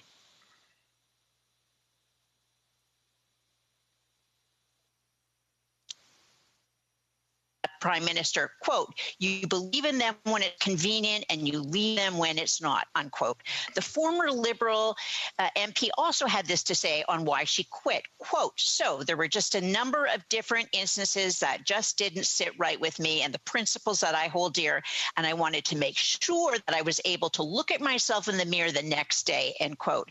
Having a fancy title like disability inclusion and refusing to act is tokenism at its worst. The minister who includes disability in her virtue signaling title has an opportunity to be more than a prime ministerial photo op. Include the regulations to enact Bill C-462, an act restricting the fees charged by promoters of the disability tax credit in your disability inclusion plan now. The Honourable Minister of Labour. Madam Speaker, thank you, and I want to thank my honourable colleague again for her question, and apologize that I'm not answering the question that she actually asked, but I will respond to what she most recently stated. I've had the pleasure of working with the Prime Minister for the last 5 years, and I can say there is no Prime Minister in Canadian history that has had more of a feminist agenda than this Prime Minister. Whether fighting for the rights of women abroad, whether standing up for a woman's right to choose here in Canada, whether funding women's health care, whether making sure that half of his cabinet was made up of women, our Prime Minister stands proud for the rights of women throughout Canada, and his team stands with him.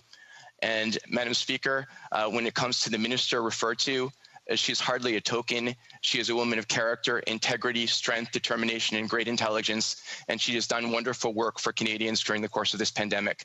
Thank you, Madam Speaker. The honourable member for Leeds, Grenville, Thousand Islands, Rideau Lakes. Well, thank you very much, Madam Speaker. It's a pleasure to rise in this place. And as I did the last time I participated in adjournment proceedings, I have really great news. A very exciting announcement to share with this House, and that is the arrival, the birth of my son, Nathan. And thank you very much. I'm very excited. My wife Amanda is doing very well, and Amanda is my best friend. I'm incredibly proud of her, the strength and the example that she sets it's inspiring to me. And so to welcome Nathan with her. We'd also like to recognize the incredible staff at the Brockville General Hospital. We had incredible care and a very personal experience, and they took care of my new son and my wife incredibly well. And I'll recognize a few of them, knowing I'm going to leave a few people out. But we had Nurse Kate, Dr. Kristen Finkenzeller, nurses Coralie, Ellen, Riley, Jackie, Lisa, and as I said, others as well. But I have to say thank you to all of them. It was world class, and we know that 2020 has presented incredible challenges to those working in healthcare, but you wouldn't know it based on the care that my family received. We're blessed as a family, of course, by the birth of Nathan, but also by those healthcare practitioners who did what they did for my family. My other children, Luke, Emma, Michaela, and James, are very excited that their new brother is home with us, and we look forward to Christmas and to all of the days ahead. I have to ask the government again and follow up on a question that I raised previously, and it's with respect to the approach this government has taken on matters dealing with China. Specifically, I'll ask this evening why this government persists in their failure to act. And we saw it last week with the opposition motion dealing with Huawei and making a decision on banning the use of this technology in Canada. While our other Five Eyes partners have done so, this government even voted against all other members of the opposition who put forward a timeline for this government to make a decision. We know that former Minister Ralph Goodale promised on May 1st, 2019, that this government would make a decision. Well, an election has passed. Mr. Goodale no longer joins us in this House, and we have a new public safety minister who has also failed to ask. The question is, why will this government not be decisive when it comes to China? Why is it that they're always playing catch-up? They say that they act in concert with our allies, but that couldn't be further from the truth, and the decision on Huawei is case in point. Now we have the private sector who is making the decision to exclude this technology from its infrastructure, while the government continues to dither and act without decisiveness. So, to the minister, when will they follow through on their commitment to act in concert with our allies, to finally get tough on this issue, to finally get tough on China, and to make a decision? The Honourable Parliamentary Secretary to the Minister of Labour. Madam Speaker, I'm actually really pleased that I was given the chance to sub in for my friend, the Parliamentary Secretary to the Minister of Global Affairs, so that I can be one of the first, or perhaps at least one of the first who has now heard, to congratulate the member for Leeds, Grenville, Thousand Islands, and Rideau Lakes, and Amanda on the birth of Nathan. I want to wish both of you a really hearty mazel tov, and that's wonderful news. You're one away from being equal to the Brady Bunch at this point. So best of luck, and I hope the grandparents are really close to help babysit. So allow me to start by challenging the member's misperception that nothing has changed in the government's approach to China.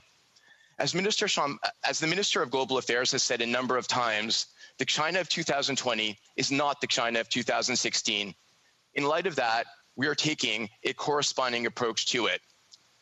Some aspects of our engagement with China have not changed. Let me highlight a few elements of this continuity. First, we will continue to speak out against the arbitrary detention of our citizens.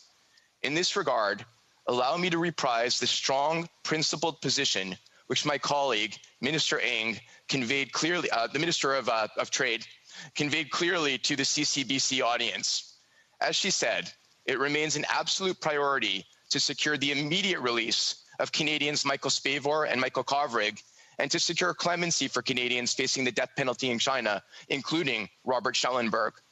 Second, we will continue to work with like-minded countries to find ways to resist China's coercive diplomacy by insisting on mutual respect and reciprocity and adherence to rules and principles, including human rights. For example, we join with other countries in voicing our serious concerns over Beijing's imposition and implementation of the national security law in Hong Kong. Further, Canada has led by taking a number of actions, including suspending the Canada-Hong Kong extradition treaty, restricting exports of sensitive items to Hong Kong, and updating our travel advice and advisories for Hong Kong. Third, notwithstanding difficult bilateral and global circumstances, we will continue to develop our commercial relationship with China, the world's second largest economy, and an important consumer of Canadian commodities, agri-food, and other products. We will continue to boost much-needed jobs for Canadians by supporting our exporters, including firms that export to and do business with China. China is an important market for many Canadian companies across a wide variety of sectors, and it is important that we push China to abide by its international obligations under trade agreements so as to ensure a level playing field for our businesses. Standing up for our values and our interests requires us to both listen to our stakeholders, including the members of the CCBC, while at the same time communicating our resolve to support our citizens abroad, including Mr. Kovrig, Spavor, and Schellenberg, and standing up for human rights and making sure that those abuses by the Chinese government are well noted. Thank you, Madam Speaker. The honourable member for Leeds, Grenville, Thousand Islands, Rideau Lakes. Well, Madam Speaker, I'll start by thanking the honourable member, my colleague, for the good wishes of Mazel Tov, and I'll certainly convey those to my wife Amanda. So thank you. My question then to the member is, why vote against the motion that would have called for concrete action, that would have called for a timeline? It didn't prescribe a decision for the government to take, but simply to make it within a period of time that is long overdue by the government's own promise. And so to the member, why vote against a common sense motion to resolve this, to bring certainty to the issue, and to demonstrate to the world that we're prepared to stand up against China? The Honourable Minister of Labour. To the Minister of Labour. Thank you, Madam Speaker, for the promotion. And thank you to the honourable member, and I'll refer him to the minister's comments and the parliamentary secretary's comments in that debate. But as we reframe our relationship with China, I can commit to the member we will continue to stand up for Canadian values and interests. As the Minister for International Trade was clear and stated when she addressed CCBC members on October 13th, securing the immediate release of Michael Kovrig and Michael Spavor remains an absolute priority.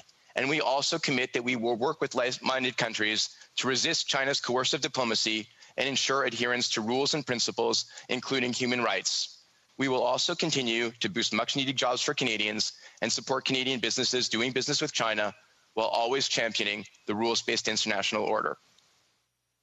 The honourable member for North Island, Powell River. Thank you, Madam Speaker. And since we're starting off with personal greetings and messages, I would like to wish my grandmother, who turned 90 yesterday, a very happy birthday. I'm so incredibly proud of her, and she continues to be in good health, and I'm sad that I wasn't able to be with her. Madam Speaker, what I'm here for today is on the 5th of November, earlier this month, I asked a question that I just felt the government did not give a meaningful response to. That question was basically that the government has been told repeatedly by the Canadian Human Rights Commission that its discrimination against Indigenous children has to stop. We know that Indigenous children in Canada are overrepresented in our childcare system.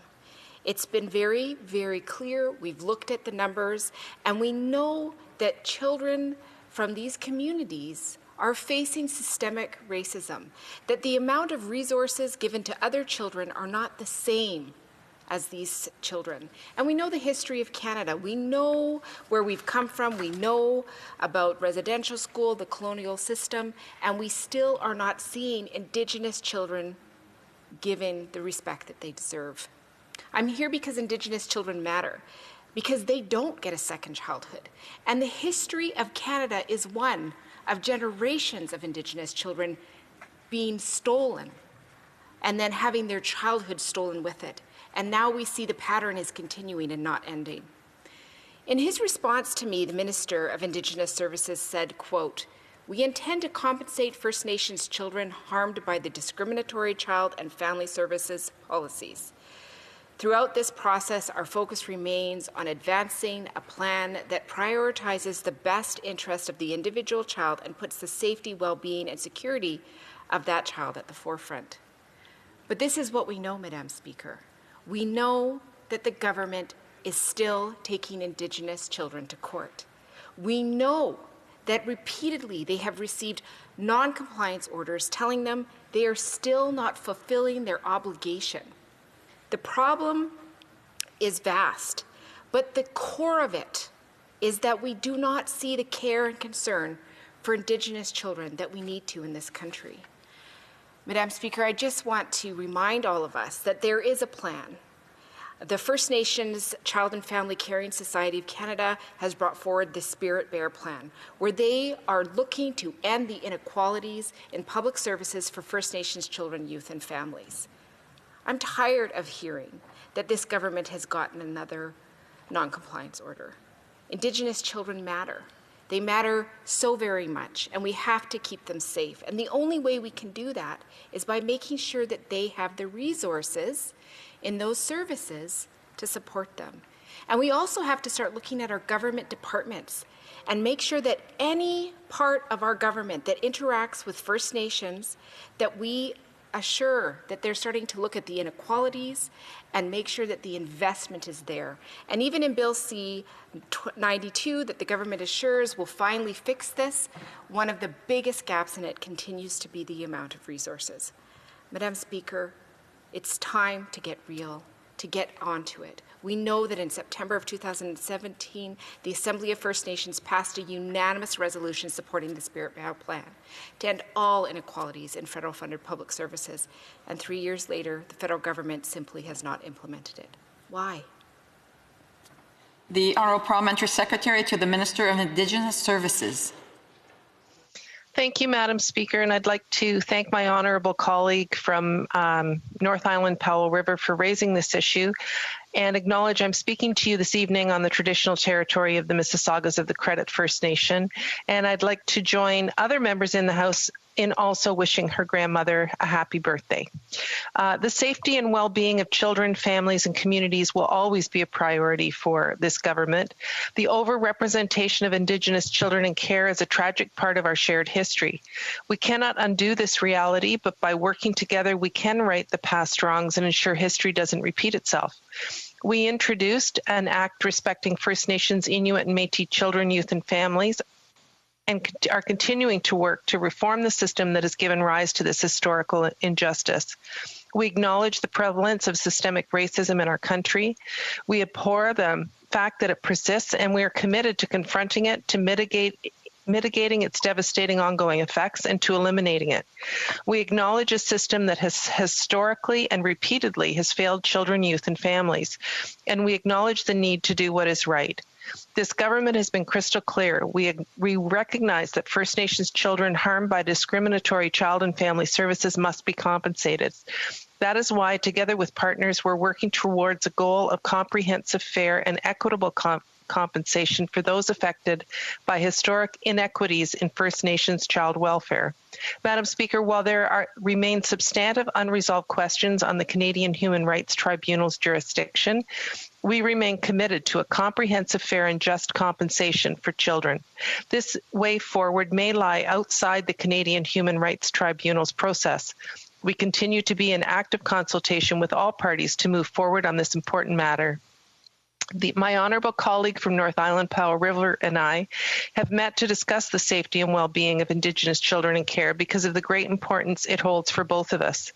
The Government of Canada is dedicated to working in full partnership with Indigenous peoples to reform child and family services so that every Indigenous child has the ability to grow up in their communities, immersed in their cultures and surrounded by loved ones. To ensure a better future for Indigenous children, we are actively implementing the Act respecting First Nations, Inuit and Métis children, youth and families, which came into force on January 1st, 2020. This historic legislation includes core provisions for First Nations, Inuit, and Métis to exercise jurisdiction over child and family services and addresses concerns that have been expressed by Indigenous peoples across the country for generations. Indigenous families and communities ought to decide what is in their best interest, what is in the best interest of their children and youth. We continue to work and support communities that are developing their own child and family services programs to provide historical funding to reform the system and are committed to putting the best interests of Indigenous children, youth, and families first. Thank you, Madam Speaker. The honourable member for North Island Powell River. Well, Madam Speaker, I thank the honourable member for wishing my grandmother a happy birthday. Her name is Donna Eloise Letness, and I'm very proud to carry her middle name.